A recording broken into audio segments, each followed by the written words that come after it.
Welcome to the sixth hearing of the Committee's inquiry into the New South Wales University sector. I acknowledge the Gadigal people of the Eora Nation, the traditional custodians of the lands on which we are meeting today, pay my respects to elders past and present, and celebrate the diversity of Aboriginal peoples and their ongoing cultures and connections to the lands and waters of New South Wales. I also acknowledge and pay my respects to any Aboriginal and Torres Strait Islander people joining us today. My name is Sarah Kane and I'm the Chair of the Committee. I ask everyone in the room to please turn off their mobile phones to silent. Parliamentary privilege applies to witnesses in relation to the evidence they give today. However, it does not apply to what witnesses say outside of the hearing. I urge witnesses to be careful about making comments to the media or to others after completing their evidence. In addition, the Legislative Council has adopted rules to provide procedural fairness for inquiry participants. I encourage committee members and witnesses to be mindful of these procedures. I also raise with concern that over the course of the inquiry to date, committee members have heard from a number of inquiry participants that they fear reprisals from senior leaders of universities because of their evidence to the committee. We have also heard that witnesses have been questioned by university leaders about their evidence. I remind all observers of this inquiry, including senior university managers, to be very mindful of the actions they take and the discussions they have in respect of oral or written evidence given to this committee. Senior managers should also be mindful that even if they do not intend their action to be threatening, they may be perceived as such by inquiry participants given the very sensitive context in which this inquiry is being conducted. I thank you for taking these matters seriously. Welcome, Professor. And thank you for making the time to give evidence. I know that you also appear at budget estimates, so you're a regular attendee at these inquiries.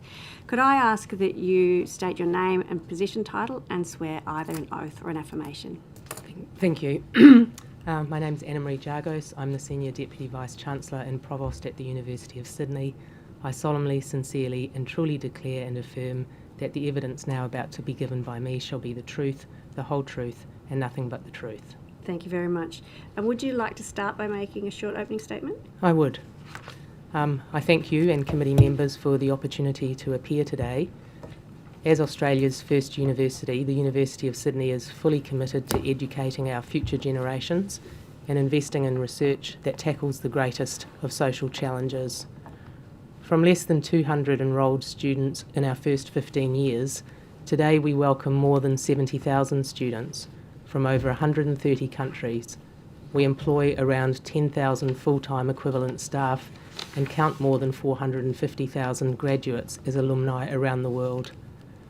Students are at the heart of everything we do, and in 2026 we continue to prioritise improving the quality of teaching and engaging students as partners. We invest heavily in world-class research and cutting-edge infrastructure to tackle the most pressing challenges and translate discoveries into real-world applications that make a difference. The public rightly expects public universities to deliver high-quality education and research that makes a meaningful difference to their lives. At Sydney, we are deeply committed to this purpose across all areas of our institution.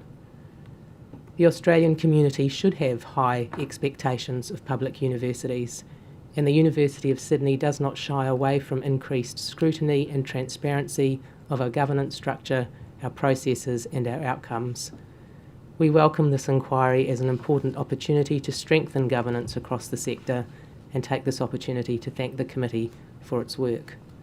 We're carefully considering the recommendations of this committee's interim report, the Senate Education and Employment Legislation Committee's inquiry into the quality of governance at Australian higher education providers, as well as the Expert Council on University Governance Review and the government's response.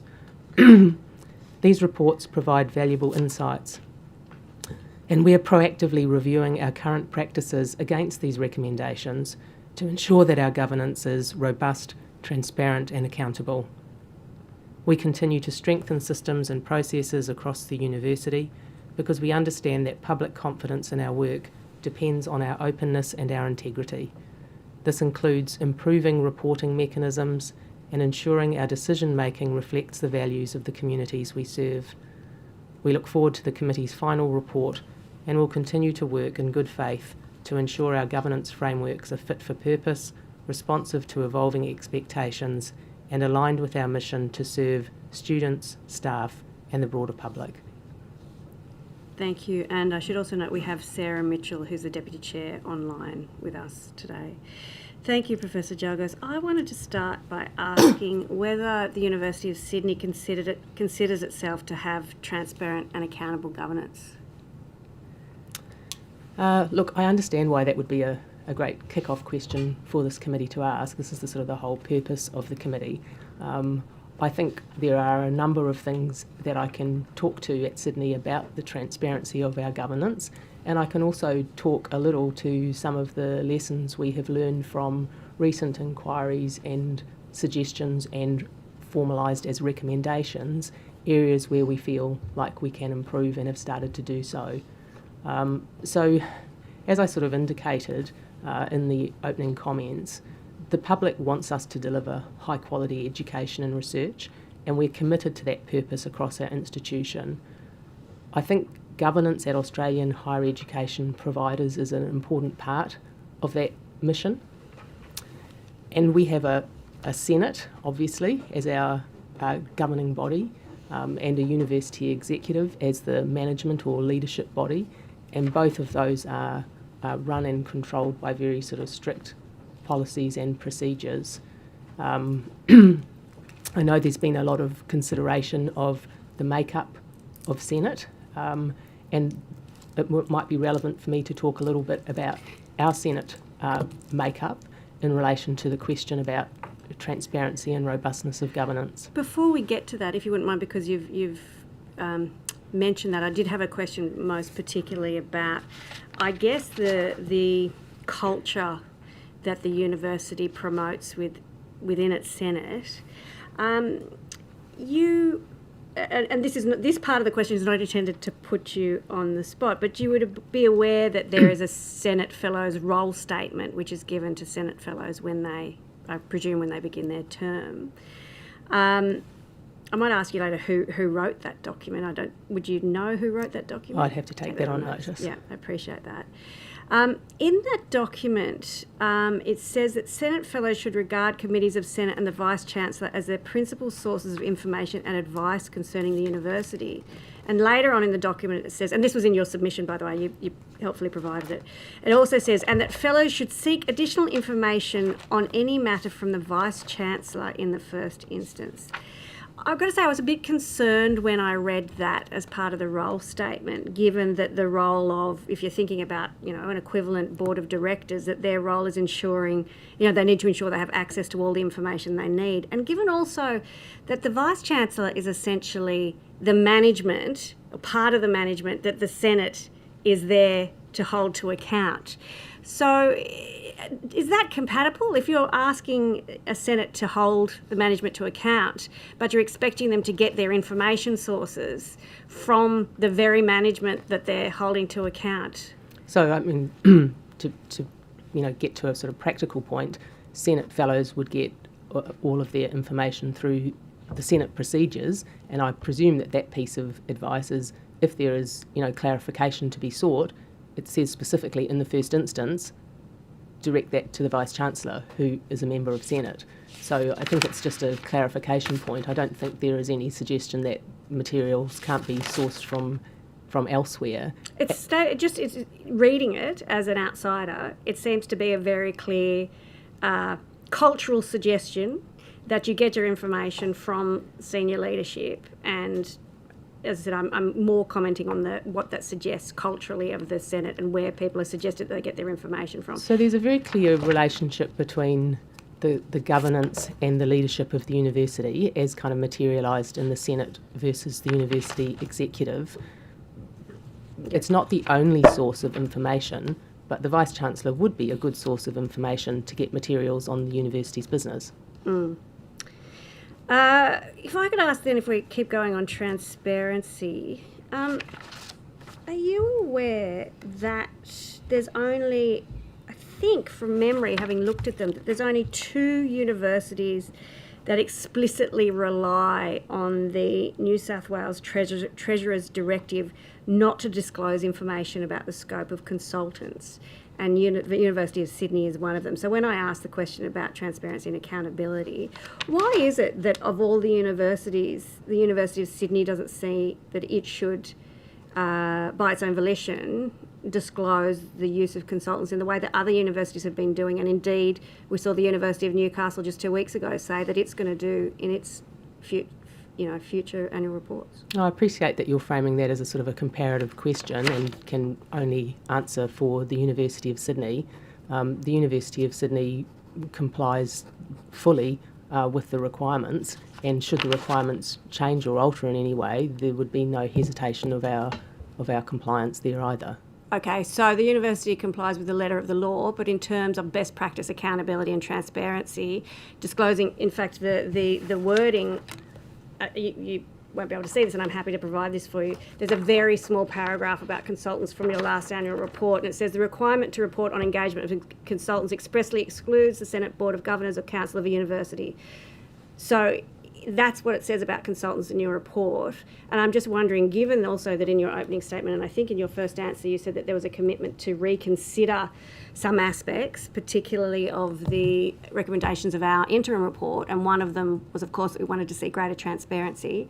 Can we presume that the University of Sydney will provide more detail in the future? Well, we can definitely presume that the university will look at all of those recommendations, both interim and final, and track its own performance against them. We've started doing that already with a view to ensuring that we meet changing community expectations. An example that I could give would be some of the statements from different committees around transparency of the Senate, in a sense that in some universities, Senate business is not well known outside the sort of immediate Senate and or university executive spheres. And so we took that on and sort of, this is just an example I'm giving, and thought about, well, how does that work in practice? And so for the last several Senate meetings, the Chancellor has been issuing an all-staff kind of brief of what Senate business was discussed and what decisions were taken and recommendations made and so forth. Today, literally this afternoon, I believe, 3 of our elected staff Senate fellows are for the first time on their own suggestion, having sat through meetings where we discussed how this transparency piece could be improved at the University of Sydney as a consequence of taking on some of the recommendations, running an all-staff town hall this afternoon where they talk about what their experience as elected Senate fellows is, what their brief is, what their lived experience of doing that is, and taking questions from staff. So again, small examples, but ways in which we are responsive to those incoming pieces of information. But if I could take you back to the consultants' disclosure, the University of Sydney is a publicly funded institution. Granted, it's a rich one compared to some of the others we've had in front of us. I'm still puzzling as to why there's this reticence to disclose information which should really be in the public domain about how the university is spending its money. And I'm also aware that there was a GIPA request made for documents about external consultants, benchmarking, workforce planning, etc., and that the university declined to treat the request as valid under the Act, and suggesting that the application wasn't clear enough for the university to follow. How is it then that much more universities with much fewer resources than the University of Sydney have managed to honour those GIPA requests to varying degrees when the University of Sydney can't do that? What is it that, I mean, to be frank with you, it seems like there's something that the University of Sydney doesn't want us to see about their consultants and contractors spend if they're not prepared, if you're not prepared to reveal it in the way that other universities are. I sort of contest that that's a reasonable interpretation of the university's 100% compliance with its regulatory requirements. To speak to the GIPA piece, under the GIPA Act, as you will know, the university is required to publish open access information on our website, which we do, of course, unless it would impose unreasonable costs. And on our website, publicly available, you'll see a contracts register which details contracts between the university and any private sector entities that have a value of $150,000 or more. Similarly, a disclosure log where the university considers that information that is released to an applicant following a formal access application through GIPA that might be of interest to other members of public, makes that available. A policy register of all our policies and an information guide, quite detailed, around how to submit an effective GIPA application, some of which goes to the point you raise, around clarity and specificity about what the request is. How is it, though, that hang on, I'll just have a look here, that Macquarie University, CSU, UTS, UNSW, they've all been able to identify the documents and material of the exact same requests, and the University of Sydney, which maybe, you know, you and UNSW might have the same, but honestly is the best resourced university in the state. How come it can't do that? I mean, as I said, you can contest it or not, but it would seem that the only reason is that there is something there that you don't want out in the public. The same for, I mean, it's consistent with not reporting in your annual report where you have the discretion to report. So what is it about consultants that you don't want out in the public? And if there's nothing, then commit here to sharing the details that the other universities have. I can't really make a comparative comment about what other universities do, but, you know, speaking as a representative of the University of Sydney, I will say that we are compliant with our requirements and are happy to do that, and that I don't think that should be misconstrued as an attempt to conceal or hide something. And if there is a changed requirement, then the university will comply with that. Does that go to the culture, though? I mean, ultimately, you can be proactive in terms of disclosing, having a sense that there's a broader obligation to provide as much information about what's going on in terms of the governance of the university, and the alternative position is just meeting your minimum requirements in relation to your statutory obligations. Like there's clearly a cultural difference, and it appears from your evidence that the university sits in that latter category where you just want to meet your statutory obligations and that's it, and nothing further. Is that fair to say? I don't think there is a sense that meeting your statutory obligations is a trivial matter. I think it is. I'm not suggesting that. I suppose it's an attitudinal and cultural question about whether the university proactively wants to be open about the way it's governed, or whether it's prepared just to provide the minimal amount of information. We already exceed the reporting standards set by the New South Wales government, and voluntarily, in relation to consultancy, publish the total amount spent on consultants in our annual report. And we note the ongoing direction of the federal and state inquiries, and you know, if the requirement shifts, we too will shift. But I note here, we're not simply meeting the letter of the law. We already exceed the reporting standards for consultancy reporting. Very true. I've got more questions, but I'll check in with my colleague, Ms. Burton. Thank you. I've got a question. Thank you.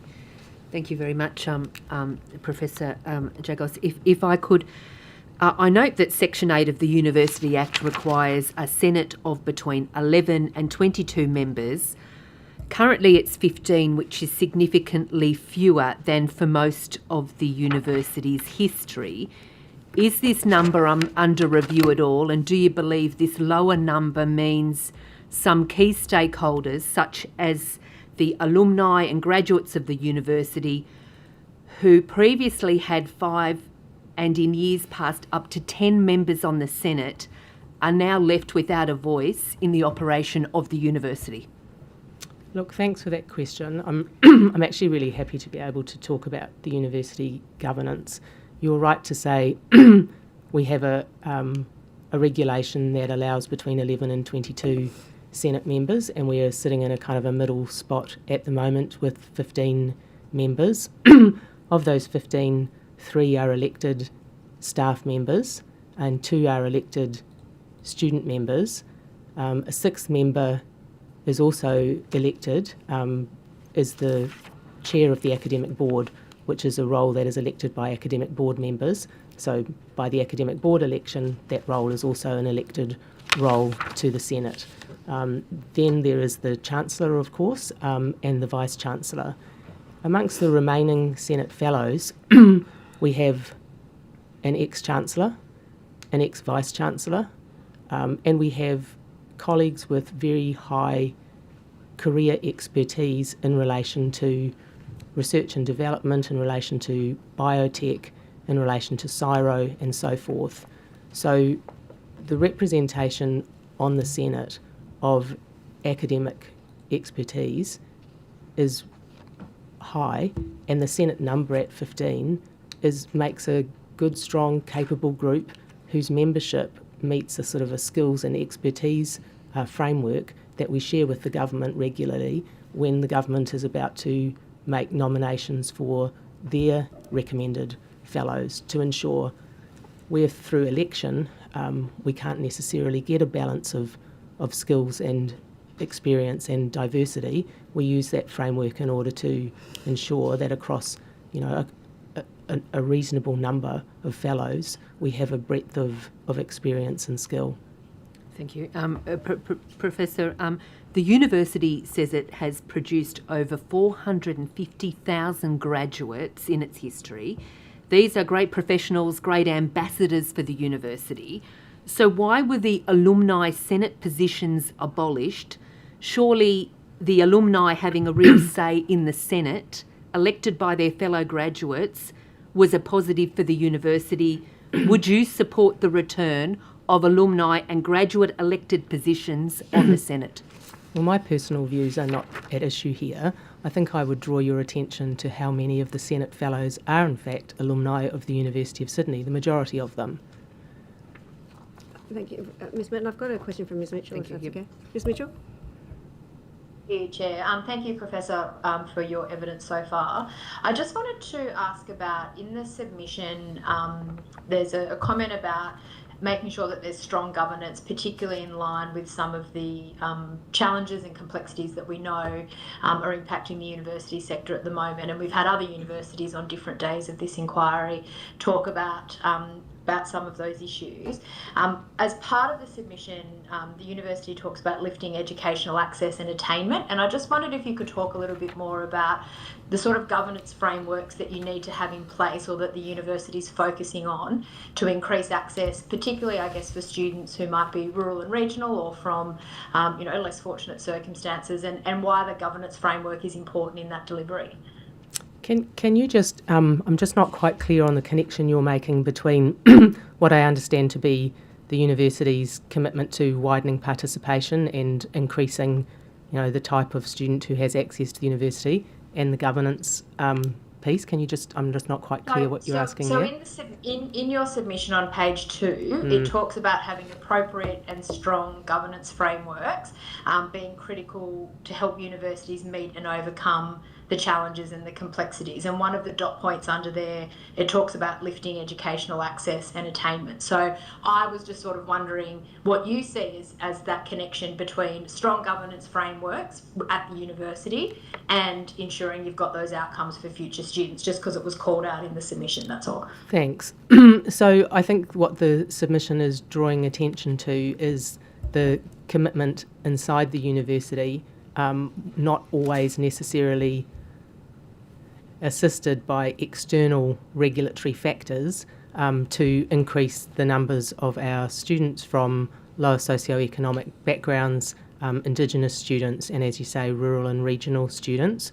So with the one of the things that the Vice-Chancellor Mark Scott did very early on after his arrival was set up a very comprehensive scholarship program, so required certain financial discussions and long-term commitments of financial flow to the My Sydney Scholarship Fund, which provides a kind of cash stipend of $8,500 per year for as long as the student is enrolled.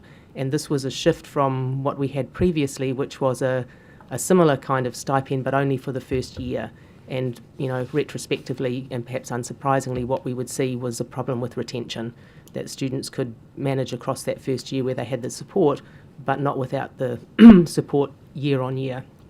So although that's a significant financial investment which required some governance pieces around forward financial commitments and so forth, we have gone ahead with that very successful scheme, which has seen us increase significantly year on year our number of students from previously underrepresented backgrounds.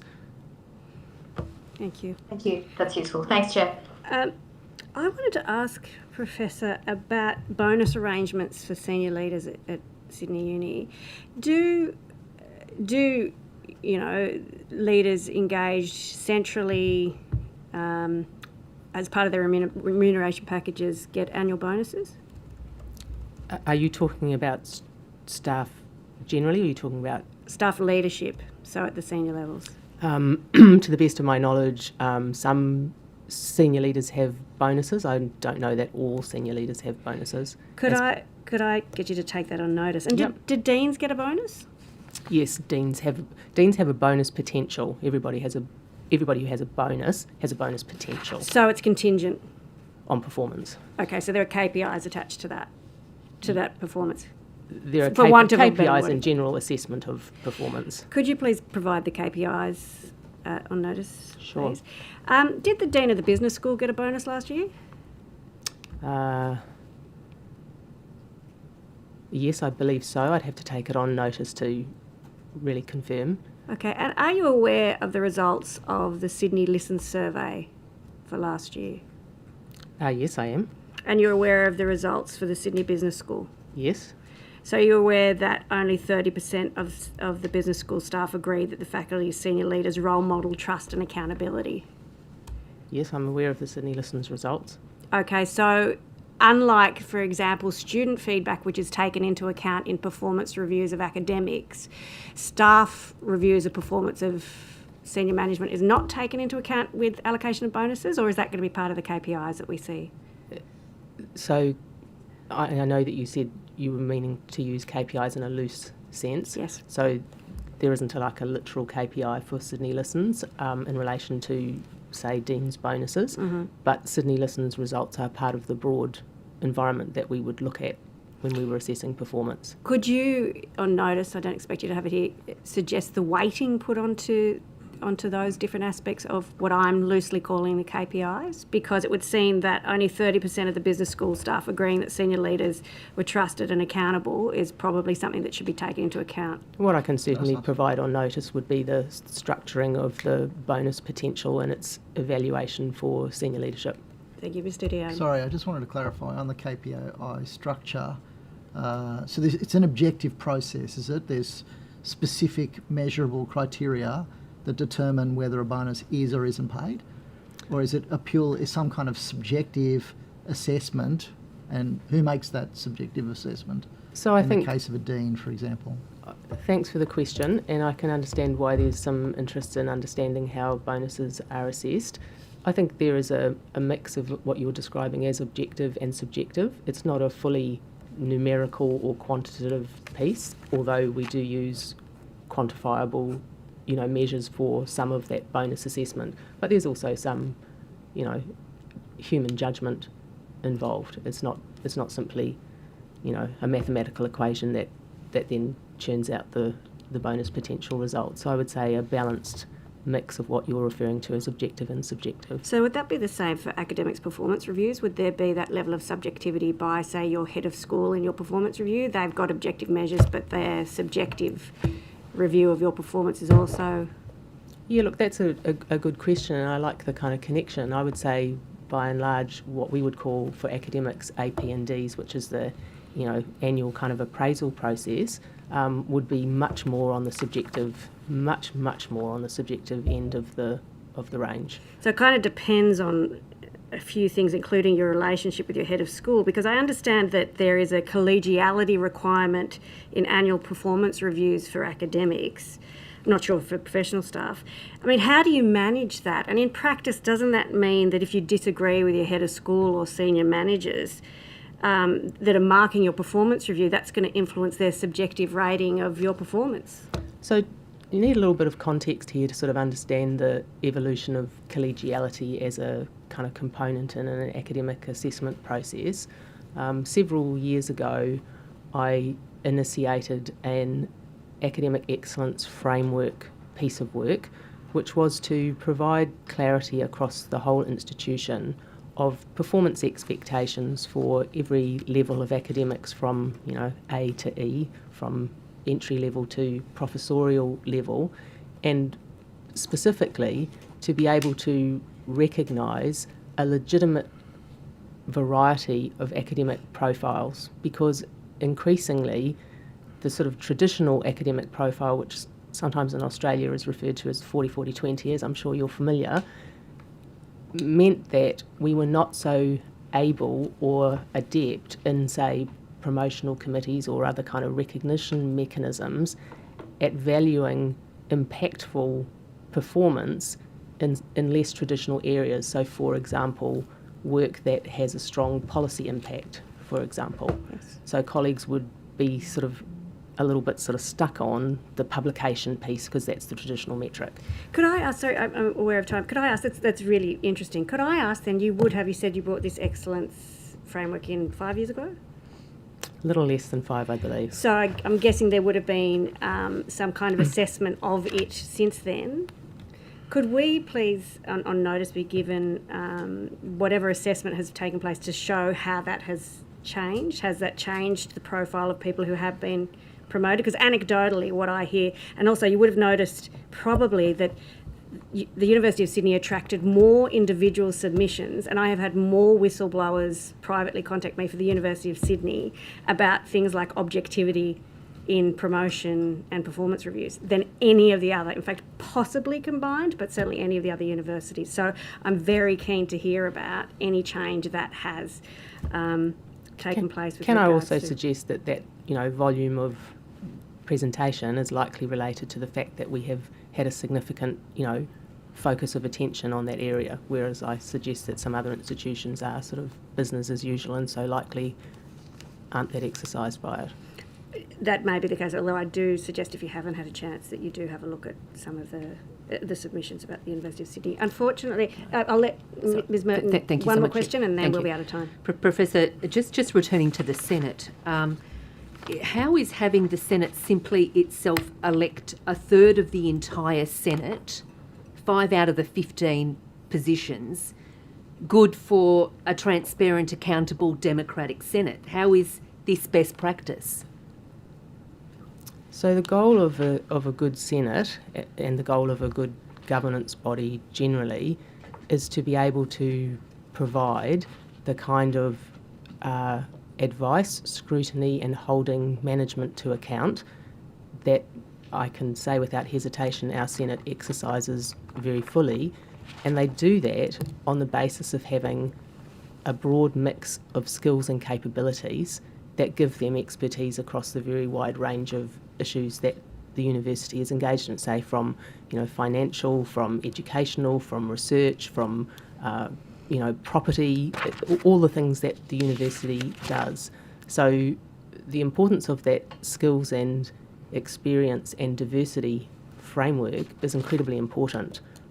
Without that, we would have the happenstance of electoral outcomes, and I think they are well balanced by an attention to a framework that sees that we then get the experience and expertise distributed across the Senate members that we need. So do you think an electoral system Doesn't provide a system of accountability? Exactly I mean, like my our question. Parliament Yes, exactly my question. Transparency, providing account- exactly the same relationship in terms of oversight and accountability.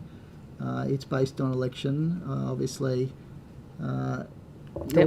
Your contention is that system doesn't actually provide an adequate mechanism of accountability? Now, let me be very clear that was never my contention. That was not how I understood the question. I understood the question to be, why did the Senate themselves select But it's fellows? open to the Senate, is it not, to perhaps of the ones that are able to be selected by the Senate to adopt another mechanism, an electoral mechanism, for example, to select those members of the Senate? It is, and this strikes me as a different question than the one I was asked. Sorry, so if I could just recap. Your contention is clearly that the I'm sure you said it on the record, that the electoral process, the happenstance of the electoral process, wouldn't render the same skill set that the Senate believes it needs. Say when we have our elected staff fellows, we put them into the framework, but they're not elected on the basis of a set of skills. So are you saying that they don't have the requisite skills to provide the level of accountability that's required? No, we build them into the framework and build the membership around that. So the skills can be acquired by the fellows. In many instances, skills can be acquired by all manner of person. So why do you need to have a selection process that is effectively contained within the body that's supposed to be maintaining the accountability system, as opposed to relying on an electoral mechanism? I suppose what I'm trying to get at is, why is one superior to the other in your view? I'm not considering that one is superior to the other. I was explaining why we have the system that we have. Thank you. Thank you, Professor Jagos. I do note that we've got a little bit over time and appreciate your patience in that. Thank you, Ms Merton. We will endeavour to maybe make you go first next time. Thank you. And we will, I am expecting, Professor, have some questions, supplementary questions for you, and you did take some on notice, so we'll get them to you in due course. No problem. Thank you.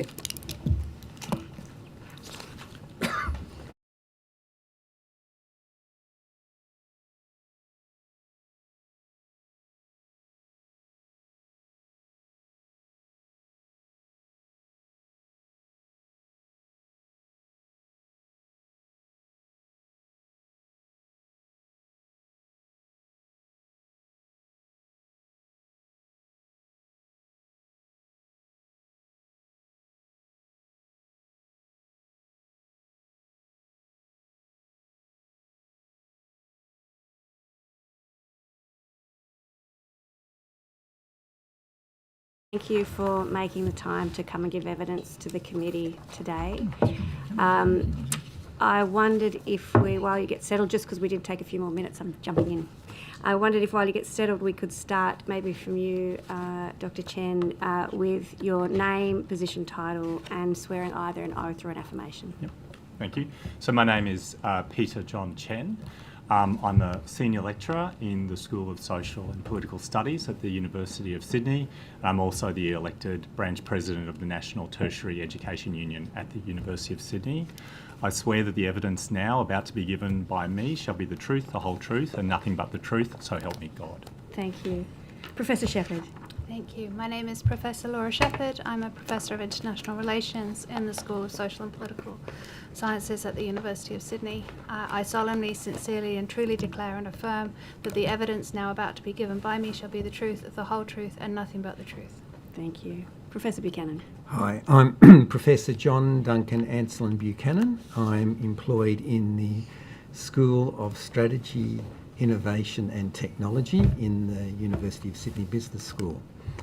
I swear that the evidence now about to be given by me shall be the truth, the whole truth, and nothing but the truth, so help me God. Thank you. And would you like to begin by making a short statement? Yep. Dr. Chen. Thank you. So thank you, honourable members, for the invitation to speak with you today. So I have worked in academia non-contiguously for about 2 decades as a researcher and teacher.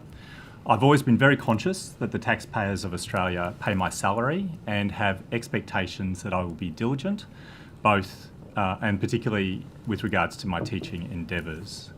I'd just like to say that this is an extremely common attitude. The people I work with are overwhelmingly committed to the mission of higher education, and they are often the core custodians of that purpose, working long hours and often in the face of systems that impinge rather than facilitate the creation of public value.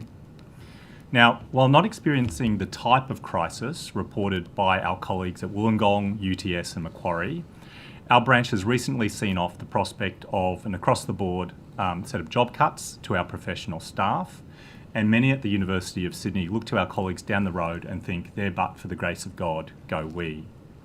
With specific regards to your terms of reference, The system of governance in universities in New South Wales is no longer fit for purpose. The Governing Senate at the University of Sydney resides in an information bubble created and maintained by university management. Moreover, many members of the Senate are happy to remain within that bubble. On my election to branch president, I reached out to the Senate Fellows to meet and discuss the NTU's approach and our concerns. Very few took up this invitation. After ongoing agitation, I received an invitation to present very briefly to the Senate's People and Culture Committee last November. I focused my remarks on the absolutely terrible results of the Sydney Listen staff survey that showed that only 50% of the staff feel that they can voice a contrary opinion without fear of negative consequences. This is a toxic reality in an institution that should be committed to speaking honestly, and one with, frankly, the most capable workforce in this country. Now, surely you would think that in an area like this, the Fellows would be interested to access the views and opinions of an organisation that represents the staff of the institution. But as evidence that our Senate is failing in this role, I received no questions, stony silence from the assembled Fellows. This type of response reflects a culture of management by fiat, profound disinterest in the expertise of their own employees, and a disconnection from those activities that the public expect us to do: teach the next generation and create knowledge. This has developed following changes to our Act that reduce staff representation in governance at the University of Sydney. Thank you. Thank you. Professor Shepherd. Thank you for your time today. I'll preface my remarks by saying that I've worked in universities in the UK and Australia for the last 2 decades, and I served a 5-year period as a deputy and acting head of school at another large public university in Sydney before commencing in my current position, so I have some personal understanding of the pressures and challenges of university administration. Building on my colleagues' comments, I'll speak to the question of transparency and accountability in university governance, which is particularly live at the University of Sydney at the present time.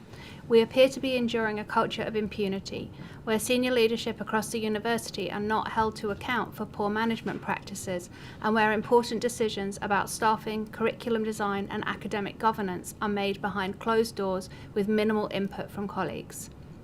In the Faculty of Arts and Social Sciences, known as FAS, trust and morale are both desperately low. We have heard mention today of the Sydney Listen survey. In the 2025 iteration of this survey, FAS scored lowest across the university in 50 of the 67 surveyed fields, including in response to the following prompts. Most people here make a good effort to consult other staff where appropriate. The UCID average was 69, FAS score 49. There is a high degree of trust shared between people at the University of Sydney. UCID average 48, FAS score 30. I have confidence in the university executive.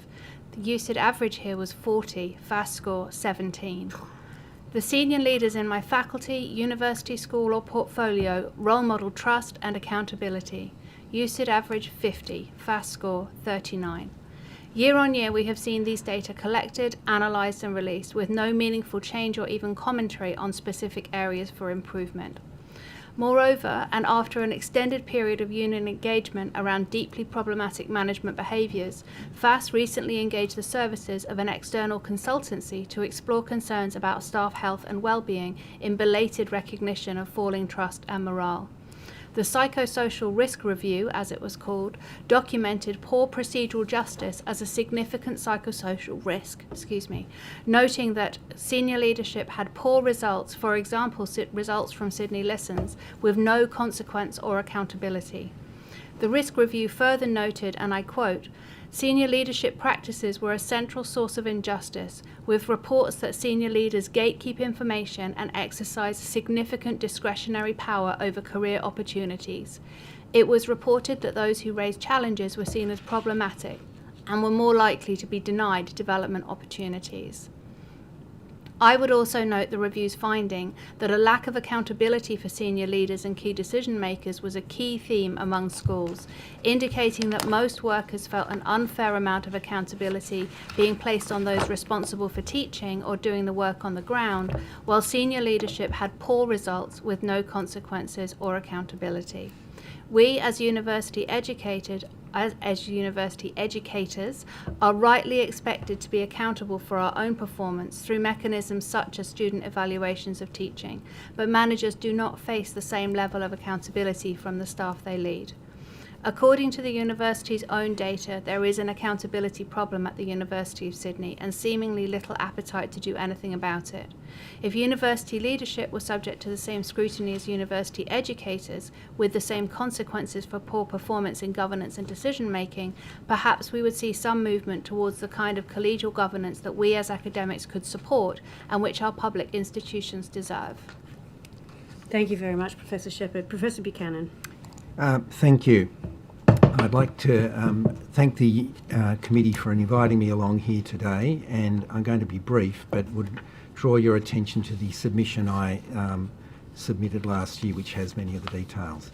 Just by way of background to myself, I started off my life as a public servant in Canberra for 7 years and worked with many of the staff associated with the Dawkins reforms, so I was there at the birth. I myself am a Dawkins academic. For the first 25 years of my career, I led a self-financing research unit along with about 15 others, so I am quite used to market disciplines. In more recent times, I've headed a large academic unit which grew from a niche operation to one of the biggest units within the business school, the Business Analytics Group. And during that time, I was also used by the Central University Management as a troubleshooter to solve complex problems around formation of the School of Projects, the Westmead Initiative and the formation of the Faculty of Medicine and Health. I'm currently a 40-40-20 academic in the School of Strategy, Innovation and Technology and a co-leader of the Mental Wealth Initiative. I'm here today in my capacity as a union representative. I was on the bargaining committee for the NTU from 2021 to 2023 for a very painful enterprise agreement and was instrumental in landing that agreement. And my primary role here today is the local leader of the union delegates in the business school. Our representation at school has increased 20% over the last 18 months.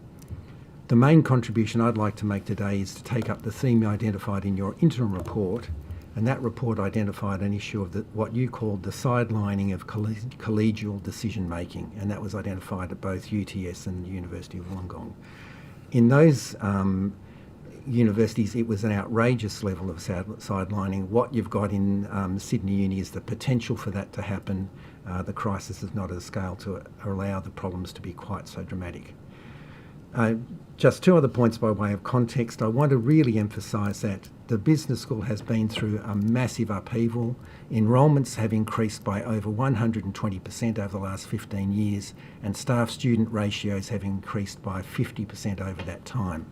Through that period, staff have been completely collaborative and been very keen to help the university succeed. With the arrival of a new dean, however, that goodwill was taken completely for granted, and what we've had in their change proposals is a compliance-driven approach to consultation, which has poisoned goodwill. The key things that I think will be of interest to you as a committee is that this compliance-driven approach to consultation is very expensive. It wastes time and it wastes money. The change proposal that we've been subjected to is going to cost the university an extra $4.3 million a year to appoint 6 new heads of school and 6 new school managers. We've had consultants used, the NAUS was brought in and independent consultants have been brought in to help with the change process. Local expertise has been bypassed, and the whole process has been driven by an arbitrary just do it approach to change, which has triggered 19 mass meetings in 18 months. This is a business school we're talking about. This is not political economy, this is a business school, and we had 19 mass meetings with at least 100 people each time. That's a pretty degree of big problem. The big cost that you should be aware of is that this is undermining trust and adaptive capacity. You've already heard about the data of trust in the business school. That was confirmed by a formal vote of no confidence by over 170 NTU members, where only 18% had confidence in the Dean.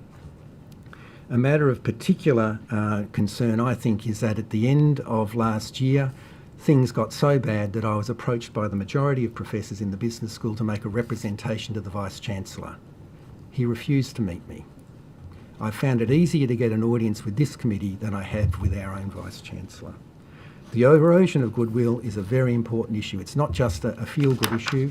It gives you the capacity to adapt to a changing environment. This workforce at the Business School has much to contribute and wants to contribute to help our university to respond to increasingly challenging times. Serious engagement with the workforce requires more than submitting questions in 250 characters on Slido and filling in management-controlled consultation forms. This case reveals current management can waste huge amounts of time and money, as well as impose huge costs on our university with no accountability. Worse, senior management provides no safety valve. The Vice-Chancellor and the Provost have been happy to indulge this behaviour and these outcomes. We can only conclude that we have experienced what the entire management strata wants. The system of university governments that permits this kind of behaviour is not fit for purpose. We look forward to your questions and especially probing our proposals for what should be done differently in the future. Thank you. Thank you all very much. And I didn't disclose at the beginning of the hearing, but I should disclose that I did both my undergraduate and my PhD at the Sydney Business School, so I should disclose that connection here. I wanted to ask some questions which I thought I was going to direct in one way, but there seems to be some overarching themes. One of them seems to be, as an IR academic, we used to stop talking about unionism and start talking about voice, and it seems to me that at the University of Sydney, the voices of staff are being sidelined, being actively potentially silenced.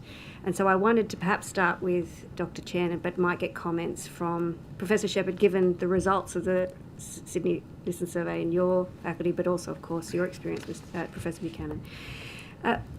Dr. Chen, the submission that you put to this committee raised concern about what seems to me a restriction of union organising on campus, and particularly that a provision in the policy that makes elected officers of organisations, including unions, personally financially responsible for costs associated with things like removing posters, other materials.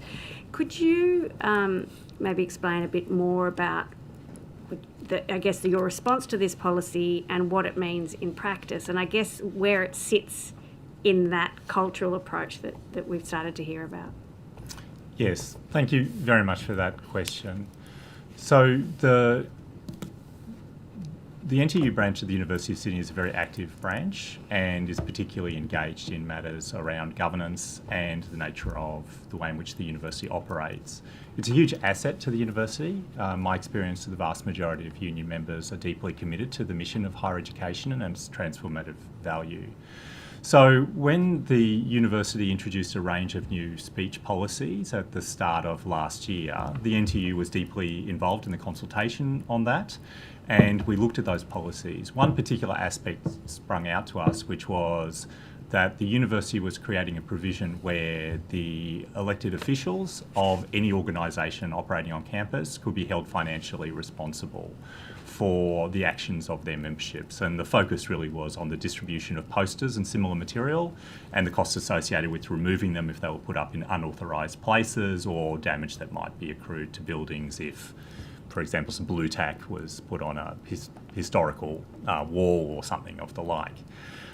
We made a detailed submission and made quite a number of representations to management to essentially say that while in general this is a problematic proposal, with specific relevance to unions which have a specific role in the governance and also enterprise bargaining of the university should be particularly cautious about restricting our capacity to communicate both to our members and to non-members alike. The university was completely dismissive of those concerns and have retained those policies. And unfortunately, in correspondence with them, their correspondence is somewhat ambiguous.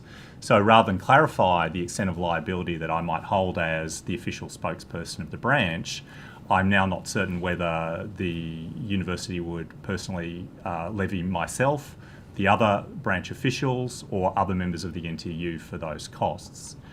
That has led to, unfortunately, the branch not using that method of communication, which is particularly problematic given that we are now in enterprise bargaining, where the union has a legislative role under the Fair Work Act in acting as a bargaining party and an important role in communicating both our claims at the table but also our views on the claims made by other parties. So it was extremely disappointing that the university has taken that position. And I guess personally, I've only read that in the broader context of attacks on other union officials at Wollongong and Macquarie University, where elected officials have been targeted for redundancy as a general attack on the rights of unions to organise. I should also note that following changes to the Fair Work Act, as a delegate, an elected delegate, I now have the right under federal law to communicate with all staff, and the union has been using that to, for the first time, effectively email all the staff, and I've done so judiciously to talk about matters with regards to enterprise bargaining. We have attempted to take the agreement that we have with the university to access those lists into the enterprise agreement, and the university is vociferously fighting us. And again, that just demonstrates that the university is actively hostile to unions engaging in effective communications on campus. Can I jump in there? Because we did, of course, have Macquarie University here in our last hearing with some very disturbing facts arising out of their sort of anti-union behaviour there. And I wondered, I've posed you one question, but it made me think of another question that I asked Macquarie and didn't get a chance to ask Professor Jagos about membership of the Business Council of Australia. And Professor Buchanan, when it gets to you, given your history in this area, if you could perhaps consider what membership of the Business Council of Australia means with regard to attitude towards unions. So I'll give you a minute to think about that while I go to Professor Shepherd. Certainly. I think in terms of addressing both the sidelining of collegial decision making and the question of staff voices or the silencing of staff voices, I would identify consultations around particularly problematic results from Sydney Listens, for example, or the first psychosocial risk review as largely performative and very limited. There are opportunities. There are meetings held on Zoom, chaired by the Dean, where all staff are invited, and it is theoretically possible to make informed comments and ask informed questions. Given the low trust environment, many people do not avail themselves of those opportunities, and there is always a risk associated, which it's not conducive to participatory governance of the kind that we would hope to see. Even where known problems have been identified, it seems that no action has been taken, and I suppose the performance of consultation is largely more accessible than any form of kind of inclusive governance. Can I ask, just to follow up, when you say there's a risk associated if someone speaks up, and there's obviously the really shocking statistics from the survey in your faculty, what risks are they? There is a perception among colleagues that there will be denial of professional advancement opportunities for people who speak up and become known as troublemakers, or people that are willing to inform others of their rights or participate in union activity, for example. I know of several colleagues who have been denied promotion or denied appointment to senior leadership roles which would be necessary to gain promotion, and I have been advised by people in proximity to senior leadership that those were a direct result of them being perceived as difficult or problematic in some way. And we did hear just from Professor Jagos that there's a very large degree of subjectivity in performance reviews for academics, and that's seemingly okay. That is correct. I'm sure you heard my introductory statement, because obviously anyone appearing here is appearing in this case, it's public. And so just, I guess, pointing you and the university to my opening statement in reference to that. Professor Buchanan. Yes, you asked the question, is the university silencing and avoiding worker voice? The answer is not straightforward, right? So what the university is doing, and the business school case is exemplary in this regard, it's about channeling voice. In the business school change process, there have been countless Q&A sessions. There have been formal consultative forms distributed widely across the workforce. There's currently an attempt to have a pulse survey run by management. The Deans had a series of lunches with staff. Her door was always open. And to be fair, she gave me time paid off as a union official, which is very unusual. And so it's not all gloom and doom. Like when you read the horror stories out of UTS and University of Wollongong, that's like another world. But what you see is the channeling of union voice and no interest in serious collaboration with the workforce constituted as an independent party. I crystallised the situation is that the workforce is very keen on change. You don't have an increase in enrolments of 120% and an increase in the staff-student ratio of 50% with people not being interested in change. They want to find a better way of doing things. Management does not want to collaborate. It wants to do it its way. It wants to go through compliance obligations to consult, but it wants to drive through its agenda. This fits in with your second question about the membership of the BCA and attitudes to unions. The BCA is and most of its members are very sophisticated agents. They are not 19th century factory bosses who are, grinding the workforce into the ground. We're not in that era. We are in an era of what I would call DEI unitarism. Right? We are in a world where management wants to be seen as progressive, wants to be seen as inclusive, but at their core are centrally concerned with maintaining control and having compliance requirements met while they maintain control. From a governance point of view, and this is why I think it's worth looking at the university statutes, and I've done this very closely. The university statutes basically give, and you've got the formal peak structures, but there's the University Senate signs off on a whole range of delegated legislation. All of that legislation gives massive discretionary power to the provost and the deans. So if you want to understand what's going on at Sydney Uni, you've basically got the Politburo, that's called the EU, the UE, the University Executive. It has massive discretionary power, and then the rest of the organisation is supposed to bend to its will, all compliant. Right? The university bends over backwards. You heard that in the questioning earlier. They are obsessed with compliance, but it is compliance around a highly centralised managerial structure. So I know that's not a simple answer saying they're crushing union voice. They are channeling union voice in a very narrow way, and that's why the underlying structures of governance have to change so that we move to a notion of power sharing, not consultation. Thank you. And that, I guess, willingness or desire to tick the compliance box, I think, was expressed also with regards to whether or not to disclose information about consultants earlier today. Ms. Merton, do you have questions, or will I go to? Yes, thank you. And just picking that one up, Professor Buchanan, you made reference to compliance-driven approach to consultation. Yeah. Just wondering if you could elaborate a little bit more about that and maybe its application. Sure. Look, the University of Sydney has an incredibly intricate process for change inscribed in the enterprise agreement. It has a requirement for you to initially sit down and talk to the group of workers that to be affected to talk about the change process. What is the change needed? Then you have to put out a draft change proposal, then you have to put out a revised change proposal, then you have to put out a final change proposal, and there are procedures for consultation around each of those. I, as a local union leader, said to my dean, this is very cumbersome. Let's put that to one side.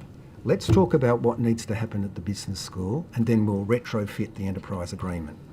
She ran a mile. I offered to sidestep all the formalities and retrofit it. You can do that. I'm studying industrial relations all the time. In a high trust bargaining environment, you solve the problem and then you figure out how to meet the formalities. Sydney Uni management complains bitterly about how restrictive the enterprise agreement is. It's only restrictive because it stops them doing what they want, how they want, when they want to do it. So I can go on if you like, but that, and so the management actually fell at the first hurdle. They actually didn't have an open discussion about what's the problem.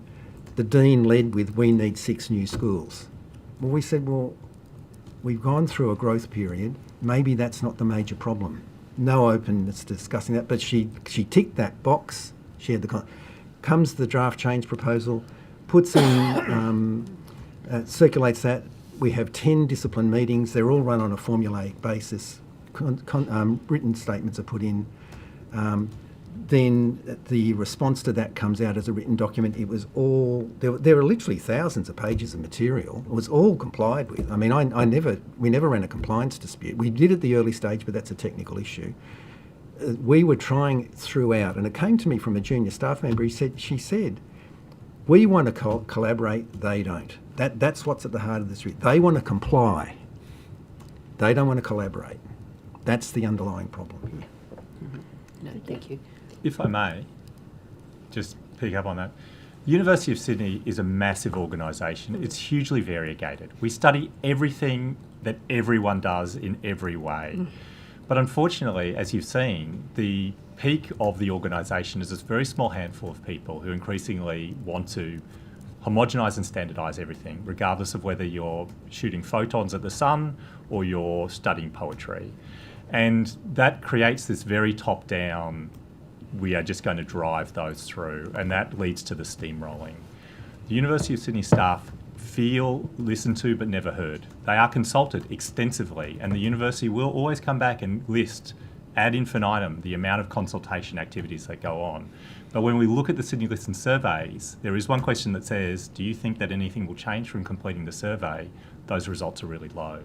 So there's a lot of listening, but not much hearing. And the people I work with in both professional and academic, they are brilliant people. They are incredibly brilliant and massively committed. And it's like having a Ferrari in your garage and never taking it out for a spin. Those people know the work they do. They know how to really be effective.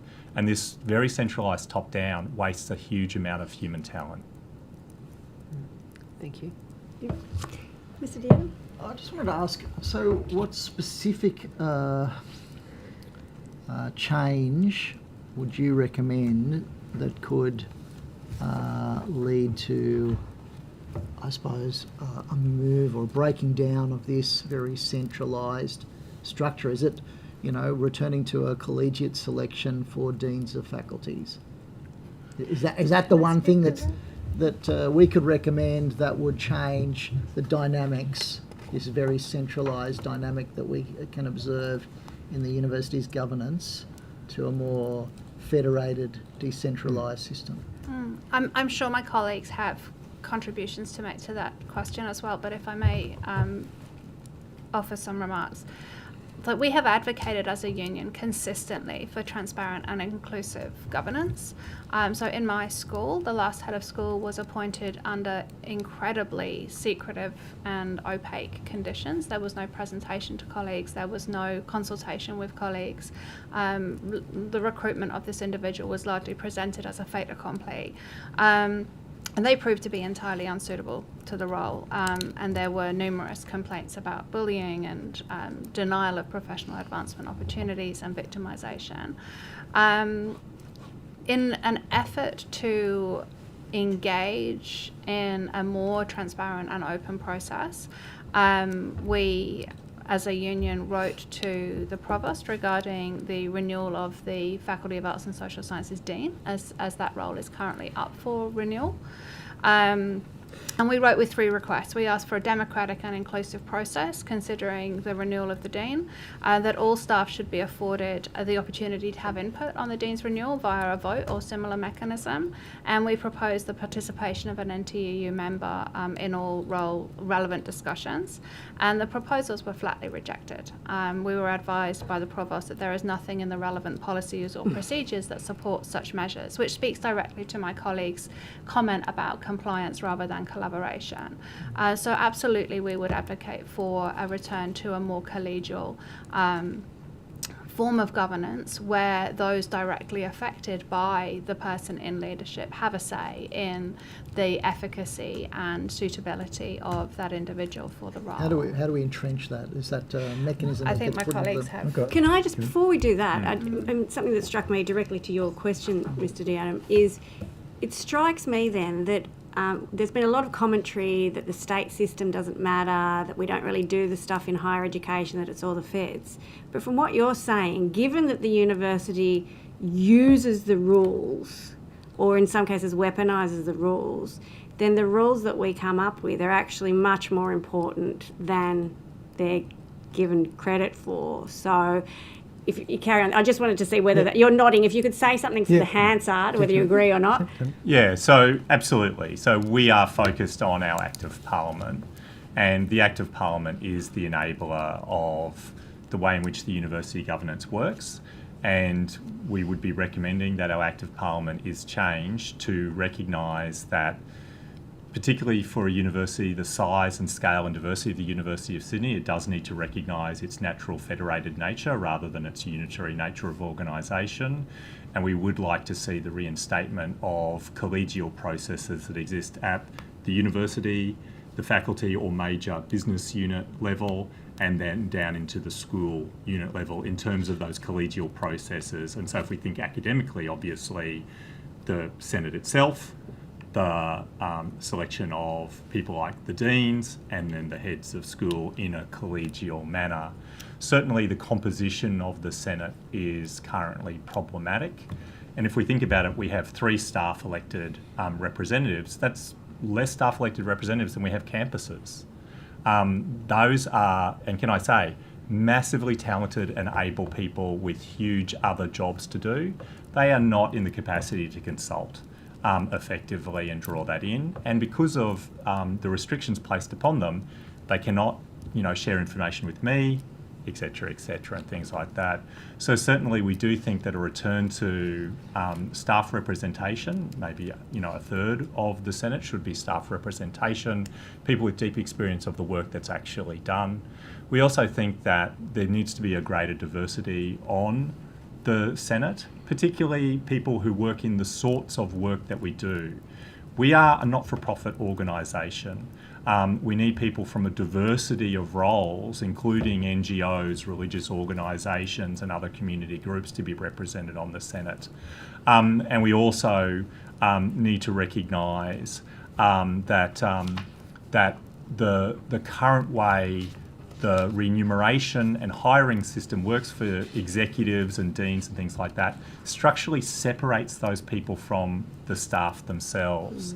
I must say, with all due modesty, I'm a great teacher. I'm a really great teacher. I never get a bonus payment for my teaching. I don't understand why people who run public enterprises, and particularly an organisation with such a deep commitment to public service, would get bonus payments. And so we would like to see that those staff are actually brought back into the enterprise agreement and get paid on a scale commensurate with the rest of the people who have skin in the game. Would you like to elaborate? Yeah, look, I suppose if you want to have one idea to take away from this, Sarah used it, my colleagues have used it, we've got to look at a federated model, not a unitary model. That's got to be the guiding thread. And there's a lot of history around the dynamism of federation. There's a lot of history of dysfunctional federations. I mean, that's the trick. And so just to underline what Laura said, she gave the shocking approach of appointing a head of school in FAS. The learnings that our management drew from that were as follows. When they came to the business school, they said, okay, we're going to have a different approach. We're going to have one representative who can witness the leadership make a selection. They can't look at they can't help create the short list, they can't ask questions, and they can't sit on the decision being made. So that was their response. And this was how I was then told this is the best practice. We've learned from FAS. It was on the basis of, and basically they were told, be seen and not heard, right? That old Victorian notion. That's why the majority of professors came to me and said, you've got to go to the Vice-Chancellor. And the Vice-Chancellor, that was 6 months ago.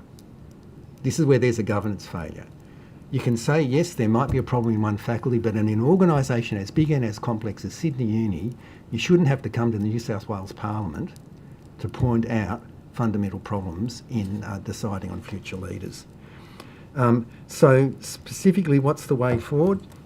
I've written this stuff up on pages 9 to 12 with quite detailed specifications on what needs to change within the Act. Now, I'm not prescriptive, I'm throwing them out as a start, but we have thought some of these issues through, but running through it is the idea of a federated model, not a unitary model, and I suppose this is the second message we want to leave you. The problems aren't just at the Senate, right? The problem is managerialism going right the way through the whole organisation. Basically, the Senate empowers a central committee to impose its will, letting the managers manage. And that's why I liked your point. There's detail in here too on what the appointment of a head of school should involve and what the appointment of a dean should involve. And look, I said I'm a Dawkins academic, right? I've had to manage academics. That's an oxymoron, right? You don't manage they are hard groups to manage, right? So we are realistic about that. There's got to be a strong management voice. We're not just saying hand the university over to the academics. And in the design principles we've outlined, we've said get agreement on an independent chair from the workforce and the management, so they have the casting vote. Then half of any selection panel can come from management, and then the remaining half can come from the workforce. So we've thought that stuff through, right? We're not just saying hand the thing over. You do need people who understand accounting. You do need people who understand managing big land banks and things like that. There is a role for management, but at the moment it's unbalanced. And so that notion of federation as the design principle and looking at the problem of managerialism right through the organisation, not just at the Senate level, is a key issue to address. Thank you. Thank you. We have come to the end of time. We're a couple of minutes over. We very much appreciate you being here and the work you do on campus. Oh, have we? Yeah, we got. I've got 15. Sorry, I'm working till 11. Oh, we've got plenty of time. Oh well, we've got plenty to talk about. Oh, I'm so sorry. I'm so sorry. In my head it was 11. That's excellent. More questions then. I've got more questions, but I'll throw to my colleagues to check. No. Okay. Professor Buchanan, you made earlier reference to the VC refusing to meet with you. Just interested in understanding some of the circumstances relating to that. Sure, it happened in December, right? Christmas is a bad. In the lead up is Christmas. In the lead up to this Christmas, it was terrible because there was the Bondi massacre. So we were quite. I understood. He said I'm too busy, but then there was zero follow up. And can I say that's not the first time. I have made representations to the Chief of Staff of the Vice-Chancellor on at least 3 separate occasions. And they've always met with the same issue. This problem will sort itself out. When did you last meet with the VC? I've never met with the VC. I've only met with his Chief of Staff, who I must say is very good. I mean, the Chief of Staff, and he's a very good listener, and he understands the issues. But it's always this problem will sort itself out. And look, can I say, I'm from the unions, right? We've made no secret of that. I'm a mindful militant. Like I'm not a mindless militant. I've known that for a while. No, but I say that because, I'm old, right? I've been through a lot of disputes. I don't like disputes. I like to have settlements. And so from the outset, I have tried to get a dialogue going. When I first met with the Dean, I said, let's just form an information sharing committee. This was like 3 weeks into the change process. No, after I met with her, she issued an email saying we're going to the next stage. That's when uproar broke in the business school, because I'd written an email around saying, I think we're getting somewhere, and then bang, she comes out and said, nope, just do it. So I reached out to the Chief of Staff before the end of the year and a couple of times in the new year. And within the delegates, I am known as somebody who's always trying to get agreement. They're always saying, why are you trying to get an agreement with somebody who has no interest in reaching agreement? I've got that from my own delegates, right? So I've tried the community. I've met with Anna Marie. Anna Marie is actually quite good to talk to, but then nothing happens.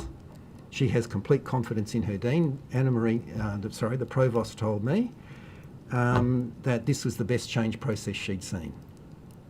You got 19 mass meetings. You got a vote of no confidence, and she's telling me it's the best change process she's seen. This is where there's a problem with governance there. A mass workforce is telling you something, and they're telling management that in their own surveys, and then they're just letting it roll on. I'm just thinking from a governance point of view, this is a business school we're talking about. We're bringing in, hundreds of millions of discretionary revenue, and they're just letting it tear itself apart. That's a governance failure. Thank you. Thank you. I wondered if I could ask you, Dr. Chen, about, and I haven't read a lot about it, so any information would be helpful. Can you tell us more about the professional services review that was undertaken by the university? And again, last hearing of the one before, we had a group called Pilbara Group appear before us, who are in the sort of data analytics for professional services. Pilbara were for academic services, but anyway, we've had both consultants here who are in the business of providing universities with data so that they can review the efficiency of either their academic side of things or the professional side of things. I wondered, can you tell me more about the professional services review that the university undertook? Was it last year? Well, it's still on. It's still ongoing. Right. So, over the last year or so, the university initiated a project called the Professional Services Review, and essentially it falls within the general discourse of the university around excellence. So everything is now excellence. Teaching is excellent, services are excellent, everything is supposed to be excellent.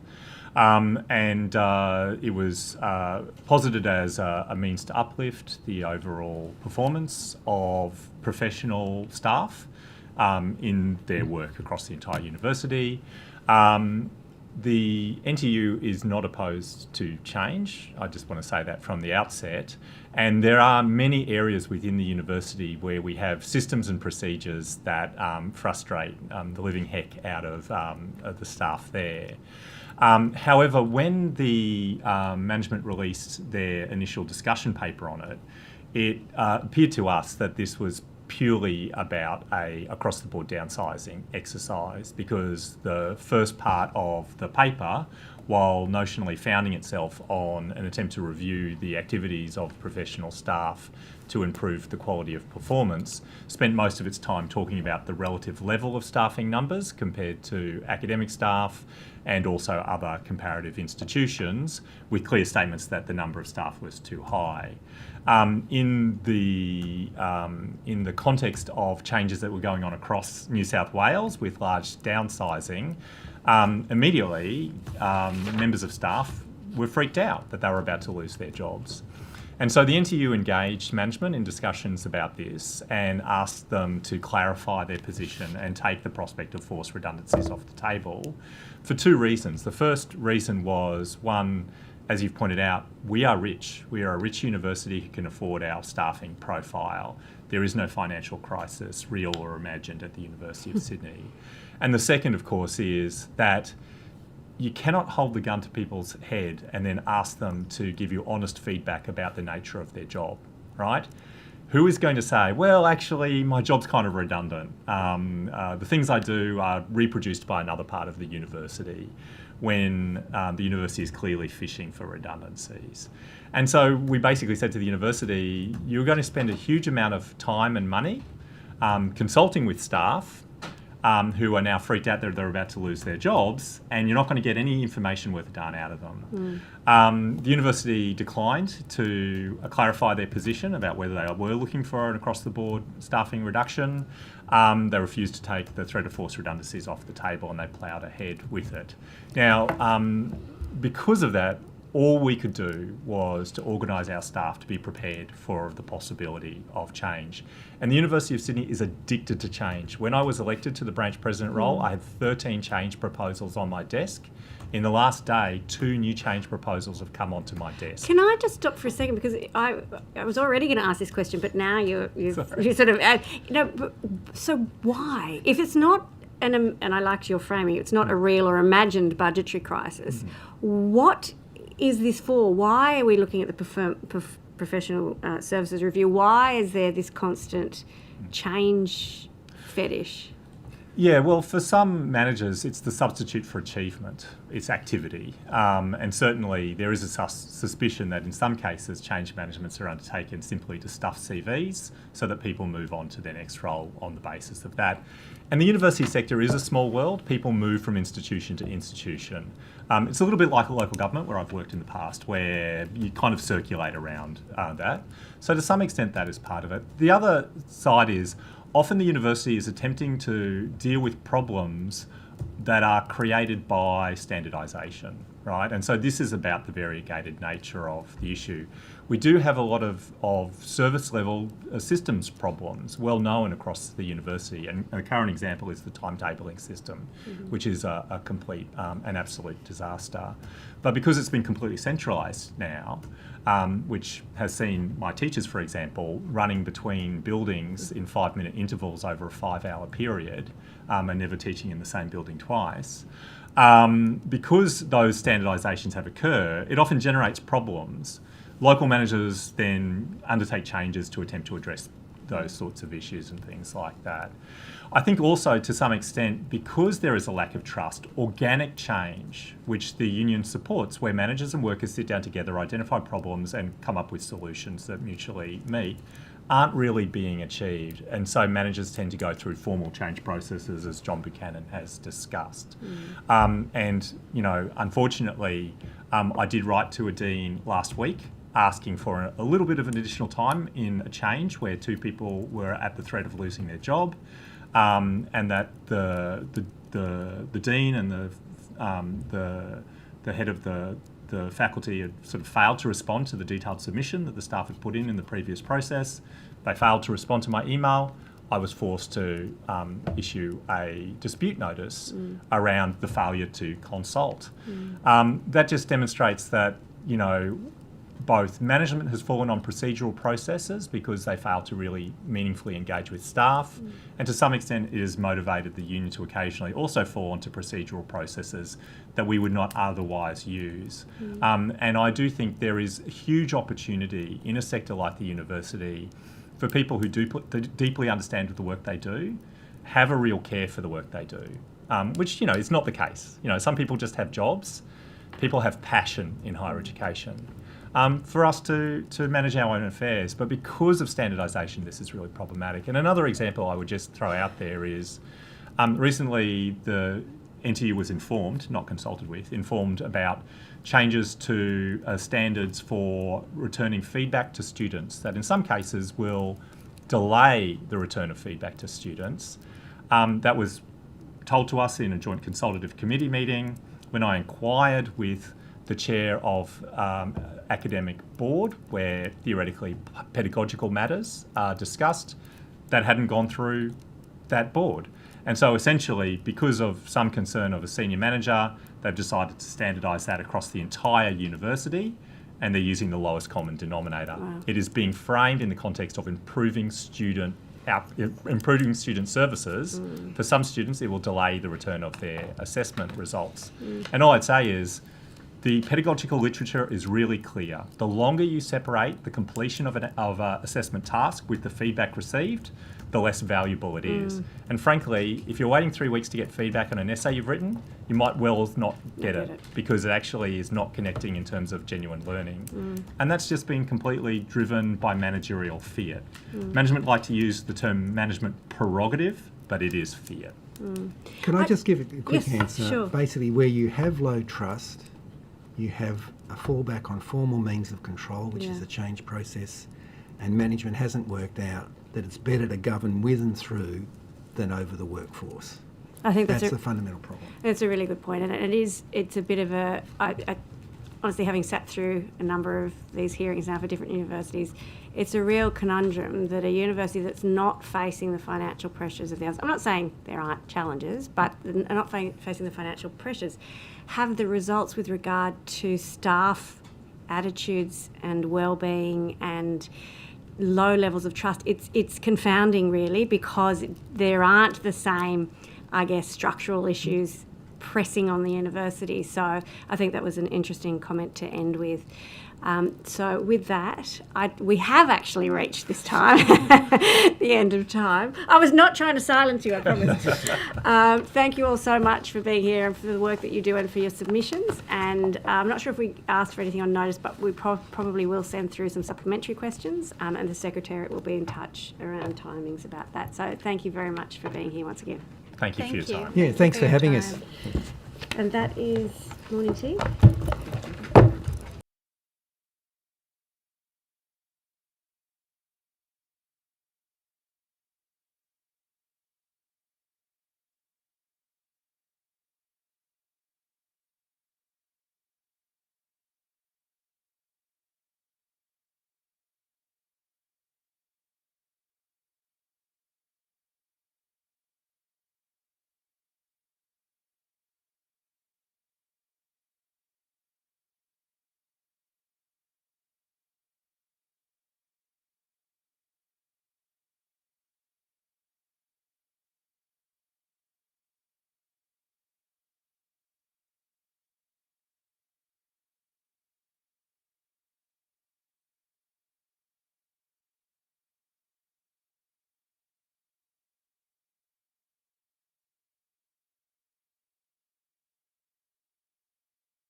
Right. Thank you Yes.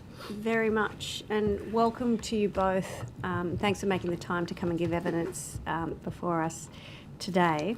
I wondered if, before we begin, if each of you could state your name and position, title, and swear either an oath or an affirmation, beginning with you, Dr. Fitzsimmons. Thank you. Robin Fitzsimons. I'm a medical practitioner,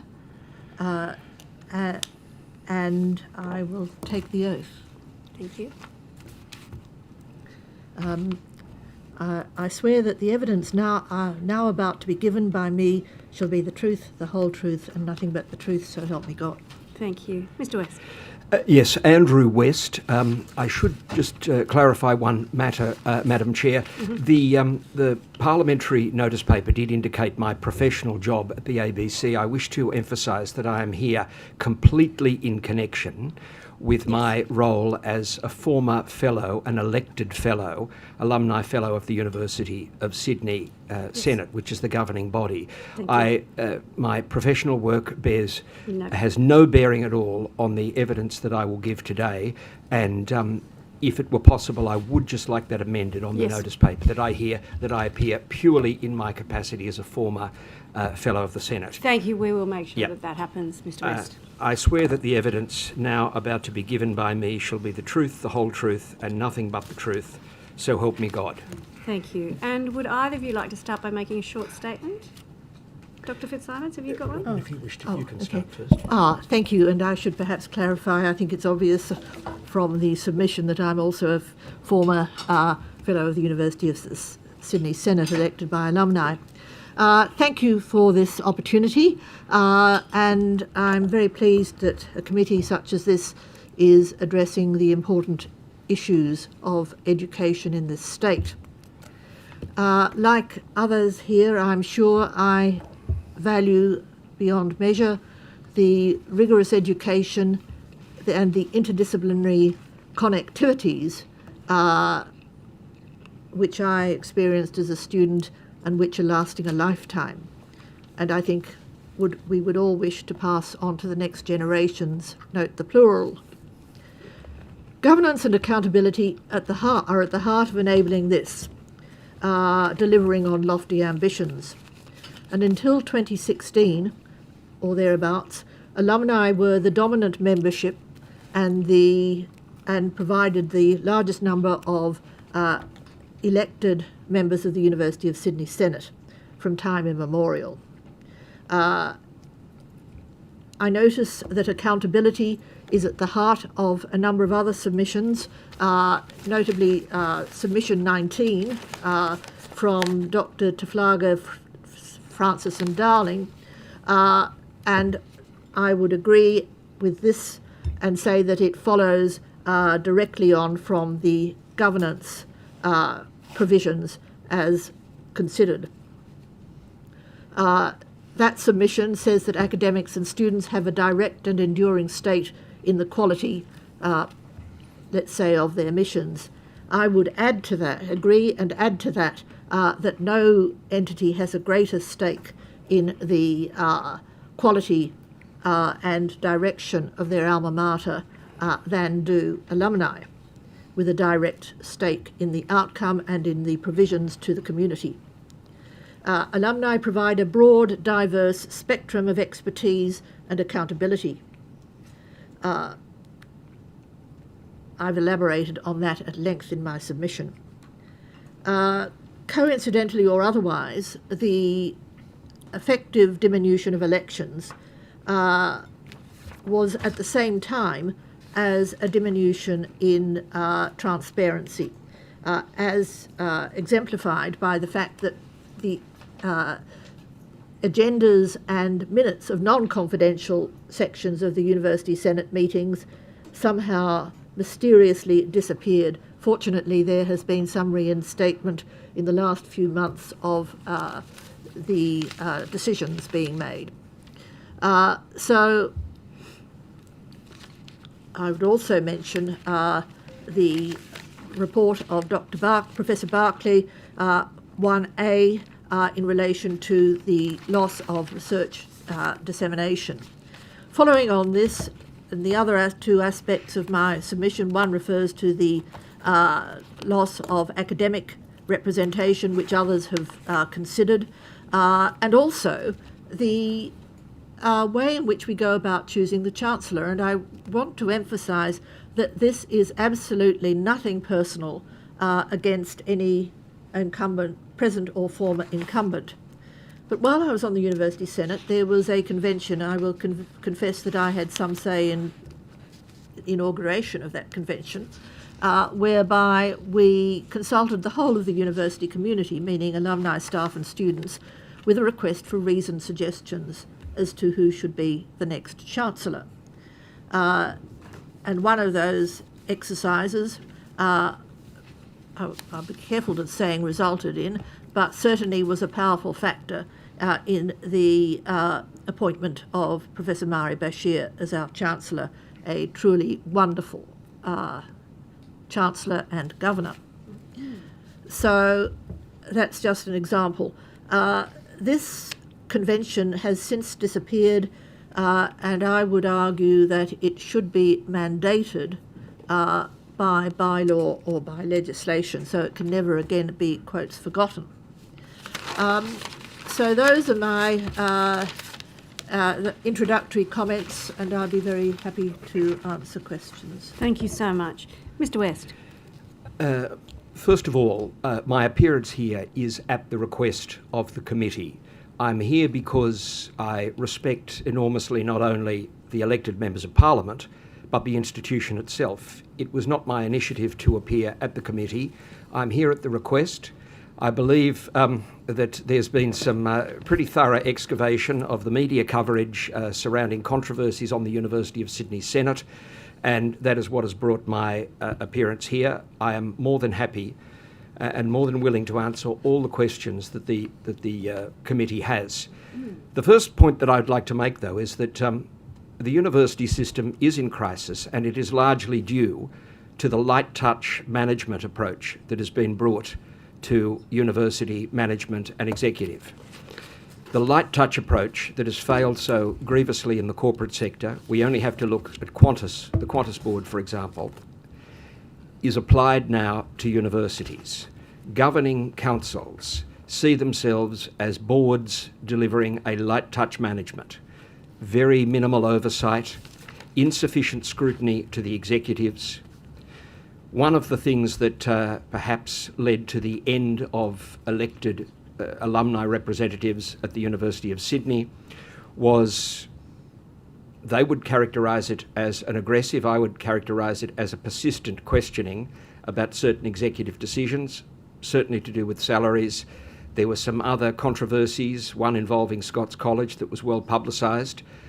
I, at the moment, only intend to comment on that which is already in the public arena, but there were some well publicised controversies, and there was some persistent and yes, assertive questioning by some of the fellows on the Senate as to how these situations arose. So when you apply a light touch management, as we do in so many corporate areas, where vice-chancellors are seen as chief executive officers, able to appoint their teams, able to, and this is a really critical point, Madam Chair, able nowadays to effectively choose the members of their governing councils, to recommend, even on ministerial appointments, to ministers. Ministers are very time-pressed. Ministers have I note Deputy Chair Mitchell, as a respected former Education Minister, I understand the time pressures that ministers face. It's not possible for ministers to go through the biographies, the records of every person who is suggested by a Vice-Chancellor to serve on a governing body. So we effectively have capture of governing bodies by Vice-Chancellors, by Chief Executives. And just as that has proven unhealthy in the corporate sector, I believe it's now very unhealthy in the higher education sector. Before I answer any questions, and I'm happy to answer any questions, I could quote to you, the great statesman Sir Robert Menzies who expanded higher education, but there'd be too many great quotes to offer. I want to just mention one quote. one quote, and it comes from Brian Schmidt, the former Vice-Chancellor of the Australian National University. Professor Schmidt, a Nobel Prize laureate, when he was appointed the Vice-Chancellor of the Australian National University, he negotiated a salary cut. An extraordinary situation at the time when his peers as Vice-Chancellors around the country were regularly taking home more than $1 million. Professor Brian Schmidt, Nobel laureate, negotiated a salary cut to just under $500,000. In an interview in the Australian Financial Review with Julie Hare, a very distinguished higher education journalist, very authoritative, he said this, and to get it right, "I keep reminding people the university is not a corporation. I keep reminding people the university is not a corporation." I leave my opening remarks there with his words, I hope, sort of resounding, throughout this committee. Thank you very much. And I'm going to head straight over to Ms Merton to open the questioning. Thank you very much. If I could, if I could start with Dr. Fitzsimons, please, and thank you very much for your submission, and highlighting the structural deficiencies relevant to the University Senate since the 2016 abolition of alumni positions. And also, Dr. Fitzsimons, I also recognise your great service to the university and your service there. I'm wondering if you could outline some of the issues relevant to the current makeup of the Senate and the absence of elected alumni members to that Senate. Okay. When I was on the University Senate, we were frequently, if I can use the term in the word in the good sense of the term, lobbied by people who had legitimate interest in the university in terms of perspectives on decisions which we would be making. That input was always extremely welcome. Well, nearly always extremely welcome. And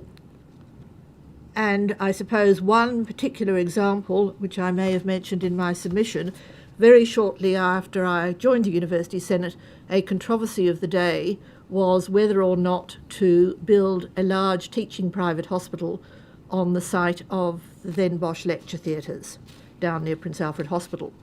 Now, there were very strong arguments presented for and against that proposal by people who were well educated in the financial issues involved.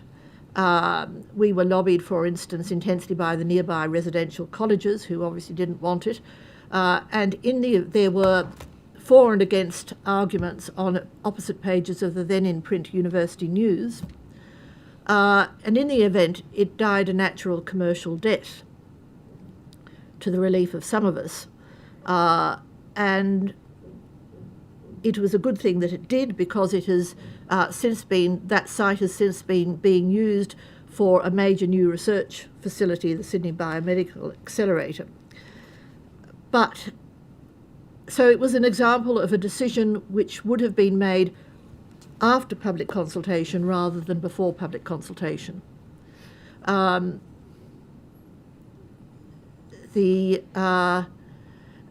example now might be, and there are arguments for and against this, establishing a satellite campus at Parramatta. The argument for it is that it will provide the kind of university education which we valued to a larger population in the west of Sydney more easily. The argument against it is that it will disadvantage exactly the people whom it is intended to advantage by limiting those incredibly important meetings between people of completely different backgrounds. And I don't think it has been debated sufficiently in the public sphere.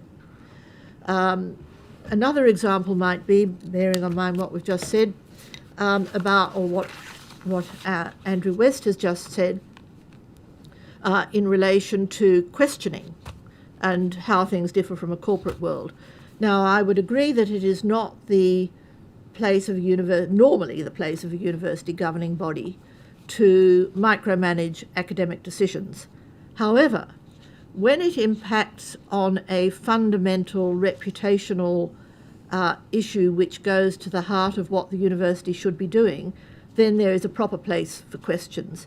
And for example, the history department at Sydney University, which you might be imagined to be absolutely foundational to an older university such as Sydney. And in fact, on the subject of Menzies, I wrote an op-ed for the Herald, Sydney Morning Herald, when the job-ready legislation was coming in. I'll table that afterwards, if I may, sure. Which they chose to present under the headline of Menzies Party Needs a Quick History Lesson, which my argument was for this is fundamental. According to the current head of the history discipline, Professor Mike McDonnell, the history department has been, academic staff has been slashed, particularly at the senior levels. The numbers of options for students has been slashed. The studies in American history, which was something that Sydney University had a reputation for, so I am told, we do thankfully have the US Study Centre, has been cut from approximately 6 staff, etc., down to just Professor McDonnell. So that's the sort of issue which, if I were still on Senate, I would be bringing up in very strong terms, in the same terms as I brought up in the Sydney Morning Herald. So yes, there is the reputational issues differ from those of a corporation. The mission differs from those of a corporation, and so the mission should be set by, or vision to use the corporate speak, should be set by the people who have an understanding and vested interest in the universities and its service to the communities, both in New South Wales and beyond. Thank you. One more. Thank you. And Dr. Fitzsimons, just to elaborate further on what you've said, I mean, do you think the loss of alumni elected Senate roles has diminished the link that hundreds of thousands of Sydney University graduates have with the university?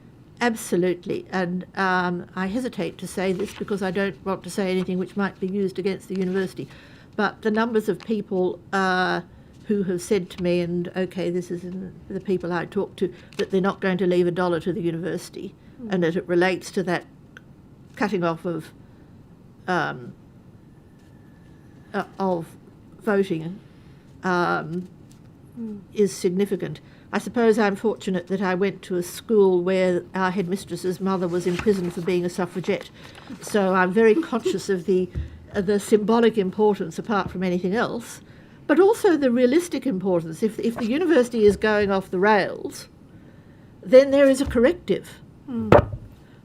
So, it matters most when things are not going well. Thank you. Mr. West, did you want to answer that same question? Yes, and I thank the Honourable Rachel Merton for the question as well. The reality is, Ms Merton, that when you remove elected representatives, people who do not owe their position on a governing body to the largesse or to the favour of management, which is invariably what happens when you have a centralised system like Sydney University now largely does, there is less willingness to question. There always needs to be more oversight. There always needs to be more people without a vested interest, without relying on the university for their income or for their education, without personal connections to the Chancellor or the Vice-Chancellor.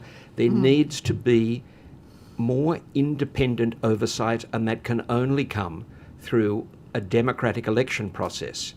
Now, the university will make the case, as they did in 2016, and I was one of those who, as one of the last alumni elected fellows, fervently opposed this proposal. It was the alumni elected fellows, by the way, were abolished at a meeting entirely in secret without any consultation with the alumni community, entirely in secret. I was not present at that meeting. I happened to be at the Vatican attending a conference on the persecution of Christian minorities, but made clear my opposition to this proposal when it arose in the business papers. But there was zero consultation with the alumni community. In fact, we were told we were not permitted to consult with the alumni community. We were not permitted to consult with anyone. When the news became public, after this decision was made in secret, I was certainly very free in my critique of what had occurred. But the reality is that the university will say very few people take part in these alumni elections. That is true, but the universities make no effort to connect with their alumni, to encourage participation. It was logistically, it was infrastructurally impossible to get 280,000 alumni taking part in these elections. They're not publicised, and that was, I think, because the university didn't really want that many participants in these elections. In the past, they had been able to rely on a small turnout, small participation. People who were favourable to university leadership often got elected.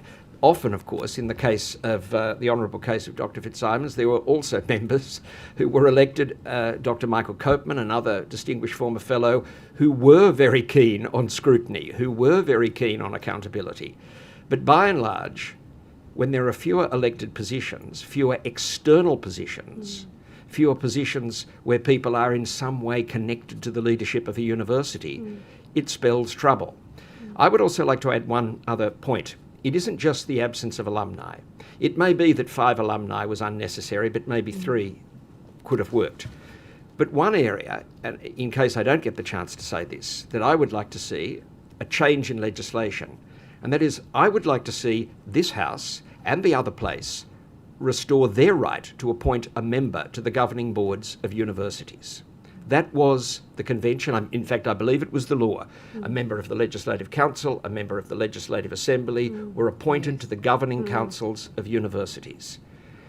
Now, the universities will fight this tooth and nail. The question that you would have to ask is, why would they oppose a member of these chambers being on the oversight bodies of the universities? You represent the people. You are here because you are elected. Much larger franchise than any of us who were elected as alumni, and I defended my election, but you represent the largest franchise in the state. Members of Parliament should be on the governing bodies by statute of the universities. Their very presence is, I believe, something that would cause university executives, university management to place a check on many of their, let us say, more questionable decisions over the years. Thank you. Thank you. Mr. West, I wondered if I could go back to something you said, I think in your opening statement about the capture of governing bodies. Yeah. And I wondered, in the University of Sydney submission to this inquiry, they included as an attachment the role statement for Senate Fellows. Do you, Dr. Fitzsimons, remember being given a statement of what your role was at the beginning of your term, or at any time in your term? Yes. Right, yes. okay. There were a number of statements. I did not, after I left the Senate, I sent for secure destruction most of the documents. I did not have the capacity to securely, I live in a flat, I did not have the capacity to securely store documents. But I have to say, yes, we were given a number of guidelines as to what the role was. But they were pretty fuzzy, I've got to say, Madam Chair. They were pretty fuzzy. And the constant refrain was, this is not a parliament, Mr. West. I never said it was a parliament. I didn't have those pretensions, despite the lofty name of Senate. It was a governing body, though, that had a kind of quasi-parliamentary makeup, and it represented various pluralist interests. They categorised it as interest groups. There was an internal report that I would urge you to subpoena from the university that referred rather dismissively to these groups as tribes. I would say that there were pluralist interests that were represented on the university senate.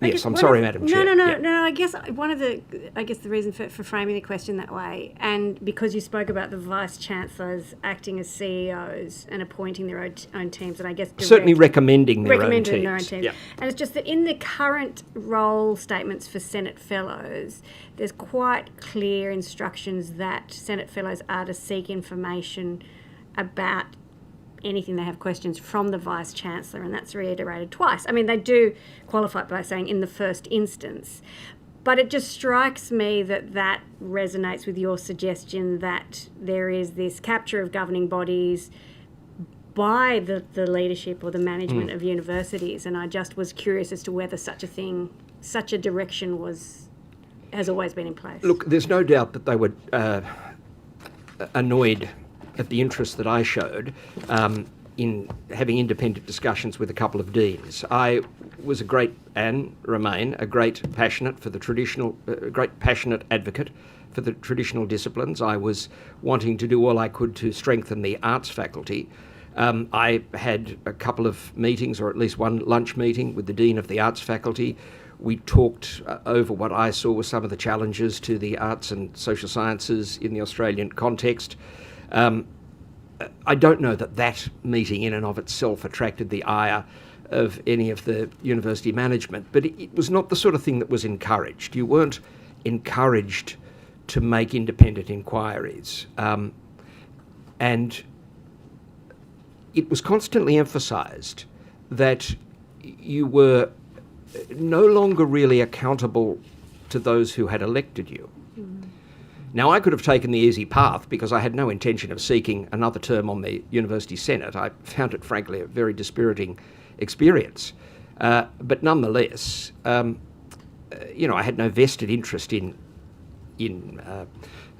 consulting, as it were, ongoing consultation with the alumni community, except that I thought it was an ethical and moral obligation to do so when asked.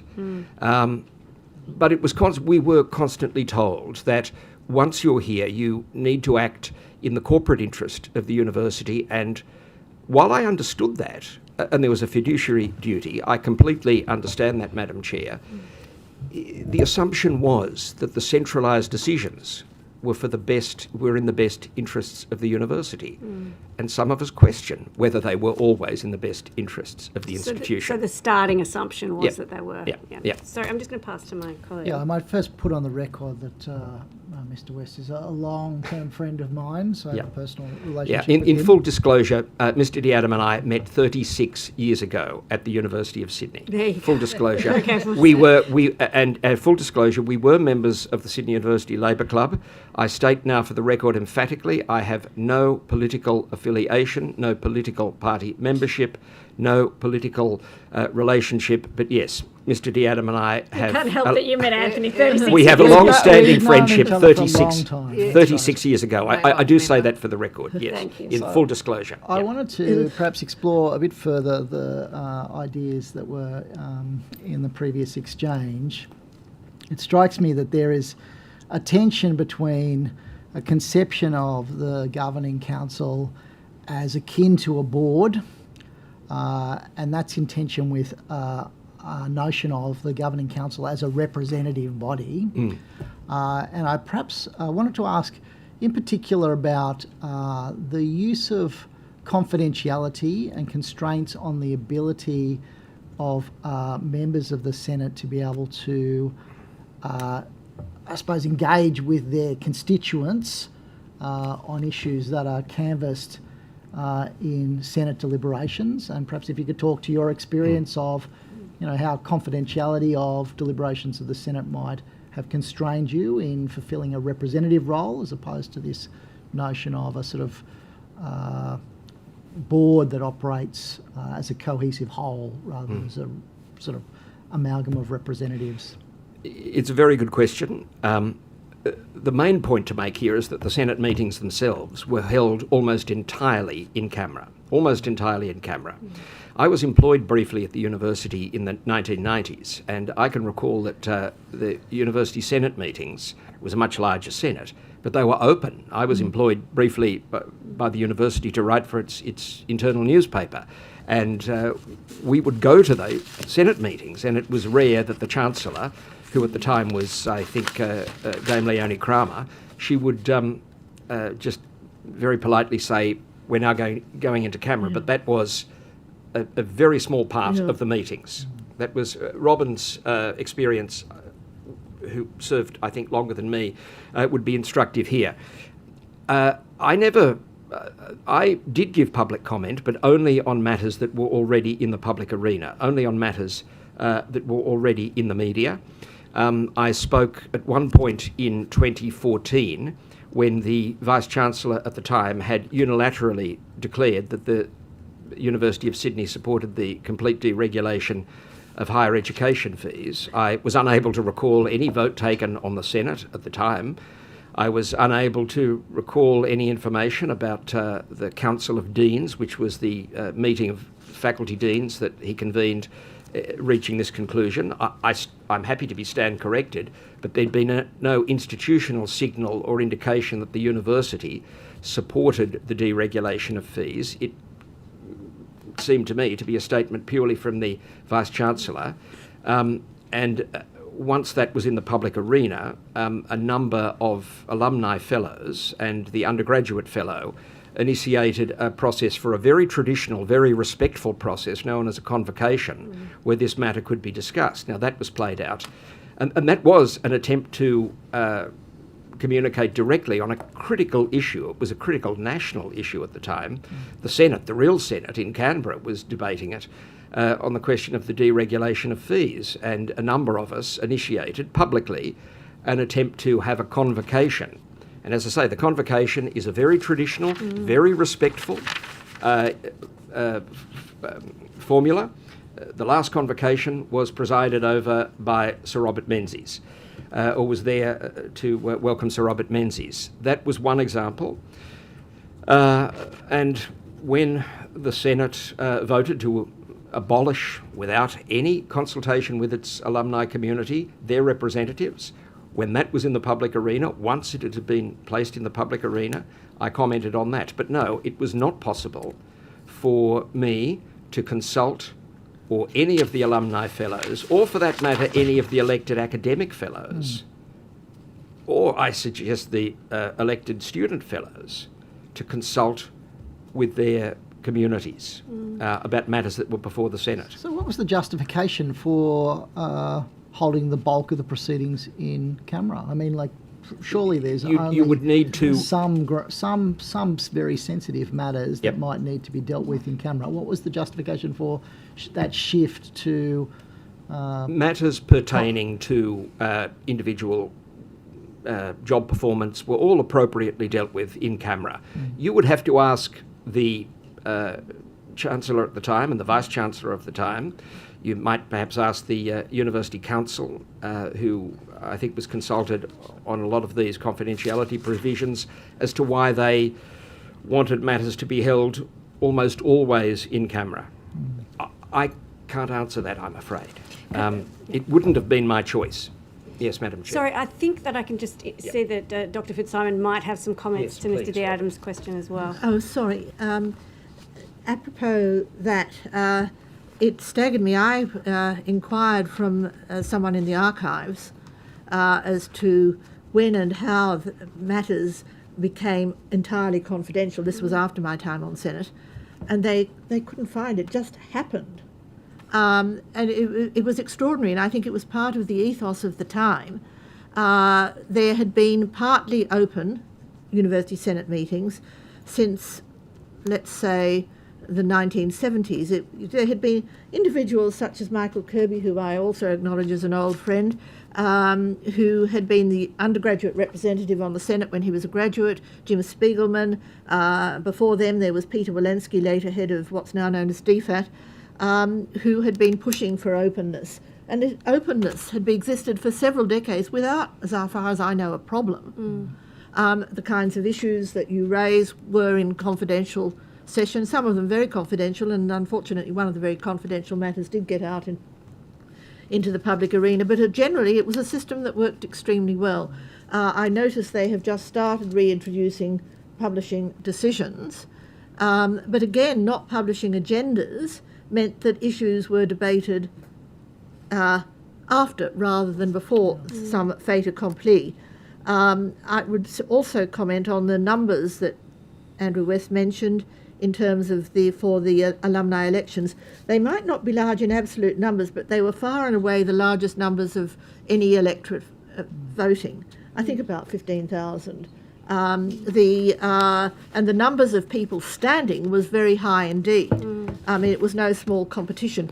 This I have submitted, which is from the Sydney Morning Herald 1964, which reports on page 3 from page 1, 9 of the 10 people who were elected then. So there were 10 out of 26 then.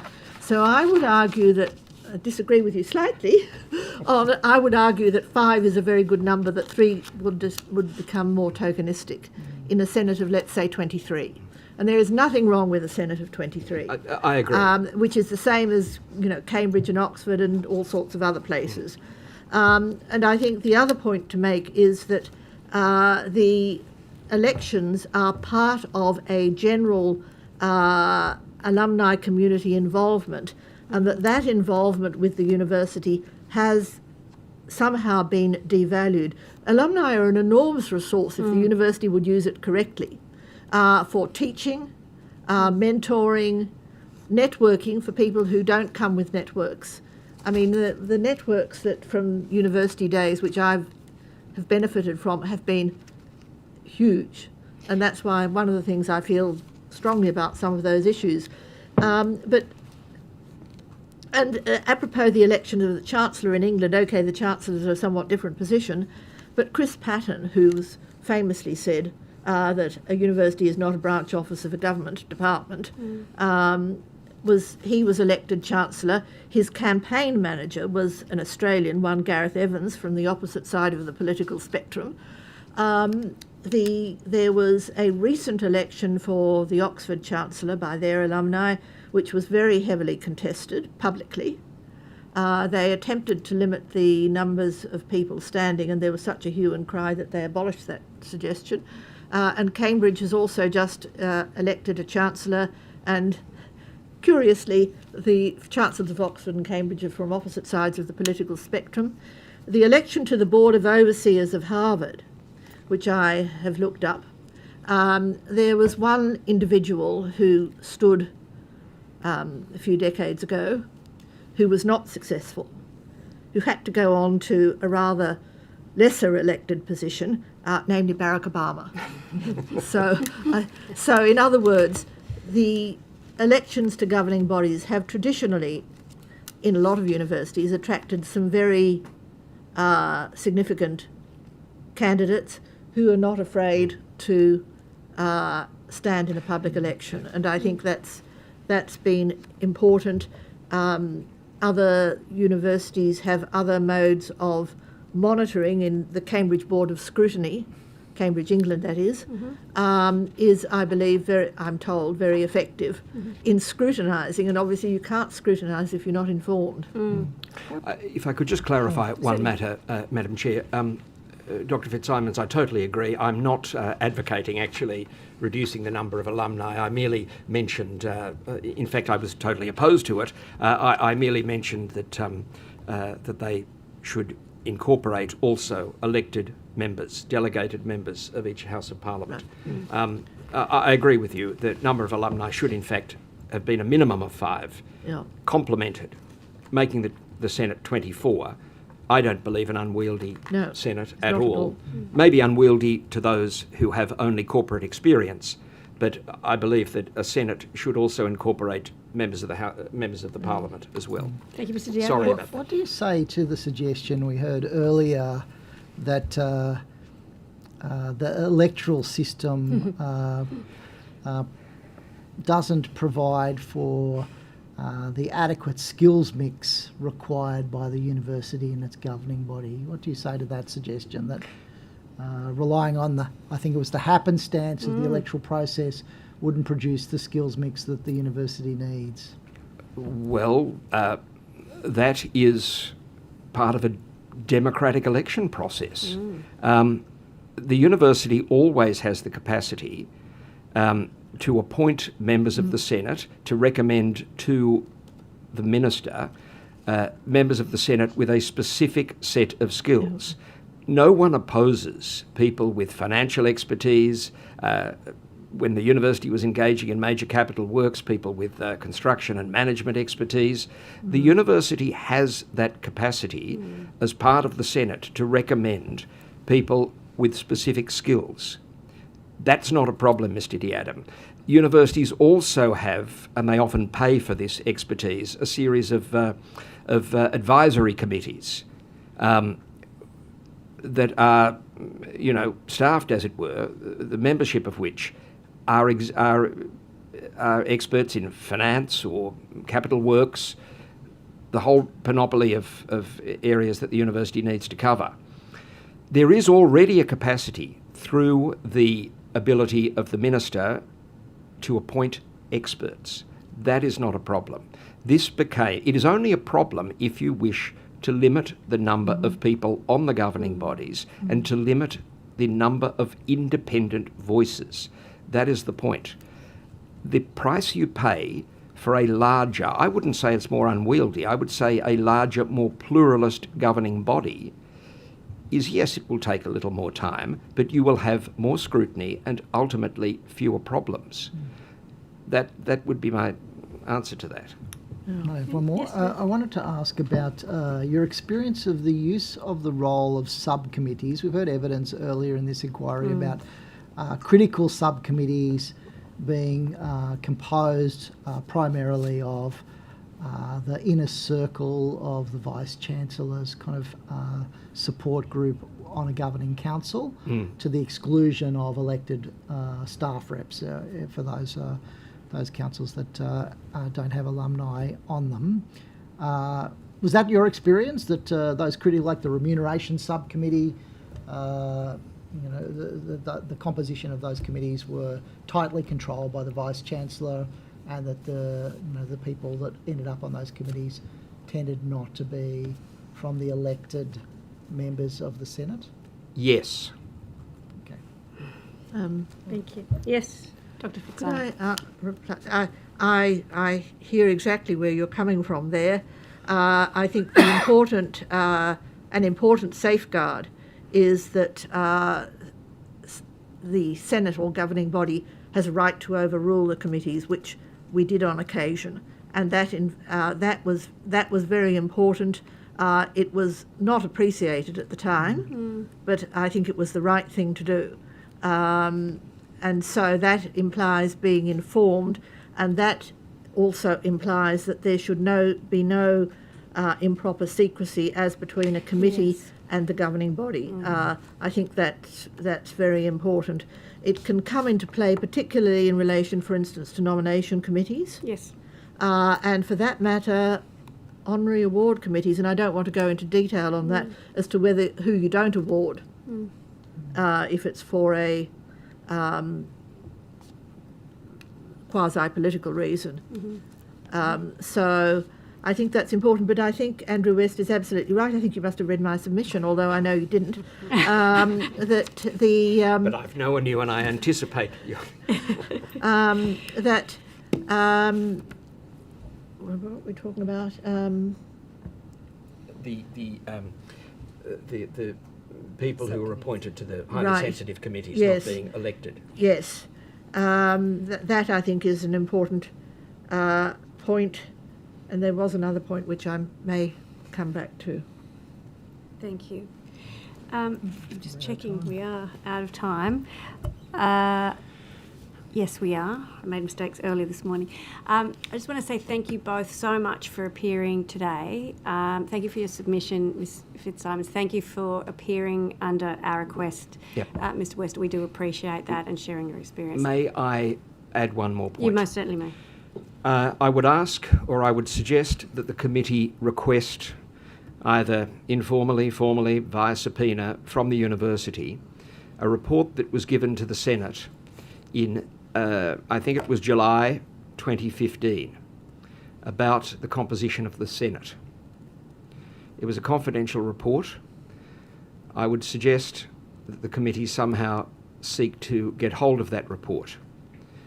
My recollection of that report was that amidst a lot of verbiage, there was a frustration that too many questions were being asked. Yeah. Do you know who authored that report? I believe it was a consultant, the last name Baker, but I have no further details. Thank you. But I would suggest that the committee seek that report either, as I say, voluntarily or by subpoena. Thank you. Can I just comment on that? That I agree. Questions were a very valuable way of getting something onto an agenda and under discussion. And the point that I was going to make was that I agree with you about the numbers. There is no conflict between having elected people and having expertise if you have an adequate sized governing body. Yes. Oh, yes. Yes. I've just been reminded, thank you, Stephen, that Dr. Fitzsimons, you were going to table, I think, your opinion piece for us as well, if that's still okay. Oh, yes. We would like to. Yes, yes, happy to do that. This is from the, I've just got the one copy here, if you need it emailed, happy to.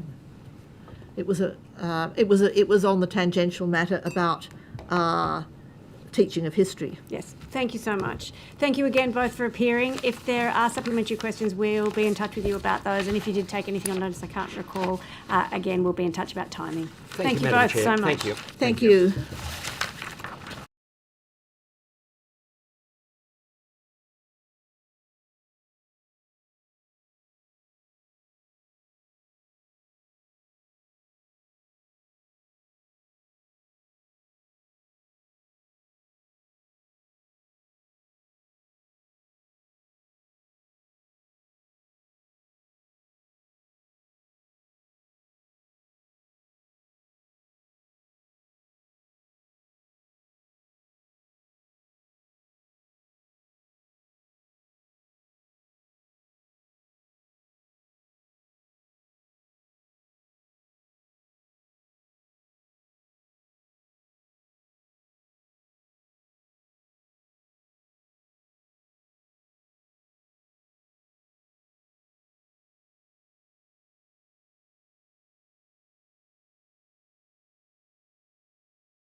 Thank you. We're on to our next session.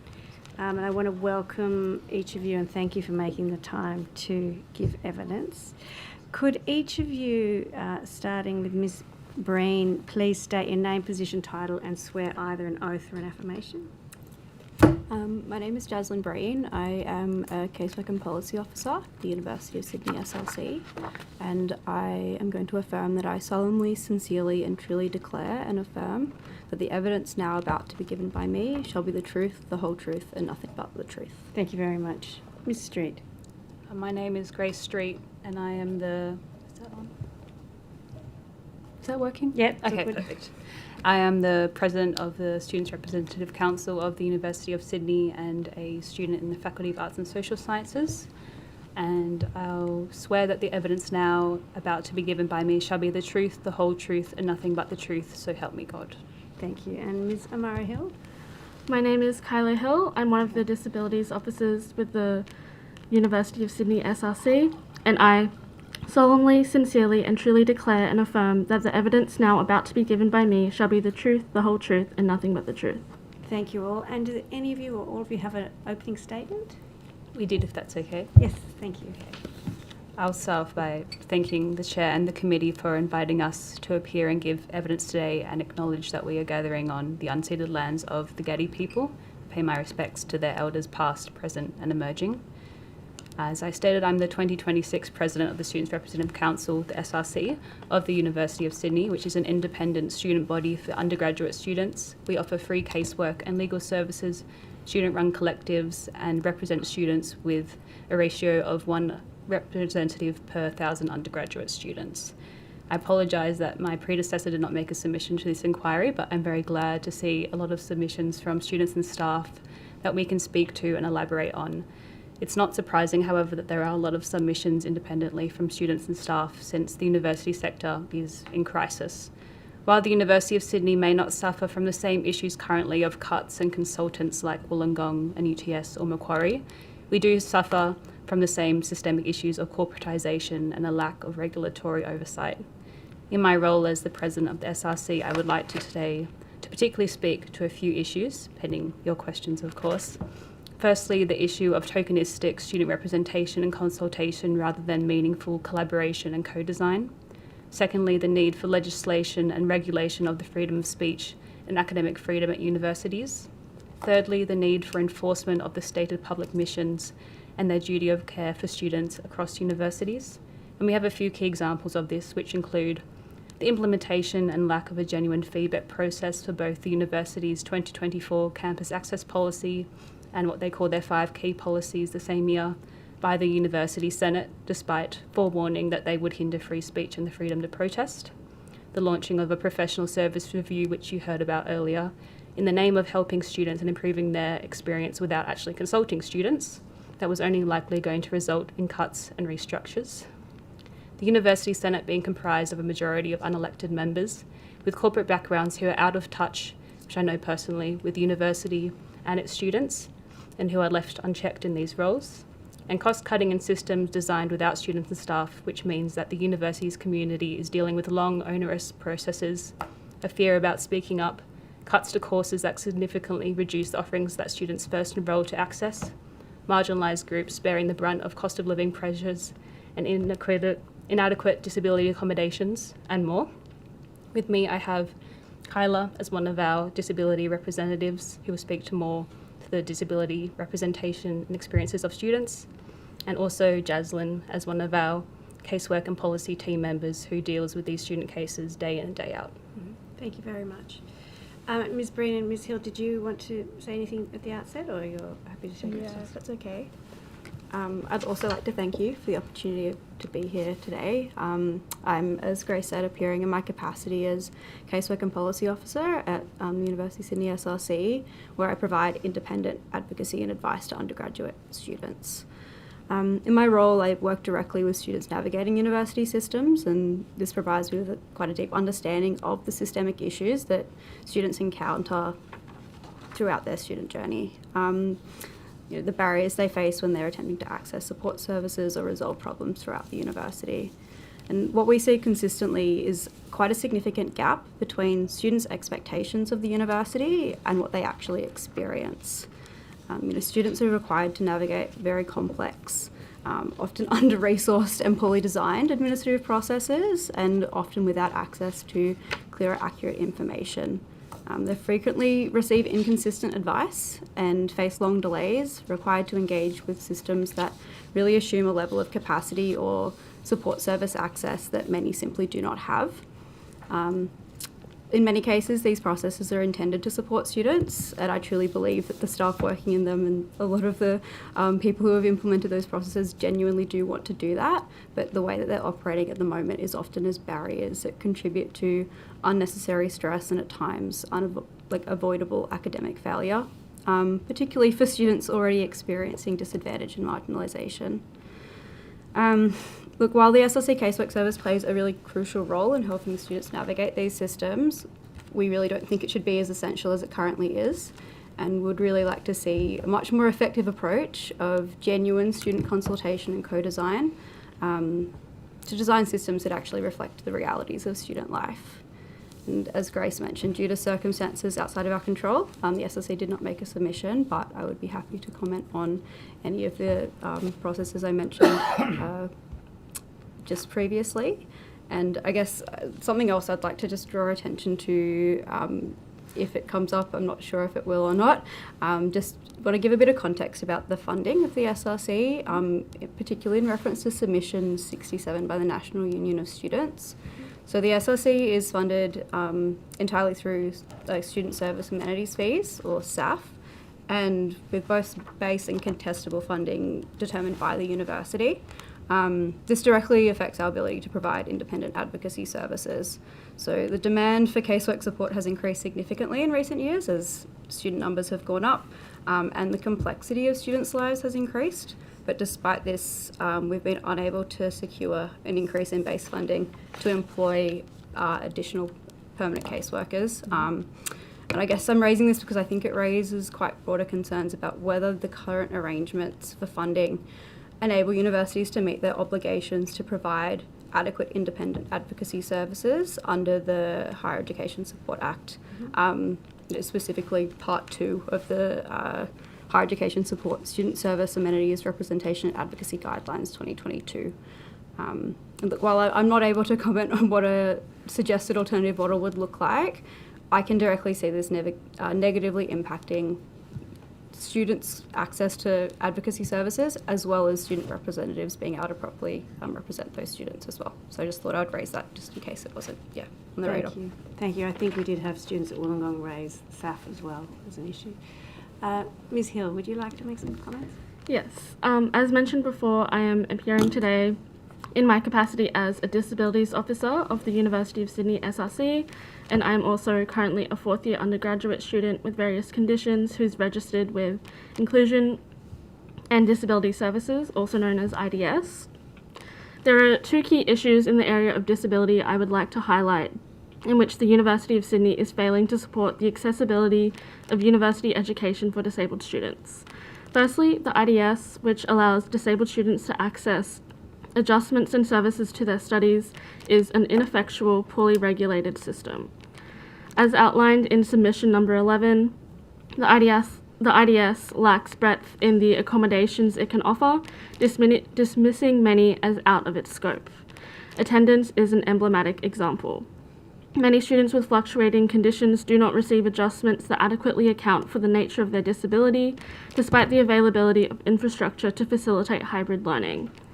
Accommodations such as these, which the IDS are powerless to mandate, are only fulfilled according to the willingness and resources of a unit's teaching staff and the self-advocacy of the student. As such, students are either penalised or forced to worsen their health to complete their studies satisfactorily. Additionally, the IDS does not have strongly institutionalised implementation processes, meaning academic plans are inconsistently enforced. Even for adjustments that are written into students' academic plans, they are commonly ignored, dismissed, or forgotten by teaching staff.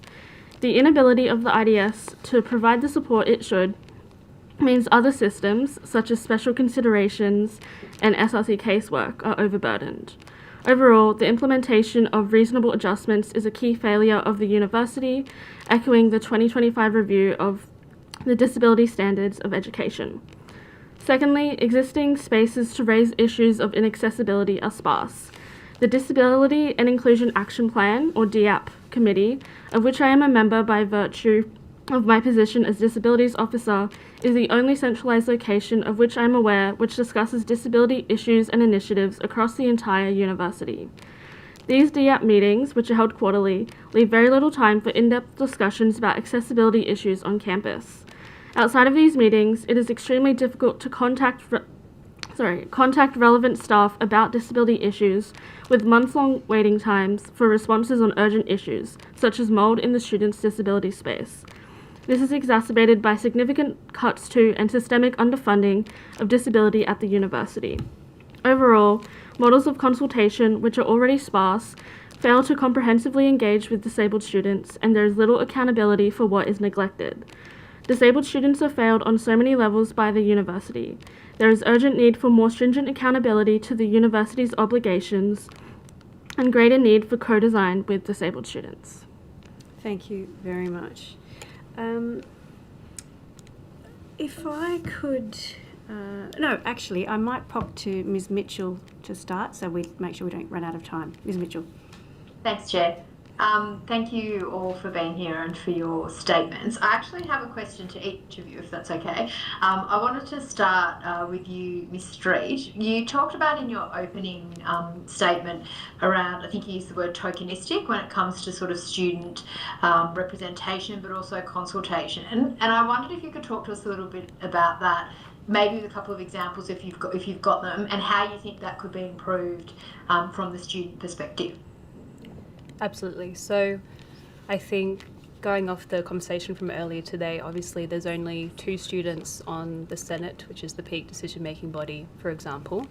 And I think in the last few years, the undergraduate student elected hasn't really liaised at all with the SRC or our counterpart Supra. And I think the current member on there hasn't been to the last few meetings, but there's no reaction from the university there or attempt to bring us into the conversation instead.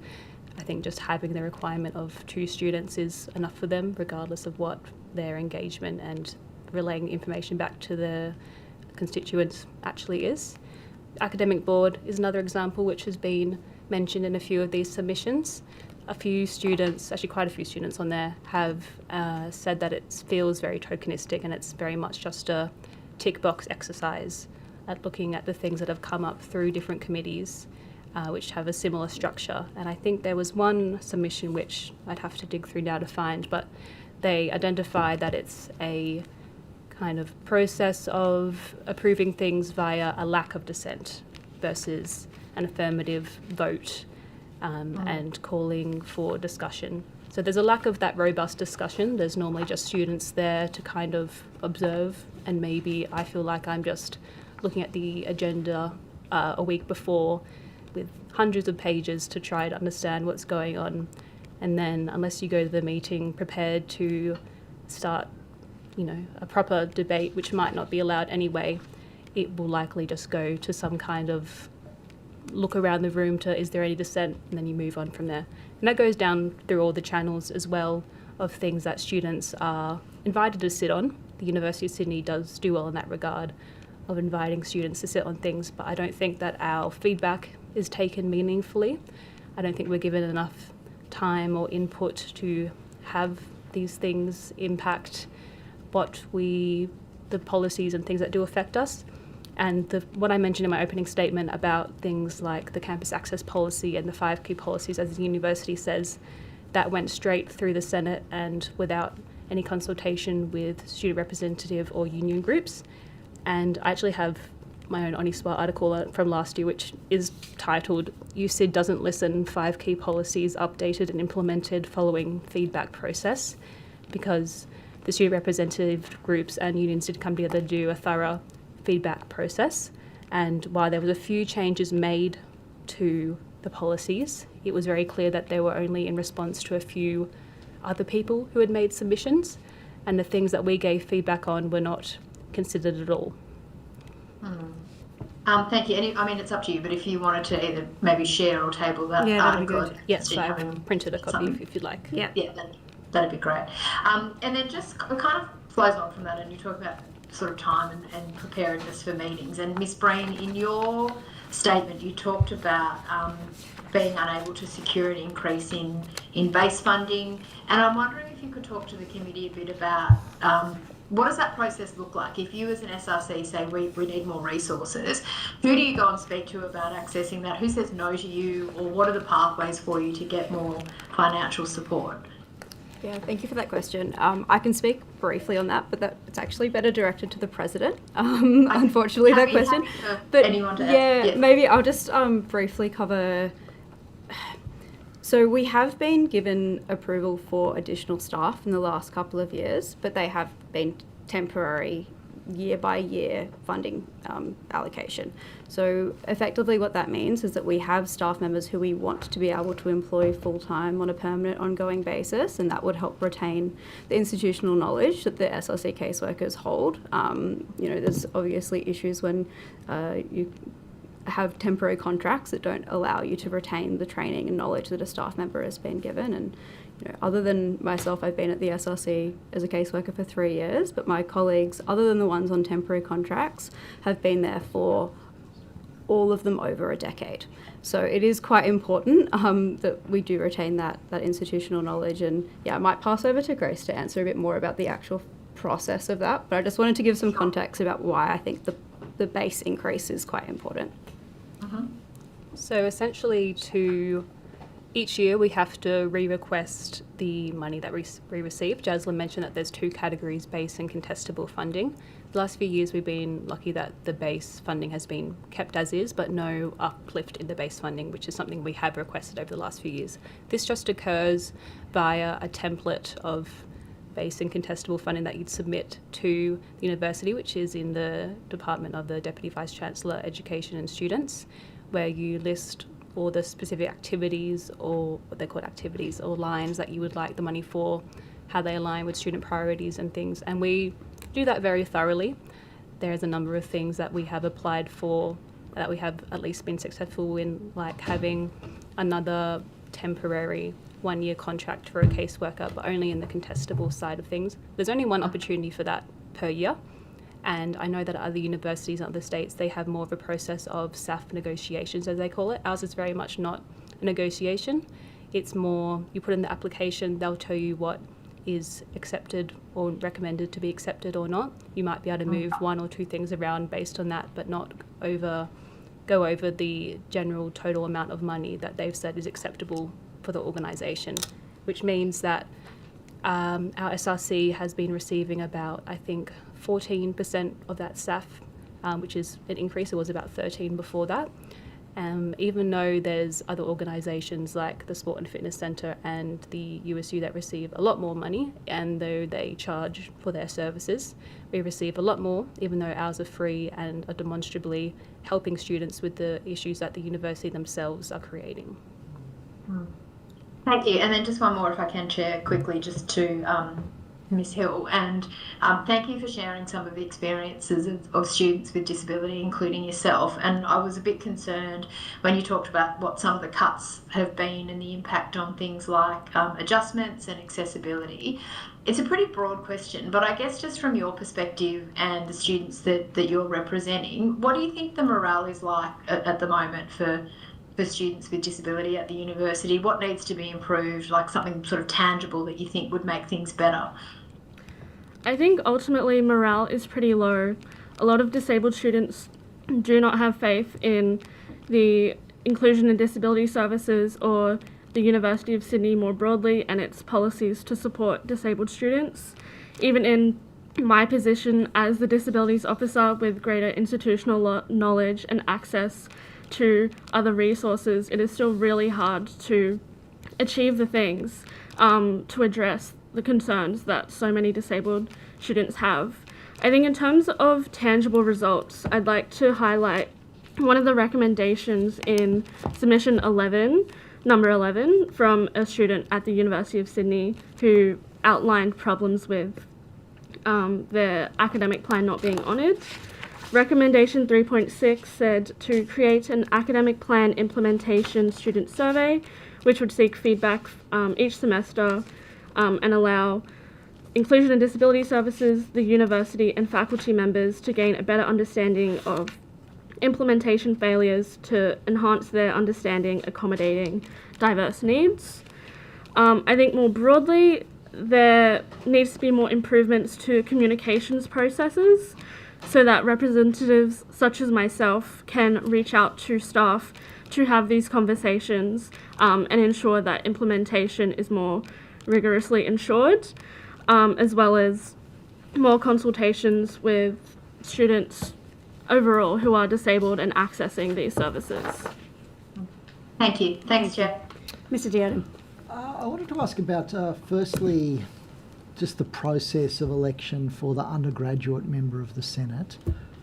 Is that conducted by postal ballot or like online ballot? What's the mechanism? Yeah, it's an electronic ballot via mail. Right, and Email, do candidates get access to like the list of eligible voters? Like, are they able to communicate their message? How is campaigning conducted for an election like that?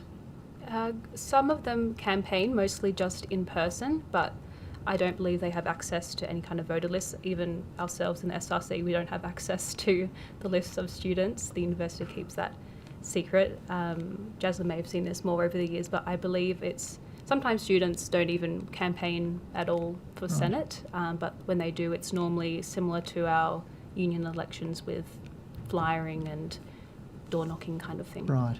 And so they're elected separately from the SRC process. The SRC is established under a bylaw of the university. That's correct, is it?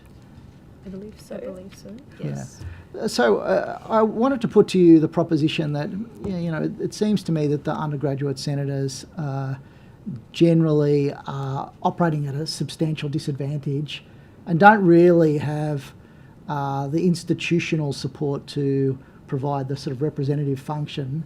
Would it not be better to have the undergraduate representative effectively an ex officio of the SRC? What's the position of the SRC in relation to that idea? I mean, we've got, I think the chair of the academic board is an ex officio position on the Senate.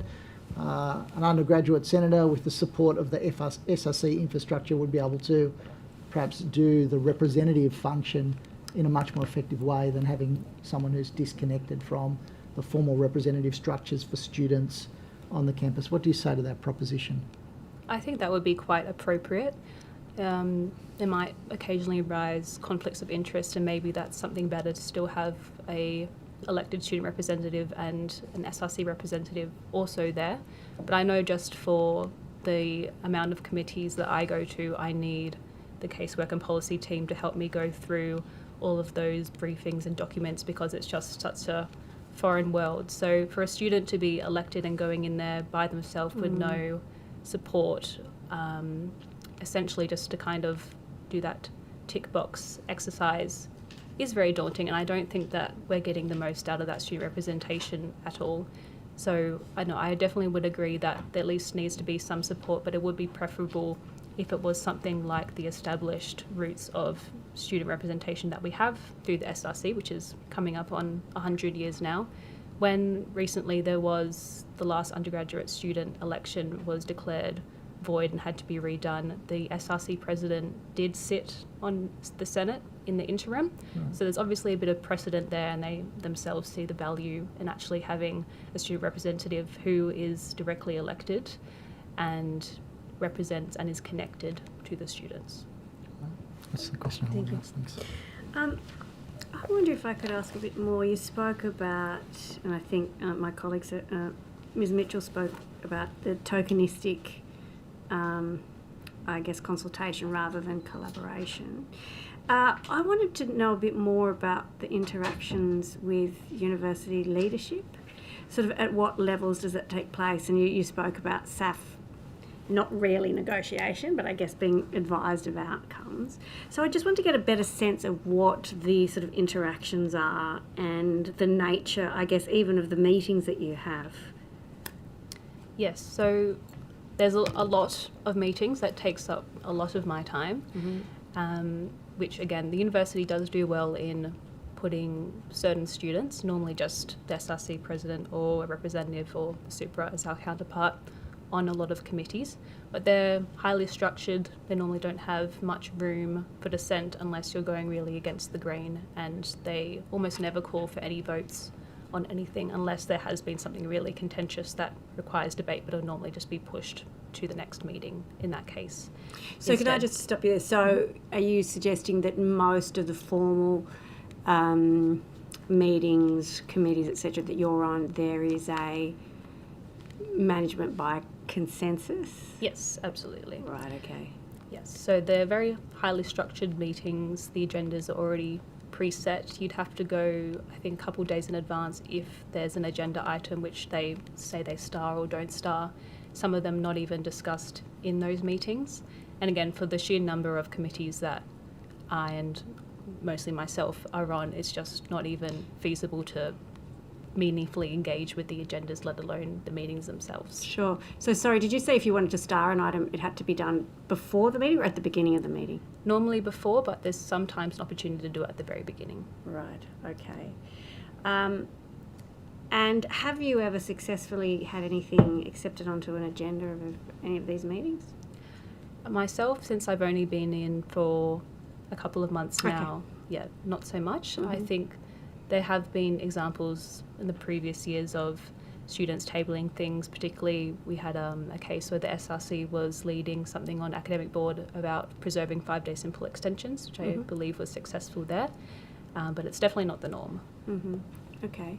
So what do you, it might seem a bit facetious, it's not meant to, but what is the value of you attending all those meetings if there's essentially a consensus of, I guess, management in the room that's already decided or is going to decide? What does the SRC get out of it? That's a question I ask myself as well. Probably several times a day. And again, since we have high turnover of yearly elections, I think it does take a couple of months to come to that point, and then by that time you've only got a few months left before the next person comes in and they're finding their own feet and meeting these new people and understanding what they might or might not be able to get out of these meetings. Mm-hmm. There's definitely a few, I think, which could be done differently or might not need my presence at all. Some things that could be done better as just an email or briefing or a different form of consultation with the SRC versus something that's already pre-decided when we get to the meetings. Mm-hmm. The different format, I think, is very much needed. Mm-hmm. Is the current format of many, many onerous meetings which have already been decided by different working groups and papers is not democratic and it's not effective. Could you go back to, you mentioned something and I missed the detail where you said there was a decision taken or going to be taken and you and I think it was the union, the NTU, had consultation or planned consultation.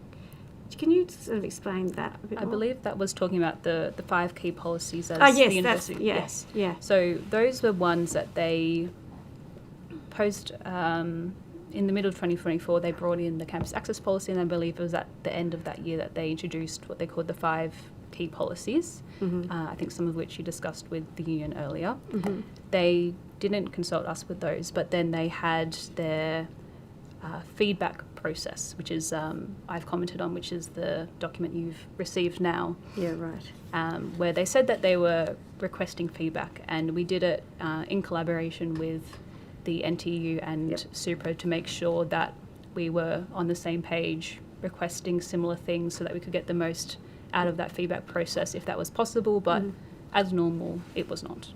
Mm-hmm. And then that was the end of that story, really. Okay, so I haven't had the opportunity yet to read this, so I will. But the long and the short of it, did you get any, sounds a silly way to say it, but feedback on your feedback? No. There was only just combing through their list or summary of what they had changed to match up to what we had submitted.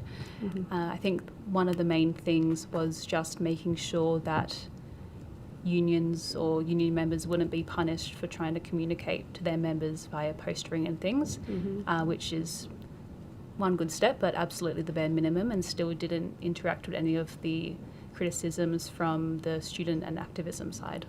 Does that policy apply to the SRC? Yes. Okay. So is that for example, posters or material that's branded SRC, or is that a broader? It's for everything, but there's also part of it that says that we do have to brand and authorise everything that we print and post, and that means that then that the person who's authorised it, or us as an organisation in that instance, if we had done the wrong thing, would be potentially financially penalised.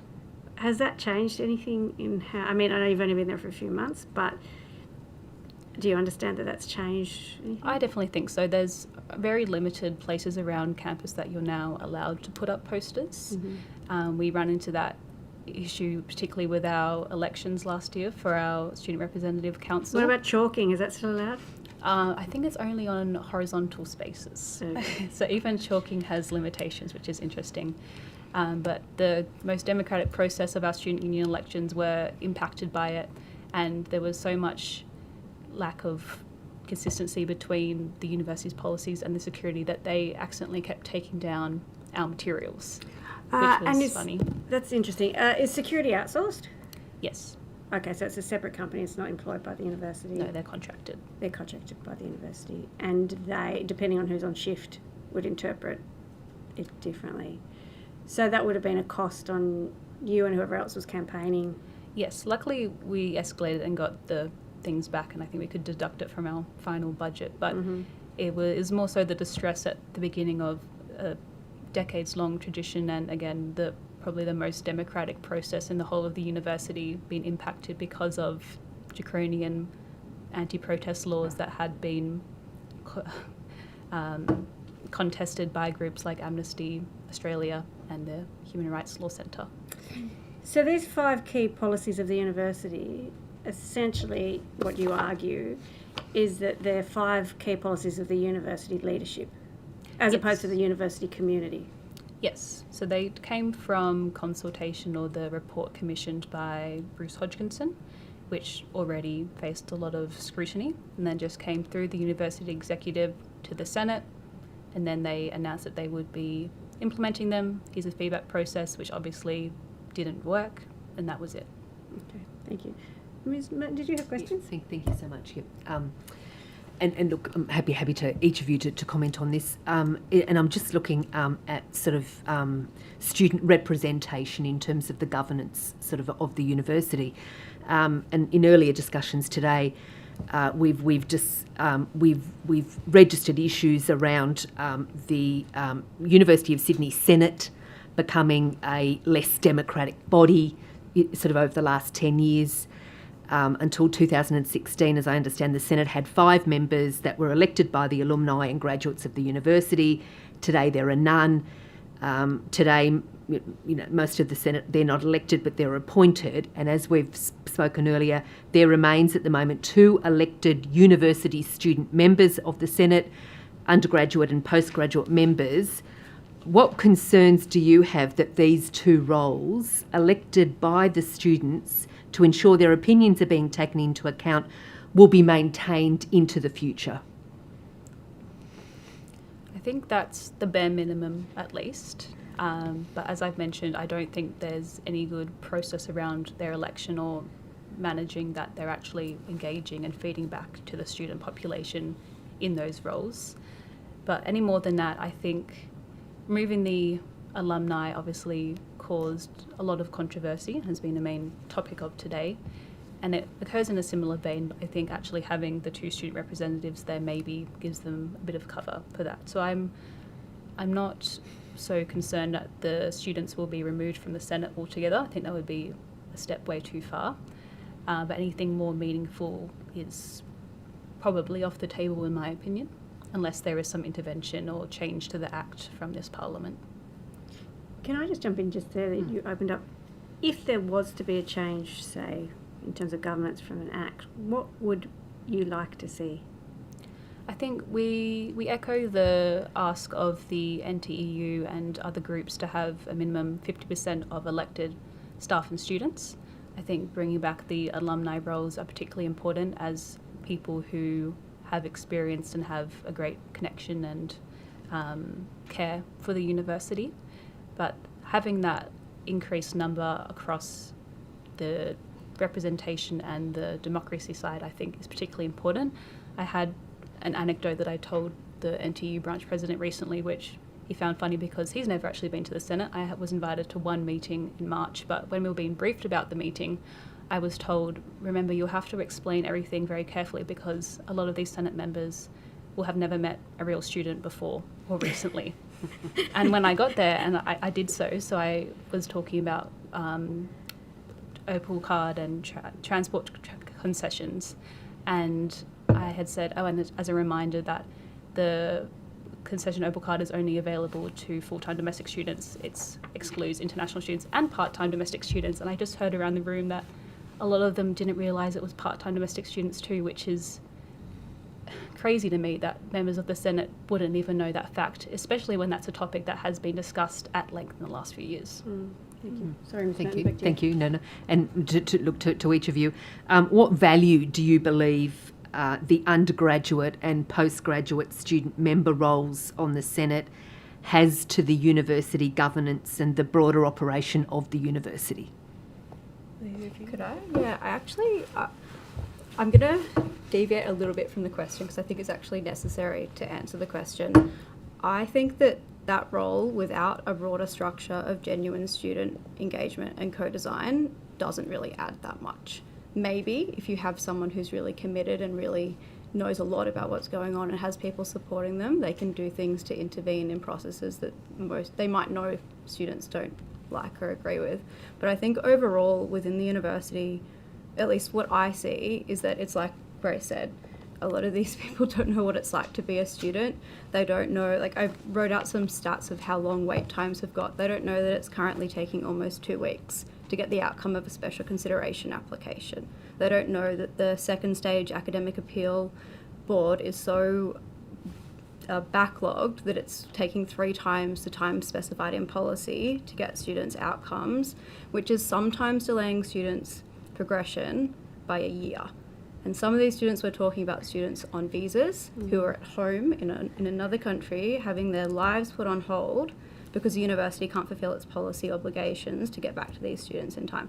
I don't think that this is known by the University of Sydney higher management. I don't think that they value students in a way that would allow them to know that kind of information. I just think, they're always talking about how to improve the student experience survey results. The student's experience is talking to their tutors, applying for special consideration, putting an appeal, actually engaging with a staff member who can give them the answer to the question because they're not on a 6-month contract and they don't know enough to provide an answer. There's just no way that the university is going to improve those student experience results. Even that shouldn't even be the goal, but then there's not going to be improved if they continue in this tokenistic way of engaging with students that really just doesn't reflect what a university should be doing or how it should be valuing students in general. I hope that answers the question. No, that's fine. And Ms. Street, just picking up your comment earlier about your attendance at the Senate. So in terms of an opportunity to provide feedback and represent the views of the student body to each Senate meeting, is there anything further that you've had outside that one invitation? No, that's pretty non-existent. I think that was a one-off. I think they do it once a year. We had a 45-minute slot for representatives of the 4 student organisations, one of which was the Sport and Fitness Centre. I'm not sure if I would call that a student organisation. So it was very short, and again, we got that briefing ahead of time to try to make the most of it. I think someone did raise maybe it would be better to have one 45-minute session for each person, and we were told in response, you could get a coffee, ask the Chancellor for a coffee to chat instead. So otherwise the formal networks and actually talking to the rest of the Senate, who are meant to be experts or elected in some capacity, is zero, essentially. Thank Okay. you. Yeah, Thank you. That brings our session to an end. Thank you all very much for being here today, being willing to discuss things today, but also for the work that you do on campus for your fellow students. We appreciate that. There might be questions that we send to you, supplementary questions, and the Secretariat will get in touch with that. But thank you all again for being prepared to be here today. Thank you we for appreciate having it. us. Thank you.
to give evidence today. We appreciate it. Would you mind stating your name, position, title, and swearing either an oath or an affirmation? Hello, my name is Chris Moran. I'm the Vice-Chancellor of the University of New England. I solemnly, sincerely and truly declare and affirm that the evidence now about to be given by me shall be the truth, the whole truth, and nothing but the truth. Thank you very much. And would you like to make an opening statement?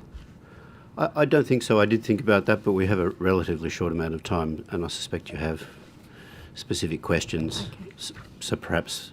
Okay. I mean, if you've changed your mind, if you've got anything to say, you can, you know. I wondered if I might start then.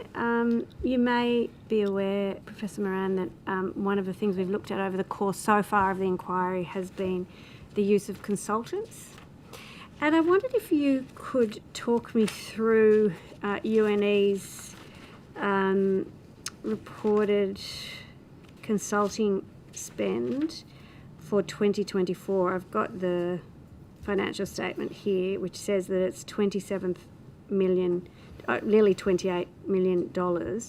So I wondered if you could talk through, you know, what constitutes that figure. Absolutely, certainly. Can I give a little preamble to that? Certainly. Would that be okay? Yeah. I took up the role in the middle of 2023.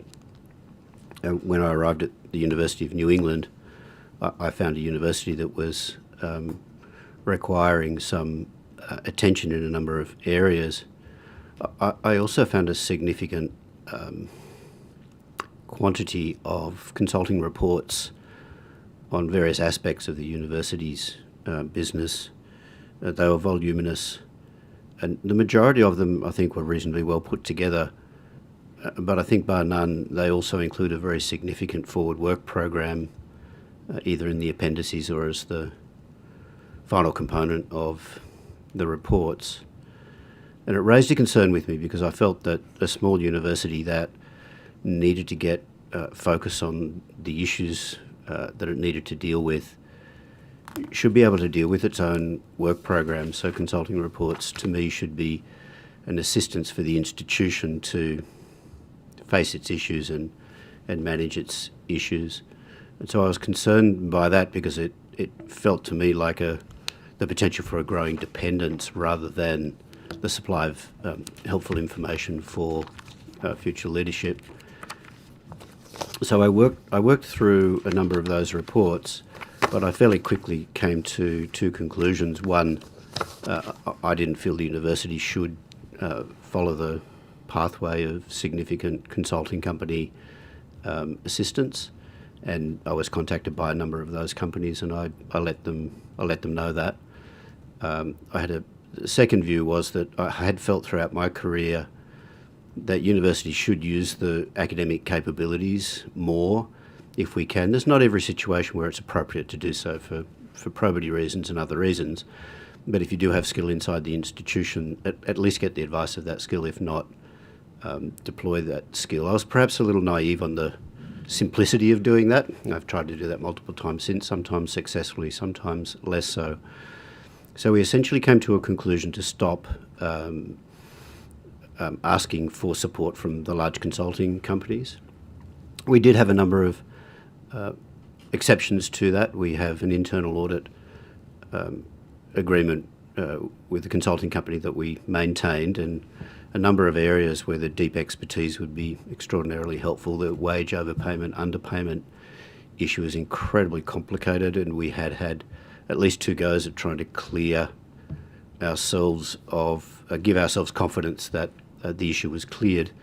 And so ultimately we did ask KPMG to come and provide advice on that because they had, I think, worked with 3 or 4 other universities in short order, and so they knew exactly how to look at the situation, which was helpful. And then we also asked to hear, which is not a large consulting company, but again, given the complexity and the difficulty of closing that issue out with confidence, we felt that it was reasonable to do that.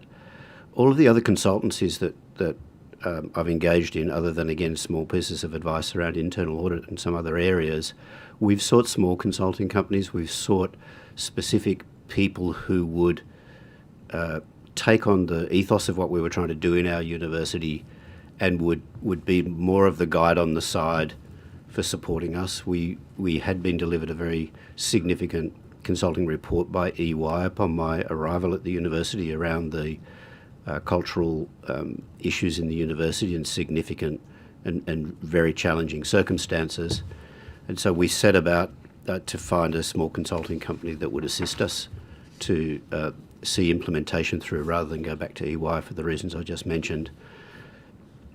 The way we went through that process is we brought the senior leadership team together so they could both read and interview each of the small consulting companies. So we had a much wider buy-in from the university leadership. The senior leadership team in our university is about that 80 or 90 people that are at the next level from the Vice-Chancellor. So we let them both participate in reading, feeding back, and then in video interviewing each of the consultants so that those consultants knew that these are the people that they would be working with when they came, and they knew that they weren't going to work directly to a very small group or directly to a Vice-Chancellor. They had to work in and across the university. And we've maintained that approach pretty much with the exception of those ones that I mentioned. We also made a decision that we needed a formal guidance as to when large consulting companies would be asked to provide input or respond to a call. And so now we have a very clear and published guidance for anyone in the university to make a case for why they would go to one of the large consulting companies rather than find the internal capability or go to a smaller bespoke entity. We've done a similar thing with our enterprise risk management system. We decided rather than continue to try to update, upgrade, we would start from scratch, and we went to a small consulting firm again of two individuals who have walked us through hand in hand. I'm sorry, I will answer your question. Yes, so I do have a full account from 2025. So the major lines here that are included in that in an accounting sense are commissions paid. So they're not consultants. There are so outsourced. that's for student agents? There'll be a range of commissions, but mostly Open Universities Australia is the biggest, by far the dominant player there. We then have a set of outsourced services. We have medical centre doctors. We run a medical practice teaching, exam supervisors, clinical marking and facilitation, and that's $15.5 million. The other significant line item here is what's known as other professional advisory services. These are amounts paid for professional and advisory services which are not outsourced services or consultancy or data services or legal fees, and they're at $4.4 million for the year. The actual consultant fees, along the lines of the description and why I gave you the preamble, if I read from 2022, these are consultants paid for expert knowledge, analysis, etc. So if you like those classic consultants, they were $3.3 million in 22, $7 million in 23, $165,000 in 24 after I took over, and $795,000 in 25. The increase in 2025 really has to do with that risk work that I mentioned. That's the biggest part, and the cultural work. The other major line item is around research services, analysis and data. It's about $1.2 million in that year. Audit fees around $500,000. And the rest are relatively small. Legal expenses around $780,000. So can I just be clear, because you seem to have on your financial statements external contributions which match to what you were talking about with commissions, which is $15.5 million. So you're saying that's not commissions, you're saying that's something else, and commissions are wrapped up in the $28 million that's listed as consulting and professional fees. You can take that on notice, it's fine. I'd have to take that on notice. I've got a table here Yeah. from my finance, so Sure. I would be best not to wander outside that Sure, table. no, if you could take that on notice, that'd be appreciated. And also, if you could take on notice the level of breakdown. I've only got part of the report here. How you account, because what we found across universities, without there being a centralised, standardised reporting framework for how things are classified, if you could provide us with a comprehensive overview of how things are classified. If you've started to provide that would be useful.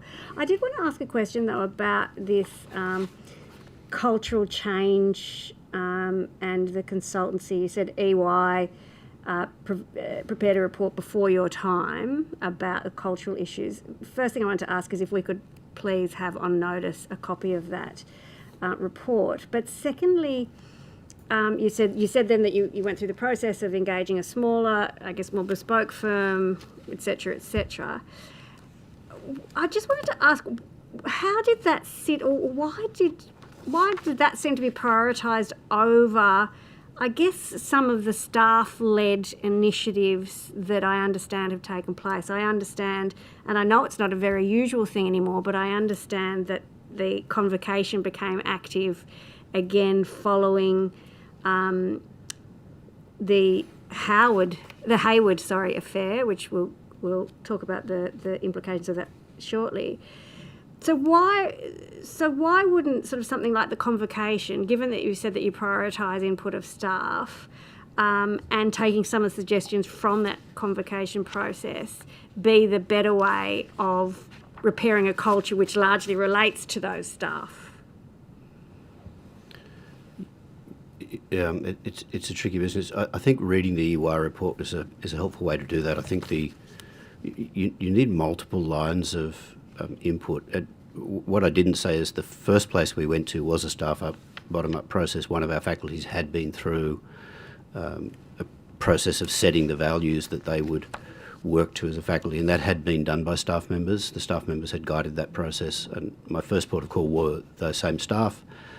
They agreed to help, and then in the period between agreeing to help and the starting to help, they received a very large research grant, and they called me and said, we're very happy to help and help you oversee it, but we really want to do our research grant. So they were no longer available to me, those staff were no longer available to me to do that work. So they had started essentially, I don't know if you call it bottom up, middle down, middle up, anyway, at the faculty level to school level in one of our faculties. Mm-hmm. The convocation is an interesting, I've just come out of convocation actually. The convocation is a very interesting conversation because it's alumni and staff of the university, and so you get a strong mixture of differences, and there's a very interesting sample. We have 140,000 alumni of the university, some 40 or 50 of which attend convocation. We have regular and open all staff discussions, meetings and fora as well. And what you find in the university is in certain environments, certain clusters of staff turn up essentially to provide input. And so it becomes clear that you're only getting input through a fairly narrow lens if you only use one pathway of communicating with staff. Upon my arrival, I spent quite a lot of time trying to make clear to staff, and the trust level of the university was very low, trying to make clear to staff that they could ask me any question, they could ask for information, they could engage in the discussion about the future. They essentially had articulated three significant issues for the university through the EY report and other avenues.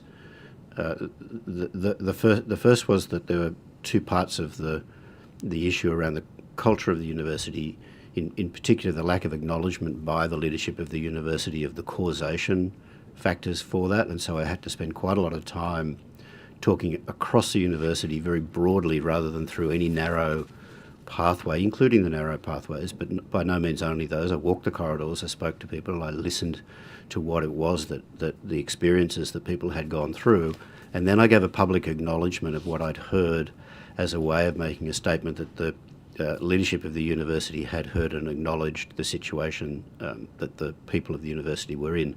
So it wasn't really feasible for me to take any single narrow path. I really had to move myself through the university in some very uncomfortable positions, I might say, but also a lot of discussions with people. And we also started a discussion, how do we want to be with one another as a university so that we could speak and listen. The EY report had said the leadership of the university is not providing direction, vision and direction for the university. My conclusion was that we needed to come to at least a modicum of trust and the ability to speak and listen to one another before we could set vision, or we'd end up with another document of a different colour with a different slogan on the front that came out of the Vice-Chancellor's small groupings. So for me, that the values work that I've referred to there, that was really a conversation about how we wish to be with one another, so then we can have a conversation about our future. that had to be done in sequence, and it now has been. We have a new strategy as a result of that. The third piece of work is the workload across the institution, and that's the first piece of work that we're embarked upon now. How do we reduce the amount of work in the institution so that people who are just carrying this sense of too much workload, that we can lift work out of there. We don't want to shift work around. We don't want to pretend that work is removed by moving it around. We've given undertakings on all the reorganisation and change process that we're involved in, that we're not downsizing the University of New England. So this is a very important part of how you both transmit and receive information broadly across the university. And the convocation pathway is just simply too narrow to be a sufficient pathway. I guess I'm interested in, and I'm not at all suggesting you would have followed what we've been looking at, but this idea of consulting with staff or not, or the engagement of other stakeholders within the university. And one of the reasons I am interested in convocation is because it is a pathway for stakeholders, not just staff, to be involved. Do you have open, do you call it a council or Senate? Council. Do you have open council meetings? We have both. We have open and closed. Under our new Chancellor and my leadership, we also have a stated principle to have as much open as we can. So as much of the business of council is placed in the open session, and we really put things in the closed session so we can debate things, so we can figure out what positions we have, and clearly if there's any probity or individual matters that need to be closed. The rest of the council meetings are open. Can I ask that? That leads me to one of my other questions.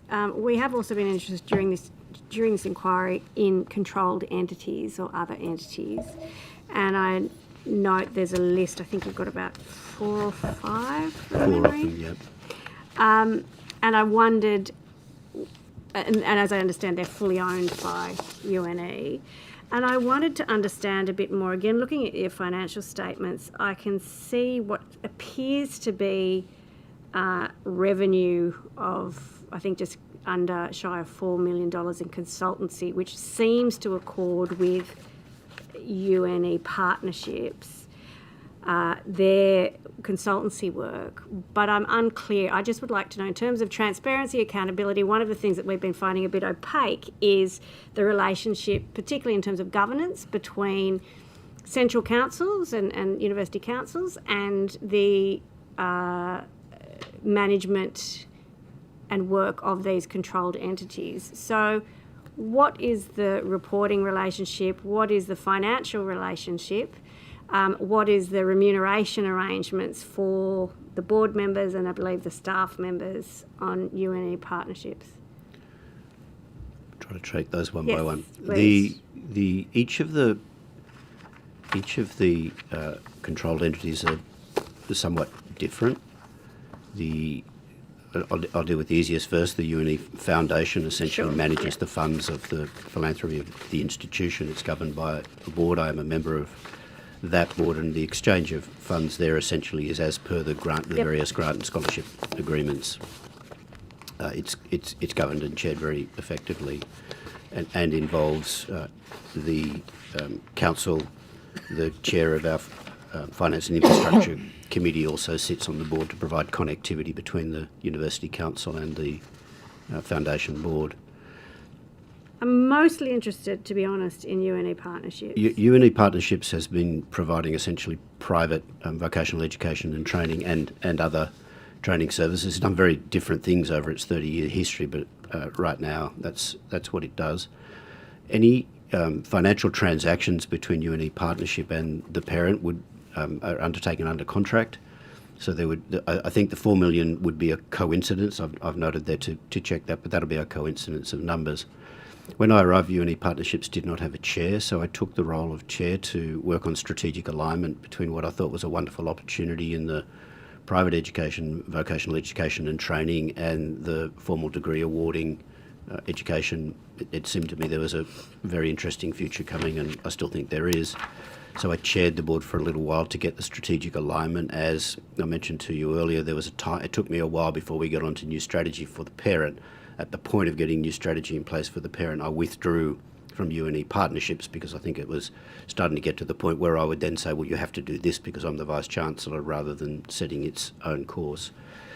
The main issue in the finances of UNE partnerships has been the fee-free TAFE effect, and so many students have obviously flooded into fee-free vocational education and training. There is an allocation to UNE partnerships by the New South Wales government. The problem there, of course, is tracking and maintaining completion of students, and there is a link between the completion of students and the ongoing payment and those positions. And what happened with fee-free and UNE partnerships, a lot of people signed up and they never appeared. So they were never engaged in learning. They were difficult to contact. They didn't respond, and so you have this group of identifiers, if you like, that sit there. That's the main financial issue at the moment. The second is that there was a lot of work done on education and learning design with the Department of Education, and that work tailed off dramatically as the Department of Education actually closed down its external training for a period of time. Whether it will continue that way or not, I don't know. But I'd be very confident the $4 million between the two figures that you've raised will be coincidental, but I can check whether that is the case. That would be great. And if you could check also, you probably don't have this to hand, but the remuneration of both the directors, are they remunerated, the directors of UNE Partnership? The university board. representatives are not. The CEO obviously is. There may be a small remuneration for board members, I think, of all of the controlled entities. Okay, if we could take that on notice, that would be helpful. Would you have we had this question of a different university. Would you have a ballpark figure of the remuneration for the CEO of UNE Partnerships? Yes, it'd be in the order of 200 to 250,000. 240, I think, but I will also take that on notice to be accurate. Yeah, thank you. I appreciate that. I've got lots more questions, but I know my colleagues do as well. I'm going to flick to Ms. Mitchell, who's online. Thank you. Thanks, Chair. Thank you, Professor Moran, for being here today. I wanted to ask you, obviously with UNE being a regional university, and I know you've got students from all over the world, but particularly with that regional focus, what sort of kind of considerations are in place in things like the governance structures, the university council membership, to ensure that there's an understanding of, I guess, the unique nature of delivery of, university courses and like in a regional community? I would like, if you wouldn't mind, to give a bit of preamble to that. I don't know how much you know of the history of the University of New England. Well, I'm coming to you from Gunnedah, so I'm not far away. I know a little bit about UNE. My sister was a student there many years ago, but very happy for you to whatever you'd like to put on the record, feel free. Congratulations for living regionally. The best. When the University of New England was founded, it was first founded as a college of the University of Sydney in 1938, and it was founded on the basis of the religious leaders of Armidale, the bishops, and the head of the main high school, who was also a religious man. And they established in 1892 a well-documented statement that education should be for everybody. And from 1892 through until 1938, the community came together, first under their leadership and then the community by themselves, to establish a university that would provide access for everybody. Now, you can't cast your minds back. I can look around the room. No one here can cast their mind back to 1938. But in 1938, the University of Queensland had about 1,500 students. All of the main CBD universities were accessible through wealth. The children of wealthy people went to university at the time that the University of New England established itself as a university of access for all. Quite a remarkable thing they did. They did a second thing when they separated from the University of Sydney, which they sat down and said, if we don't have to go to Sydney, if our people don't have to go to Sydney, why should they have to come to Armidale? So they established distance education at the same time, essentially, as they were building their formal 4 award degrees in town. So from the beginning of the university, there were more external students than there were on-campus students. And the insight that they gave was that people who didn't have to travel to Sydney were also not necessarily young people. So they began by educating adults at distance. Now, you wouldn't go to a graduation ceremony in this country today and not see an adult graduating. That was not the case at the time that the University of New England established its bona fides as to which students, which learners it would like to attract. It did a third thing, which is it went out to the community, it sent its academics out into the community to do non-award teaching. And what that meant was to deliver what people needed, the knowledge that people needed in the regional communities. So there's been a very strong stance of not having to be on campus from the outset. There's a very powerful story about what they did on campus, but I know time is limited. The main people who turned to the University of New England in the early years, because now this is not a university of Armidale. This was the only university in the country of Australia that would accept students that was not in the middle of a CBD and that was not taking elite people who could afford it. The only university in the country.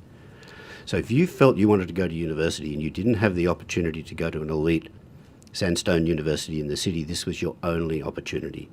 So this university took people from all around the country and continues to do so. The biggest concentration of students to the University of New England in the early 1950s was from Western Sydney, because as you might imagine, the University of Sydney was not hugely interested in the people of Western Sydney at that time, and we've maintained a very strong cohort of involvement there. By far the majority of the students in our university come to our university by reference. That is the experience of others. We have the best student experience in the country, and we have had for 20 years now. We're very proud of that. There's no experience second to the University of New England in public universities in the country. What we have, though, is a very different on-campus experience. So we have the distant students who participate in our campus in different ways throughout their journey. COVID disrupted that terribly for the university, where the large universities, particularly the big metropolitan universities, went online and provided access to people where they never had to go to the campus. They wiped out our student body immediately because the people who had to do intensives at our university were disrupting their lives. The demographic of the students of the University of New England at distance are dominantly women. And so they are dominantly mature women with children trying to change their lives. So actually getting to have that on-campus experience is quite a challenge there if you don't provide the additional services. So in a blink of the eye, the metropolitan universities really hit the University of New England's core student population, and we're still recovering from that today. On campus, though, it's very different. On campus, it's a young population. It's much more a school leaver population. They live on campus or they live in the town. There's probably upwards of 3,000 to 3,500 young people living on campus and in town. They provide a huge amount of backbone of the town from the point of view of all of those roles. When the young people are not there, the people of the town ask me, when are they coming? What's the date? When do they come back? They work while they study part-time. They participate in art, in drama. They participate in the social life. They create the social life in many ways of the town. And the other aspect then is the staffing. The University of New England had really, I think it had gone a bit too far in my opinion. That's an opinion. I'd say the fact. It's my truth. I don't know whether it's actually a fact that it's a bad thing, but there was a much more distributed staffing of the University of New England that occurred over a period of time. We're reversing that now. We've changed out a lot of the executive of the university. Everybody lives in Armidale or nearby, and so we're bringing the staffing of the university back in, because this has a lot to do with the connection with community of the town and the connection with the alumni of not just Armidale, but Tamworth, Glen Innes, Gunnedah, and then right out west to Narrabri, Moree, for example. So that whole region includes people who participate either as students or staff in the university. Our current strategic plan is pushing much, much harder in that direction. If you like, I can outline that, but that maybe you don't have time for. I'm not sure if that helps. And I think that just it's a good opportunity for the committee to kind of understand that differentiation between your university and some of the metro unis we've heard from so far, I should say. Chair, I'm happy for others just given time to ask questions. Thank you. Ms. Merton? Yeah, thank you very much. Professor, I was wondering if you might be able to speak about the composition of the university senate or governing board. Yeah, sure. We have a balance between the elected staff and students, the ministerial appointments and the council appointments at the moment. We've shifted that slightly. We've increased the potential size of council. Council had become almost too small. So we've shifted that slightly by increasing the number of council appointees. We can go between 11 and 22 members, and we came down to 11. We have two of the council appointed members are community members. They live in the local community, a male and a female. Our Chancellor is an ex-academic of the university and lived in Armidale for a long period of time. She doesn't now, but she has a very strong tie into the community. So we have three very strong ties to community on council. We have two people from Sydney, one a ministerial appointed male who comes with significant governance and audit skills background, and we have another who's from the private sector who is now council appointed, was ministerial appointed and shift across to council appointment as our Deputy Chancellor, who comes from private sector and has a significant private sector background. Of the two people I mentioned from the local community, one has a long history of education and online, as you might imagine, is a skill that's very attractive to our university, and is now a senior member of the New South Wales Public Service, and the other is from the private sector, who essentially works in audit in the private sector, was in banking and has recently moved into a different sphere. We have a staff member from the agriculture background, a staff member from our professional staff member from finance, I think is the substantive area that she is from, and then we have a student member. And we also have a community member from Tamworth. We have a very important presence in Tamworth. That person's background and skill base is development and local politics. Mm-hmm. Thank you. I do need to complete. We have two more members who are new, who have just been appointed, who will join their first council meeting in a couple of weeks. One of them has, they're both female. One has substantial higher education university background, both as a researcher and academic, and then as a university executive, a very well respected Australian university executive. So we're very happy to have more direct university executive experience. The other is a professor at a university. Today we decided that we would work with the Vice-Chancellor of another university to bring that individual in, who has specific external view, I guess, of both business and is an Aboriginal and Torres Strait Islander woman. The next two roles that we're looking to fill is we're going through, it's somewhat of a longer process, but I think it's very important that we take time to consult and speak and listen into our local elder community, because we want to go through a careful process with the local Aboriginal and Torres Strait Islander people to make sure we make a very good and clear decision. We do have a council of elders, or a group of elders that work with us, and they're working with us on that today. The university's also taken a very forward stance on artificial intelligence, and we are very keen to find someone, it's not all that easy to find, but to find someone with technology and artificial intelligence capability to bring into council, and that would complete the council. Thank you. And in terms of the elected members, are there elected members by the university alumni as part of the board? No. Okay, thank you. No, they're staff. The staff. We are required to have graduates, so we have a lot of graduates on the council. I don't think it's a good idea to guess the number right now. Okay. Mm-hmm. All right. No, thank you. I might go to Mr. Diadam. But no, they're not elected by alumni. I wanted to ask about council procedure. Do your council meetings occur in camera? We commence council meetings with an in-camera session. And how much of the business generally is dealt with in camera, like as a sort of rough proportion? Single-digit 50%, percentages. 80%? If I was to no, they'd be issues that are legal issues of the moment that need to be talked about, so that people have update on that. So no, there'd be maximum 2 or 3 issues that would be dealt with in camera. Yeah, that's a very small part of the business, very important part of the business. But so the minutes of the council, they're published? The minutes of the open meeting and the papers, I believe, are all published. I have to check on the papers, but the minutes are all published of the open meeting, but not the closed meeting. So essentially we go in camera, open meeting, closed meeting. Right, I see. And the decisions of the in-camera session, are they published?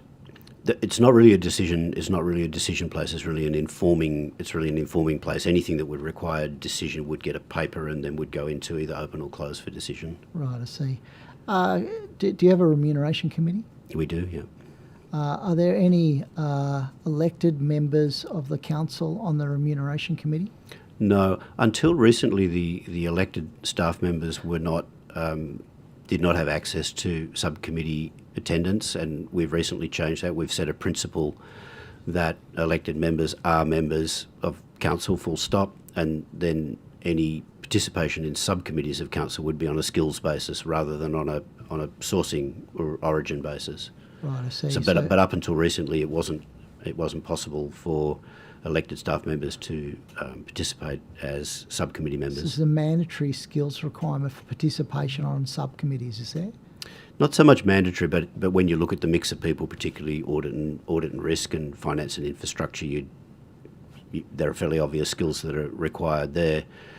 In some of the others, I think it'd be far looser as to what skills distribution of people that you would want from your council in certain conversations on high degrees and awards.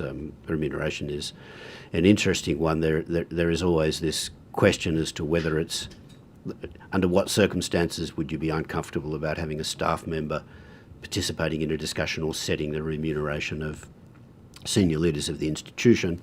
But it really depends how far you're going to go with that principle that any member of the council is a full member of council. And so you've got, at some point, you've got to change the trust structure or the way that people participate in the sense of the significance of their understanding of confidentiality of process. And that's something that I think is a training issue. It's not just a stating issue. I would like to see far more people who are interested in being voted into council undertaking training as a precursor to that, so that they're far more aware of what environment they're coming into and what the requirements are, what the behaviours are, and what the norms are of behaviour on a governing body. And those courses are available. So I think that the university should be far more open to having far more staff members, for example, doing that. A bit harder for students, I think, time-wise. There was some evidence earlier on, there was a sort of discussion about the sort of tension between council as, conceptualising the council as a board of management as opposed to a representative structure where different people bring a sort of representative voice of constituencies within the university community.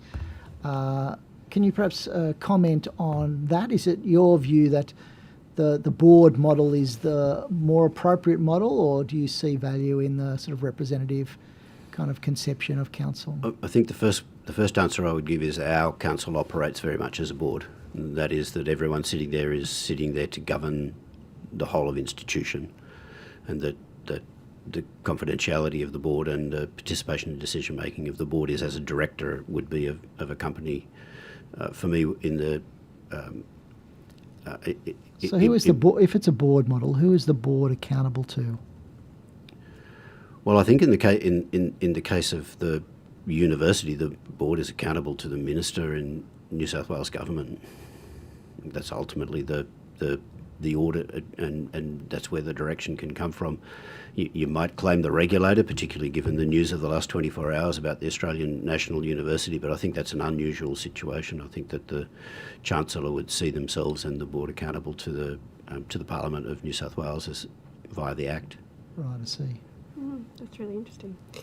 Thank you. I didn't answer your question about what my preference would be. I'd have to probably give that some thought. I have sat on as a board member, as a representative over many years for universities and for the CSIRO when I was a CSIRO member, and there are some advantages to having a representative at the table, but you also need very clear processes by which decision making for the institution occurs, either with a representative in the conversation or out of the conversation. If you're a representative and you put a position on the background of what you represent, whether that's an institution that you represent by sitting there or a cohort, you then have to be very careful about your ability to participate in a decision having expressed that. So you sort of get It's a yourself into conceptual interesting conflicts of interest, I think. bias, though, isn't it? Don't you think that that there's this idea that the interests of the university that are separate from the constituent elements that constitute the university as a whole. Sort of the board model seems to that you're advocating for assumes that there's this overarching general interest as opposed to an aggregation of the various interests. It's a very difficult area. We clearly make decisions on a regular basis as leaders of where decisions are not necessarily felt as a positive in part of the institution that we lead, but the overall institution would be potentially better off as a result of that. And there are many, many different ways this manifests. So if you looked across Australian universities and you looked at the time series, you'd say, so are we comfortable with the relationship between the ratio of professional staff and academic staff in Australian universities? And what's happened with that over time? So if you were sitting there and making a decision that said, well, actually we think we want to rebalance our university in a different way between professional staffing and academic staffing, then absolutely you're making a call one way or the other. And if you're a professional staff member as a representative and an academic staff member as a representative, you're not necessarily going to see that decision, if you're representing a cohort, as positive to both. That's if one okay. cohort That's or the okay. other That's was what to the be changed. majority will determine that ultimately. That there'll be a majority.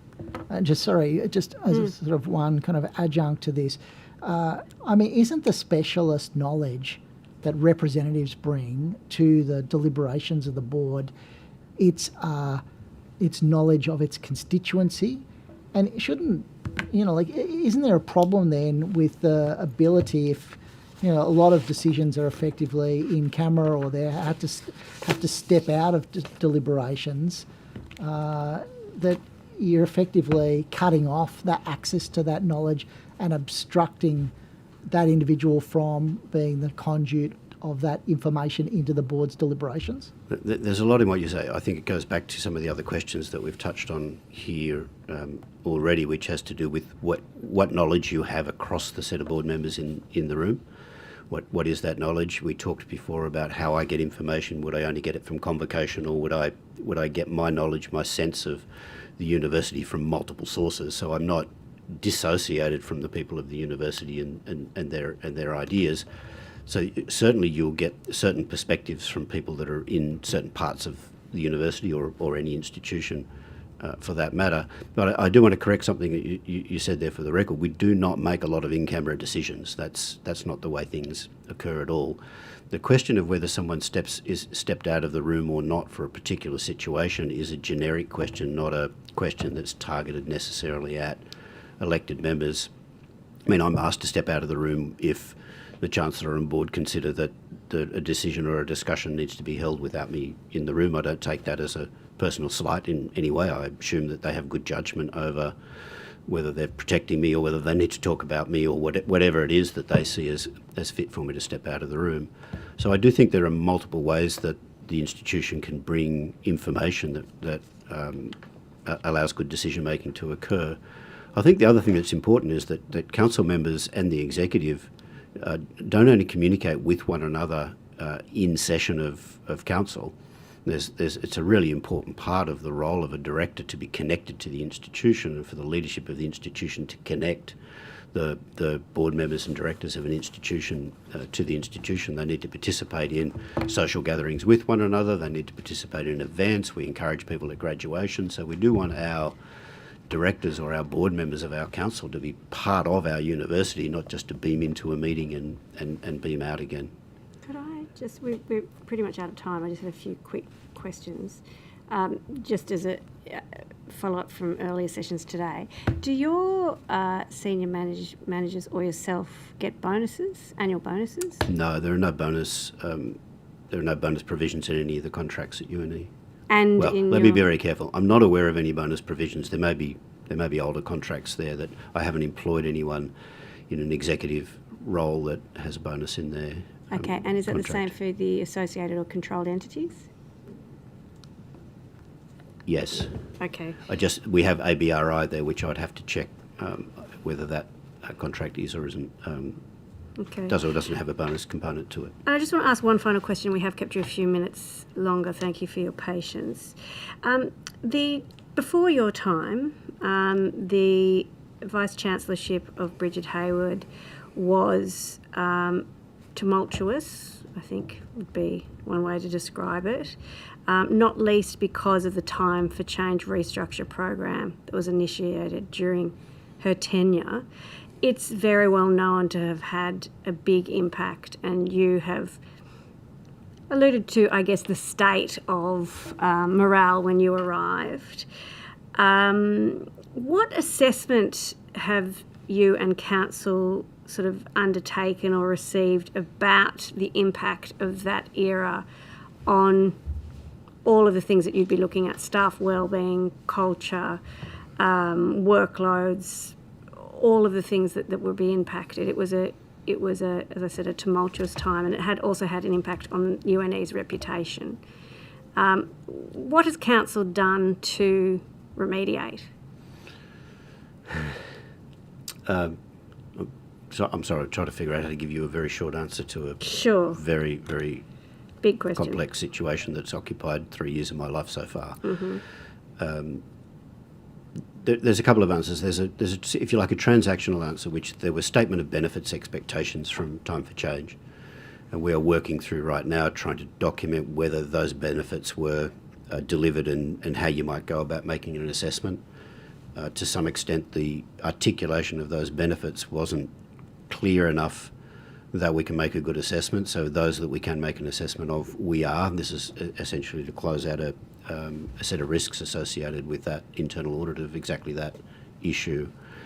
The process I talked about of going through a setting of the values and signature behaviours and starting with an acknowledgement of harm and then working through into a new strategy for the institution, that really has been the dominant work of the executive and council that sits above the day-to-day governance and process work of the university.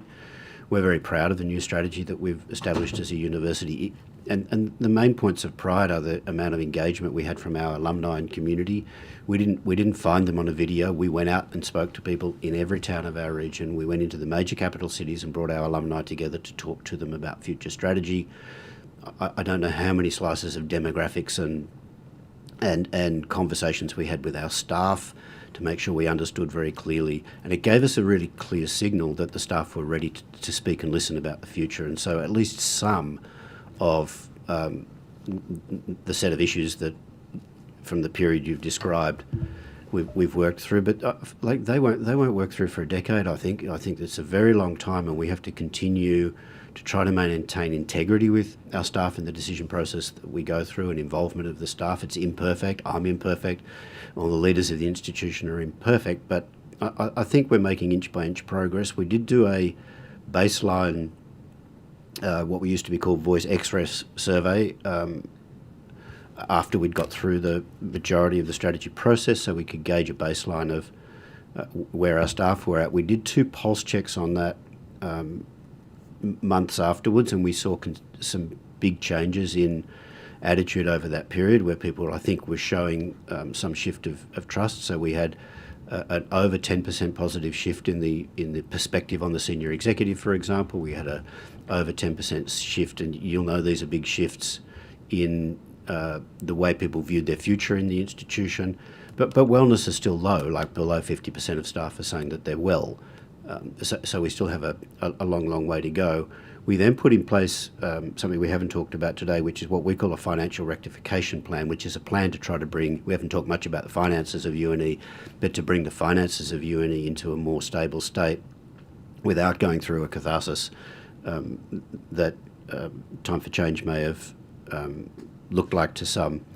So the process of going through that was not easy for the staff, and so we did another pulse check after that to see where we sat with respect to the trust of the staff, and we'd run a very open and high integrity process in going through that, and then the improvement had stopped, but it stayed stable, so we didn't have a big lurch backwards on those indicators that had moved forward that showed the staff were beginning to show some more trust and some more positivity about their future in the institution. We will do another full XREF survey in about 6 months' time, which would be a 2-year period from the previous one, and we'll continue to try to build what we can in the university in terms of building trust with the staff over a whole range of issues that we've touched on today, but a whole lot of others as well. Thank you so much, and I do appreciate your patience. We have held you a little longer than we anticipated, but we appreciate you being here and your willingness to answer the questions. Thank you so much. There may be some supplementary questions, and you took a few things on notice, so we'll be in touch about timing. Yep. Thank you very much, Professor Moran.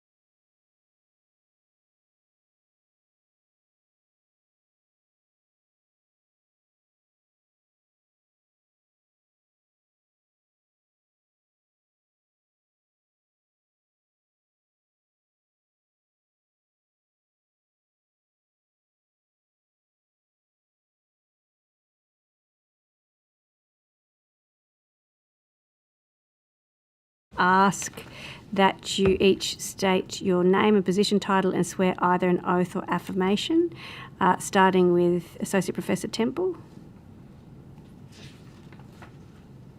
Hello, I'm Liz Temple. I'm an Associate Professor in Psychology at UNE. I solemnly, sincerely and truly declare and affirm that the evidence now about to be given by me shall be the truth, the whole truth, and nothing but the truth. Thank you. Dr. Johnson? You're on mute. Sorry. Yes, I'm Craig Johnson. I am a Senior Technical Officer at UNE, and I solemnly, sincerely, and truly declare and affirm that the evidence now about to be given by me shall be the truth, the whole truth, and nothing but the truth. Thank you. And Associate Professor Gosh. I'm Eric Gosh, Associate Professor in the Law School at UNE. I solemnly, sincerely, and truly declare and affirm that the evidence now about to be given by me shall be the truth, the whole truth, and nothing but the truth. Thank you very much, and thank you all for appearing. Would you like to start by making short statement or statements? Yes? Yes, I will do. Yep. On behalf of the Thank you, Dr. Johnson. colleagues. When you're ready.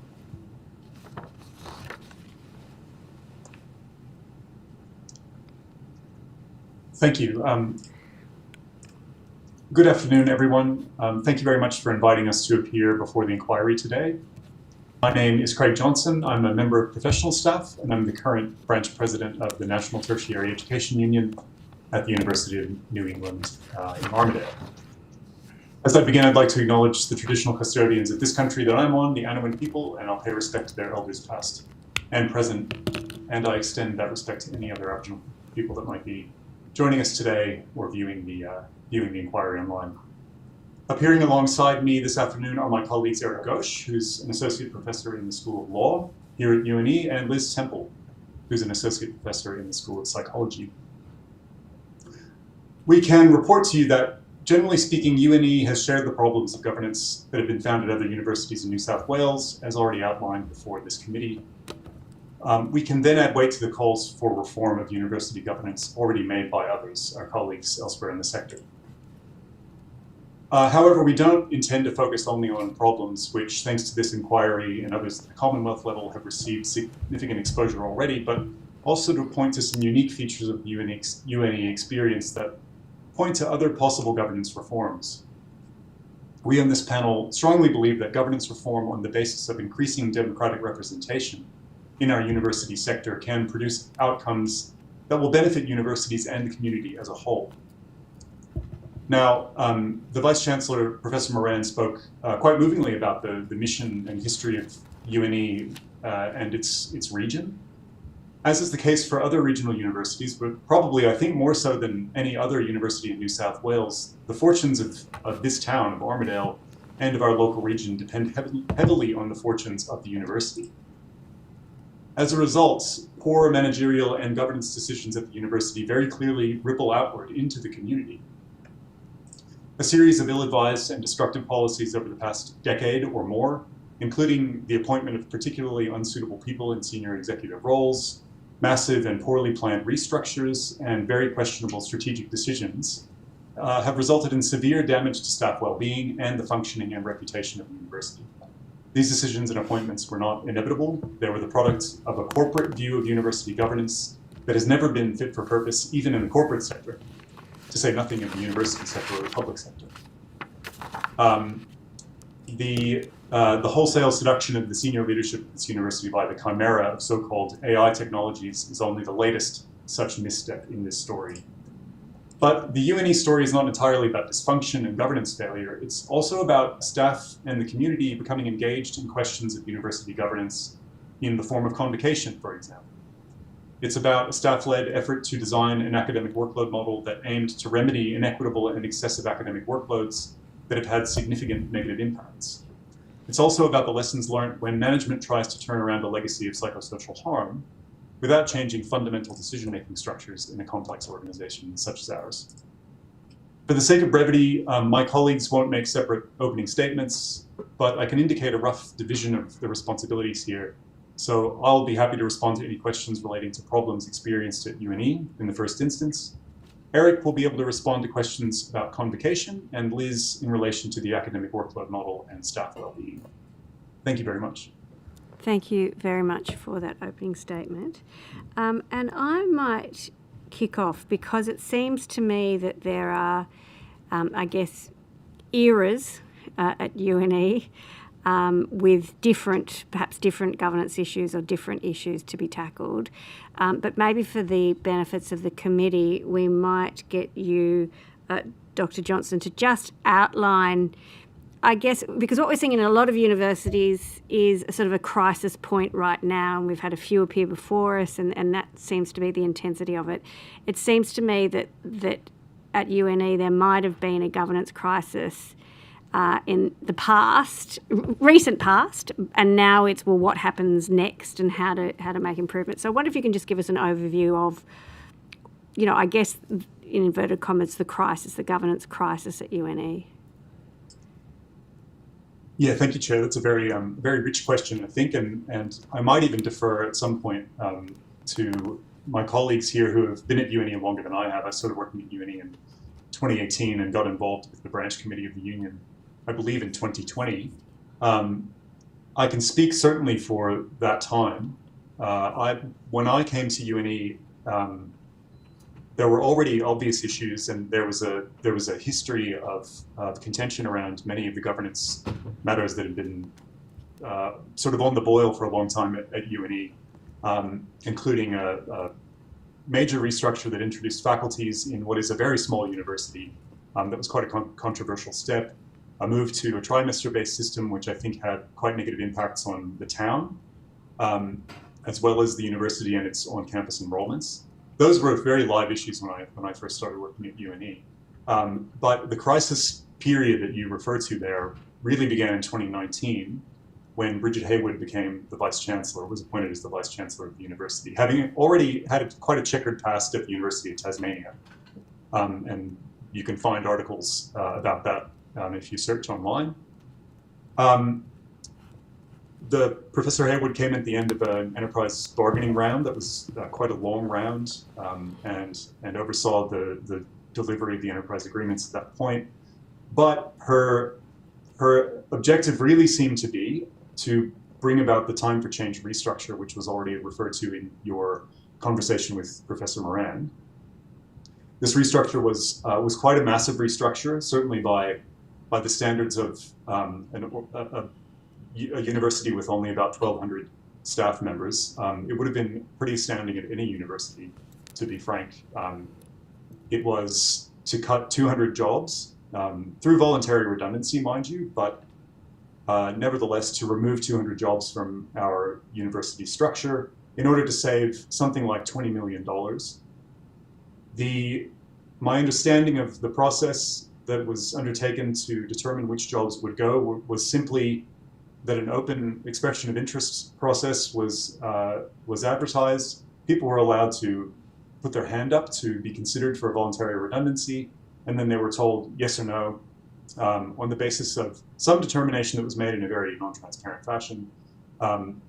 Now, this wound up coinciding with COVID, but it was obviously already on, it was on the agenda prior to COVID. So, any sense that this was a response to a financial crisis that was brought about by the pandemic that's not true.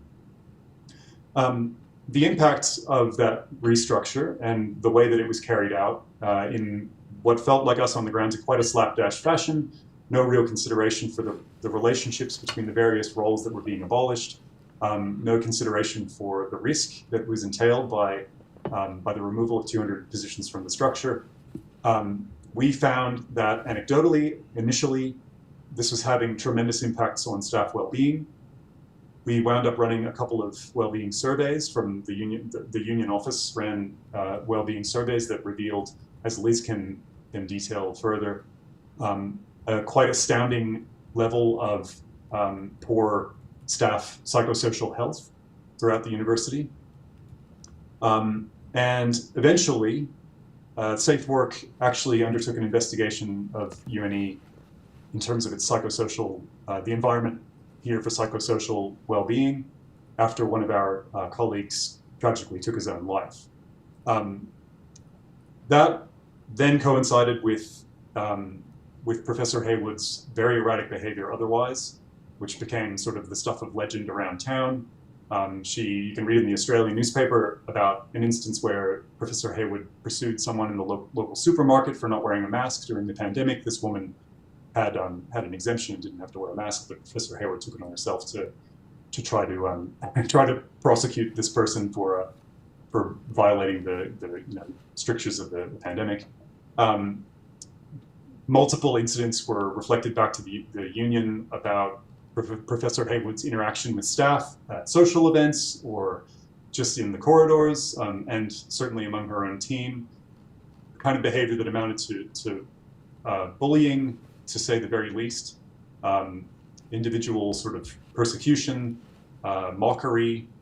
It was all very astounding to hear that the most senior member of our staff was essentially wandering around campus in a megalomaniacal fashion and picking on individual staff members.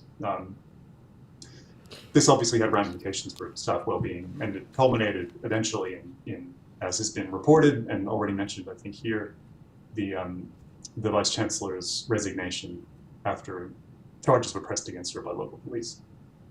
Can I ask a question just there? So, and I mean, the history is obviously important with regards to the Vice Chancellor, but I guess given that, what is it about the sort of governance structures that meant that, I guess, was allowed to happen or went on from 2019 to 2023? How does that relate to, I guess, a failure of governance or a purported failure in governance? As opposed to one individual behaving badly, I guess is my question. Yes. Yeah. Well, I suppose it's the question of who that individual is in this instance. The only person that the Vice Chancellor reports to is really the Council and the Chancellor. We understood that the Council had been notified by several people at various times about the concerning behavior of the Vice Chancellor, in addition to the more industrial matters, for example, around the restructure and the Vice Chancellor's approach to this academic workloads question, which I think Liz can touch on later. But also, as I say, this personal behavior that was being demonstrated by the Vice Chancellor. And from what we can tell, nothing was done to take any of this seriously or to stop it or address it in any fashion on campus with staff. No real consideration seemed to be made for what was being reported through various mechanisms. And in a way, this is what led to us pushing for convocation to be called eventually. Sorry, and I can see Associate Professor Gosh trying to jump in there as well, so I might jump to you. Thanks very much, Chair. I just thought I'd add to Craig's response in terms of structure.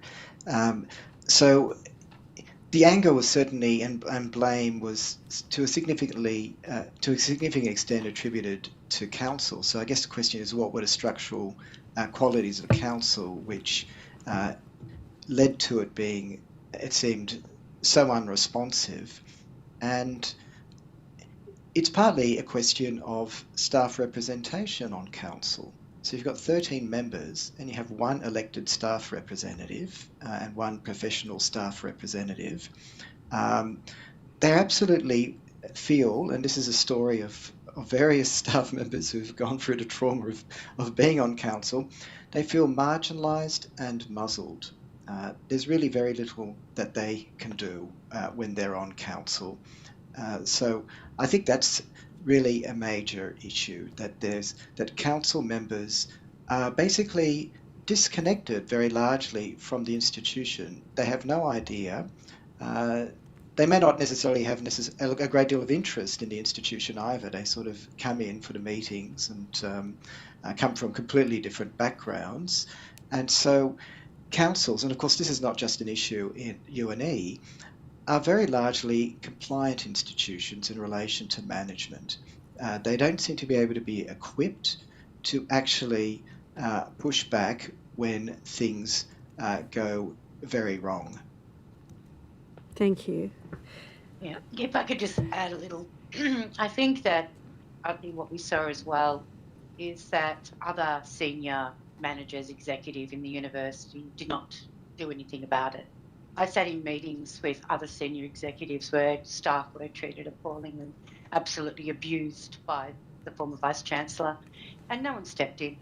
No one did anything. There was no checking in on staff afterwards. People were living in a state of fear. And yet council was aware. We did everything. I mean, that's why we did the staff survey, so we could actually demonstrate what was happening in a public way. You know, I was part of a delegation that went and talked to our local Member of Parliament, who was well aware of her reputation as well. But we were doing everything we could, and we were left on our own to suffer. And I think that's the thing. There was no way for us as staff to get anything done about it. And that, I think, is where the damage happened. You know, while it's been a few years now since that person left, there are still repercussions of that, because the people who are put in some positions under her leadership are still in those positions. We still have pockets of toxicity around the university, as has been acknowledged to me in meeting by people from People and Culture. They know, and we're still in a situation where it's still not taken seriously enough. And I think it's really hard as staff, you know, we're trying to protect ourselves and our colleagues and look out for our students. And there is an element of being told now we should just get over it. It's all done and gone. But the problem is the cultural elements are still there, because the top-down managerial approach that came into play really markedly during that period is still there. We're still not being listened to. We're still not being, you know, consultation. Yes, we get heard at some level, but I guess I'd say during that period of the former Vice-Chancellor's tenure, it was like being in an abusive relationship. We couldn't leave because we needed our jobs. Now I'd say we're in a passive-aggressive relationship where we get told we're being listened to, we get told we're being consulted with, and we get told that things are of concern and are being agreed to, but then nothing happens. And it's like, I mean, I think Eric can talk to this in relation to some of the things around convocation, but it is. So it's definitely a better environment than what it was, but it's still not great in some ways. And I think the problem is how do we as staff, and also our students, how do we get the message through to the people who can actually change? You know, we do everything we can, but it's just, it's extraordinarily difficult.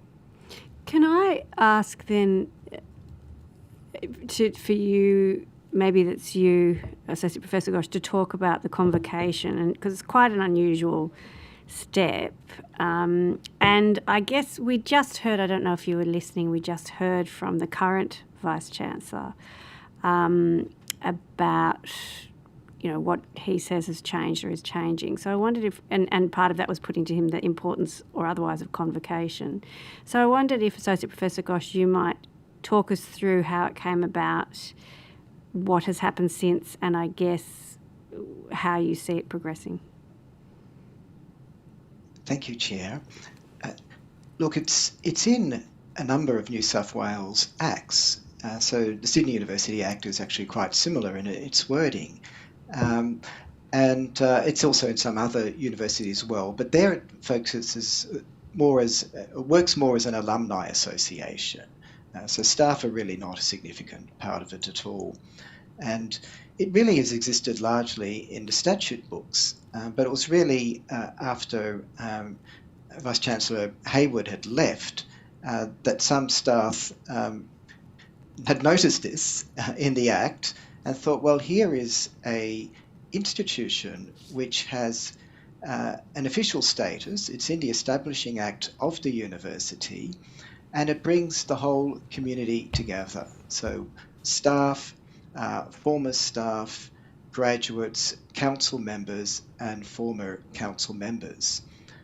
And what was crucial is that the council had, in I think it was 2005, passed a bylaw which indicated that the function of convocation was to make proposals to council. So here was in the Act something which a number of staff, it started initially I think with the professoriate, thought would provide a public forum which would add weight to the voices of staff when they call for changes in relation to governance. So that was then, began with the professoriate, was then supported by the NTU branch, so there was a joint petition to establish it, and then the acting Vice-Chancellor, Simon Evans, he agreed to this, obviously in consultation with Council, and actually said to, I guess, a joint group of the NTU branch and also the professoriate, a sort of select group within it, that it was actually its broad support across the professoriate and the NTU which was persuasive in putting this together. So it is really a unique institution. It's not just now in the statute books. It meets now twice a year, and it provides the only forum where staff and alumni can actually shape significantly the agenda. They can put proposals in terms of what they think would be useful in relation to governance, and council has to respond. So there's this visibility now.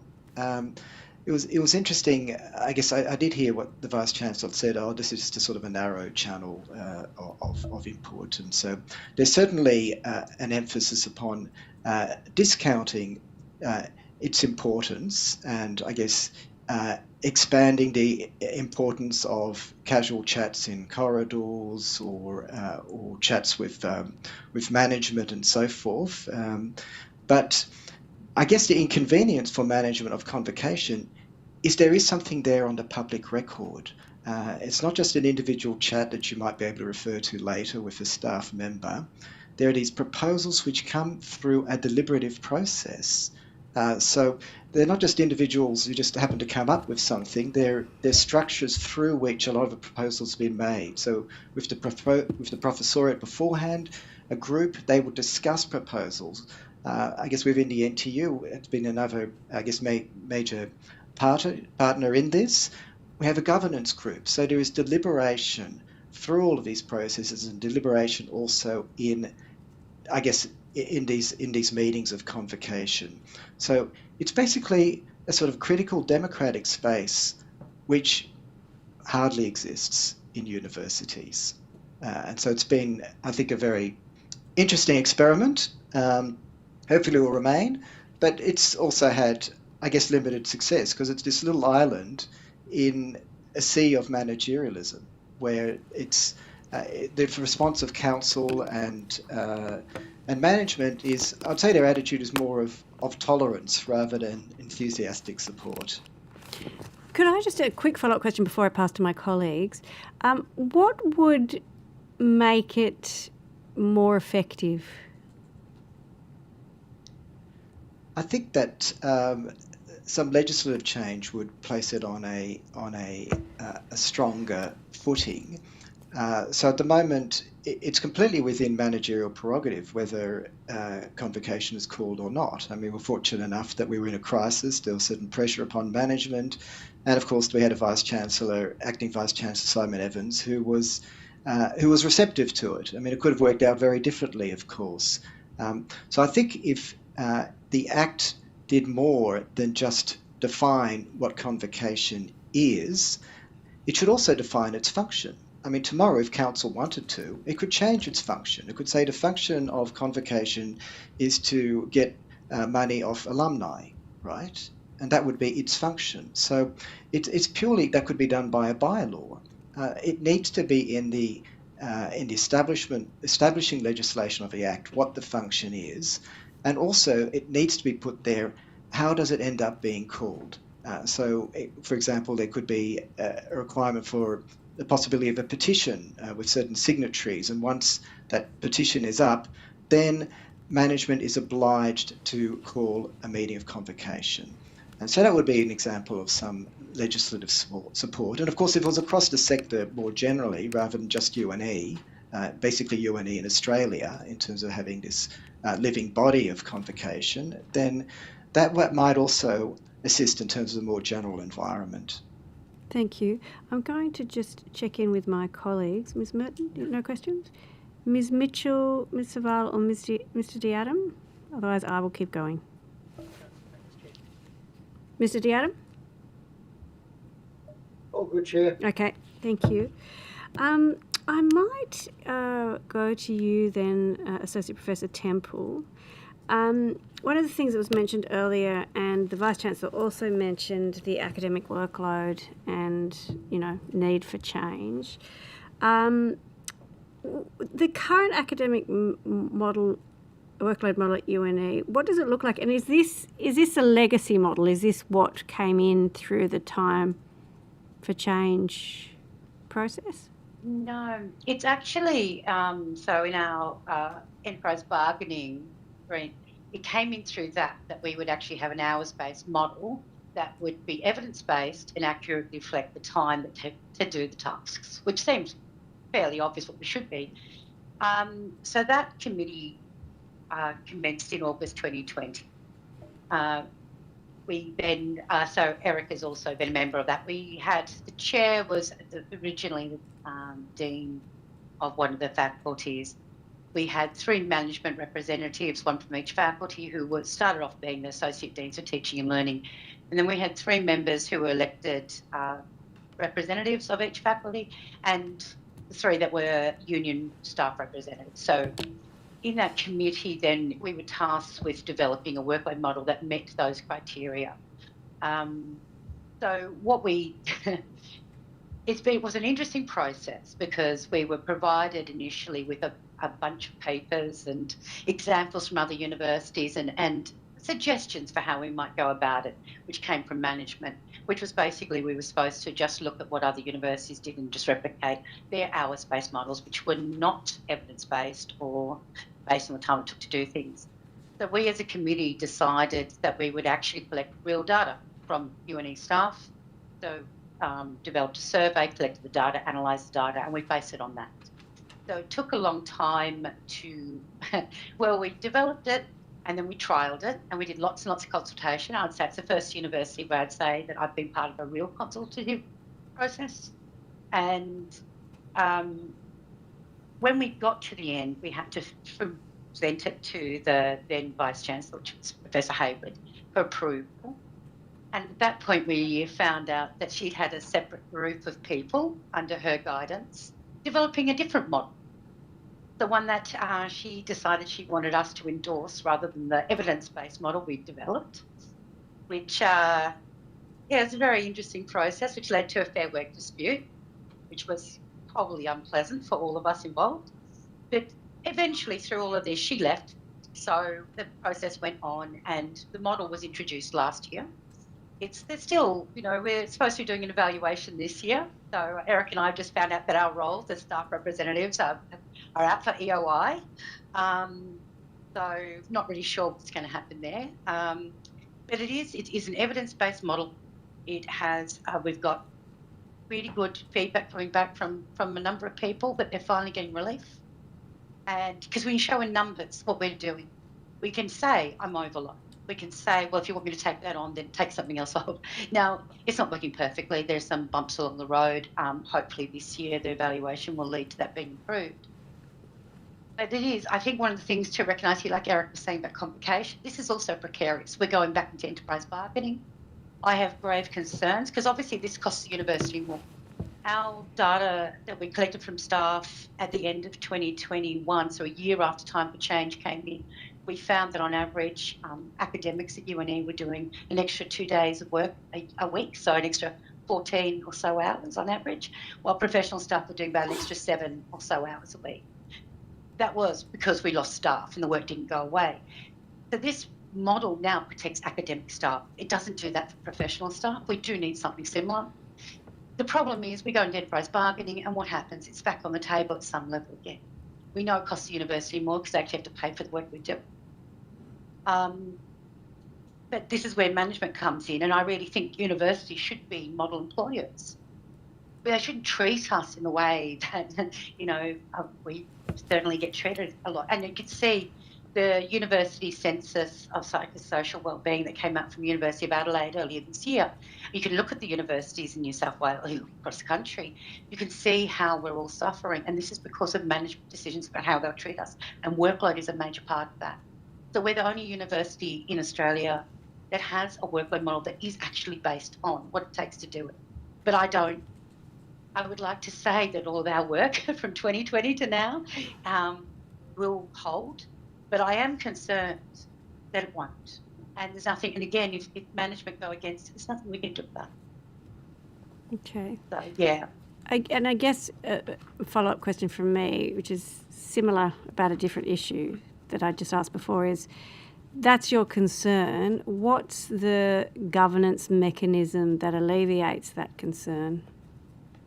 Or is there a governance mechanism?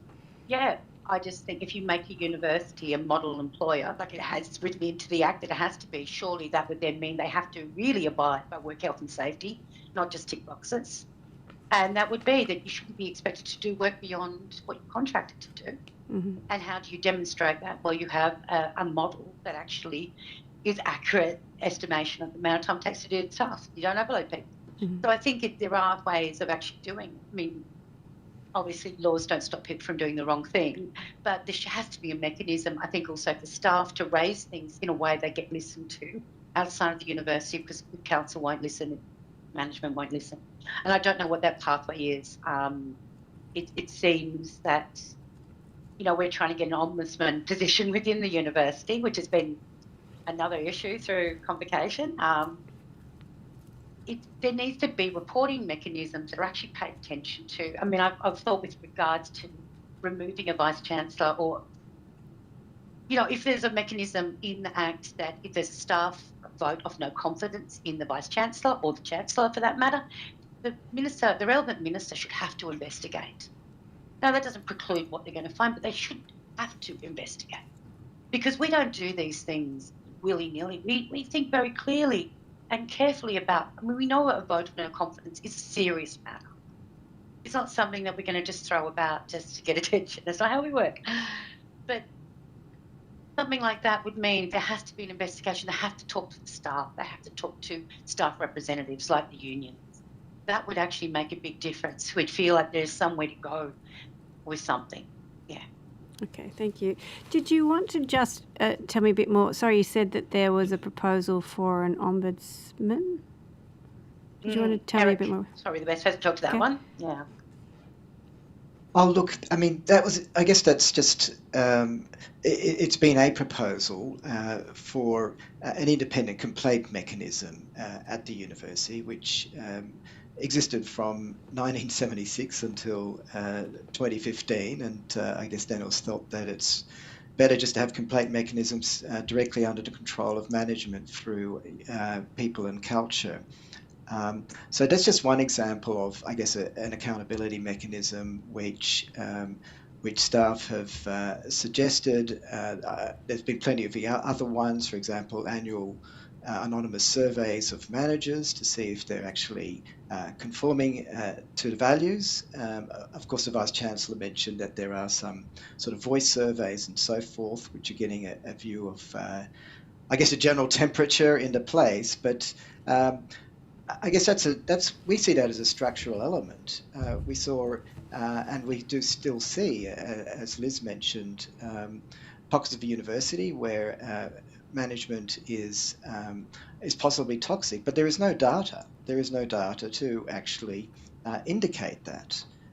So there are structural things relating to management and also council. We've had proposals about composition of council and how they actually relate to convocation itself, because there have been issues there as well that council members basically they hardly turn up, as far as I know, to convocation meetings. They hardly refer to it at all, except in their formal statements. So the Ombudsman is really just an example of the sorts of proposals that staff, when they have the opportunity through convocation, how they try to further values of accountability and collegiality.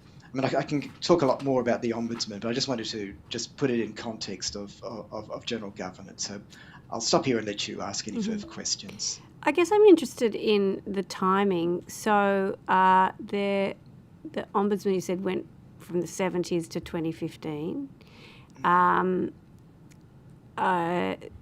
There seemed to be sort of changes from about 2015, 2016 onwards. I know there was the case of the elected representative on the University Council in 2016, who I think had prosecution brought against her for information from council.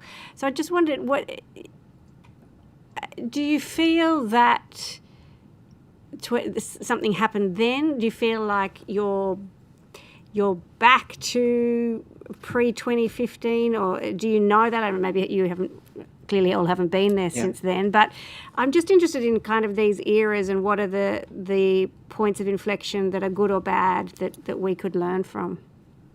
Look, I think we've just been focusing on the last number of years, but unfortunately, if you go back there, you probably have to go back a very, very long way for a happy era. So I'm not probably able to speak about a happy era in that sense.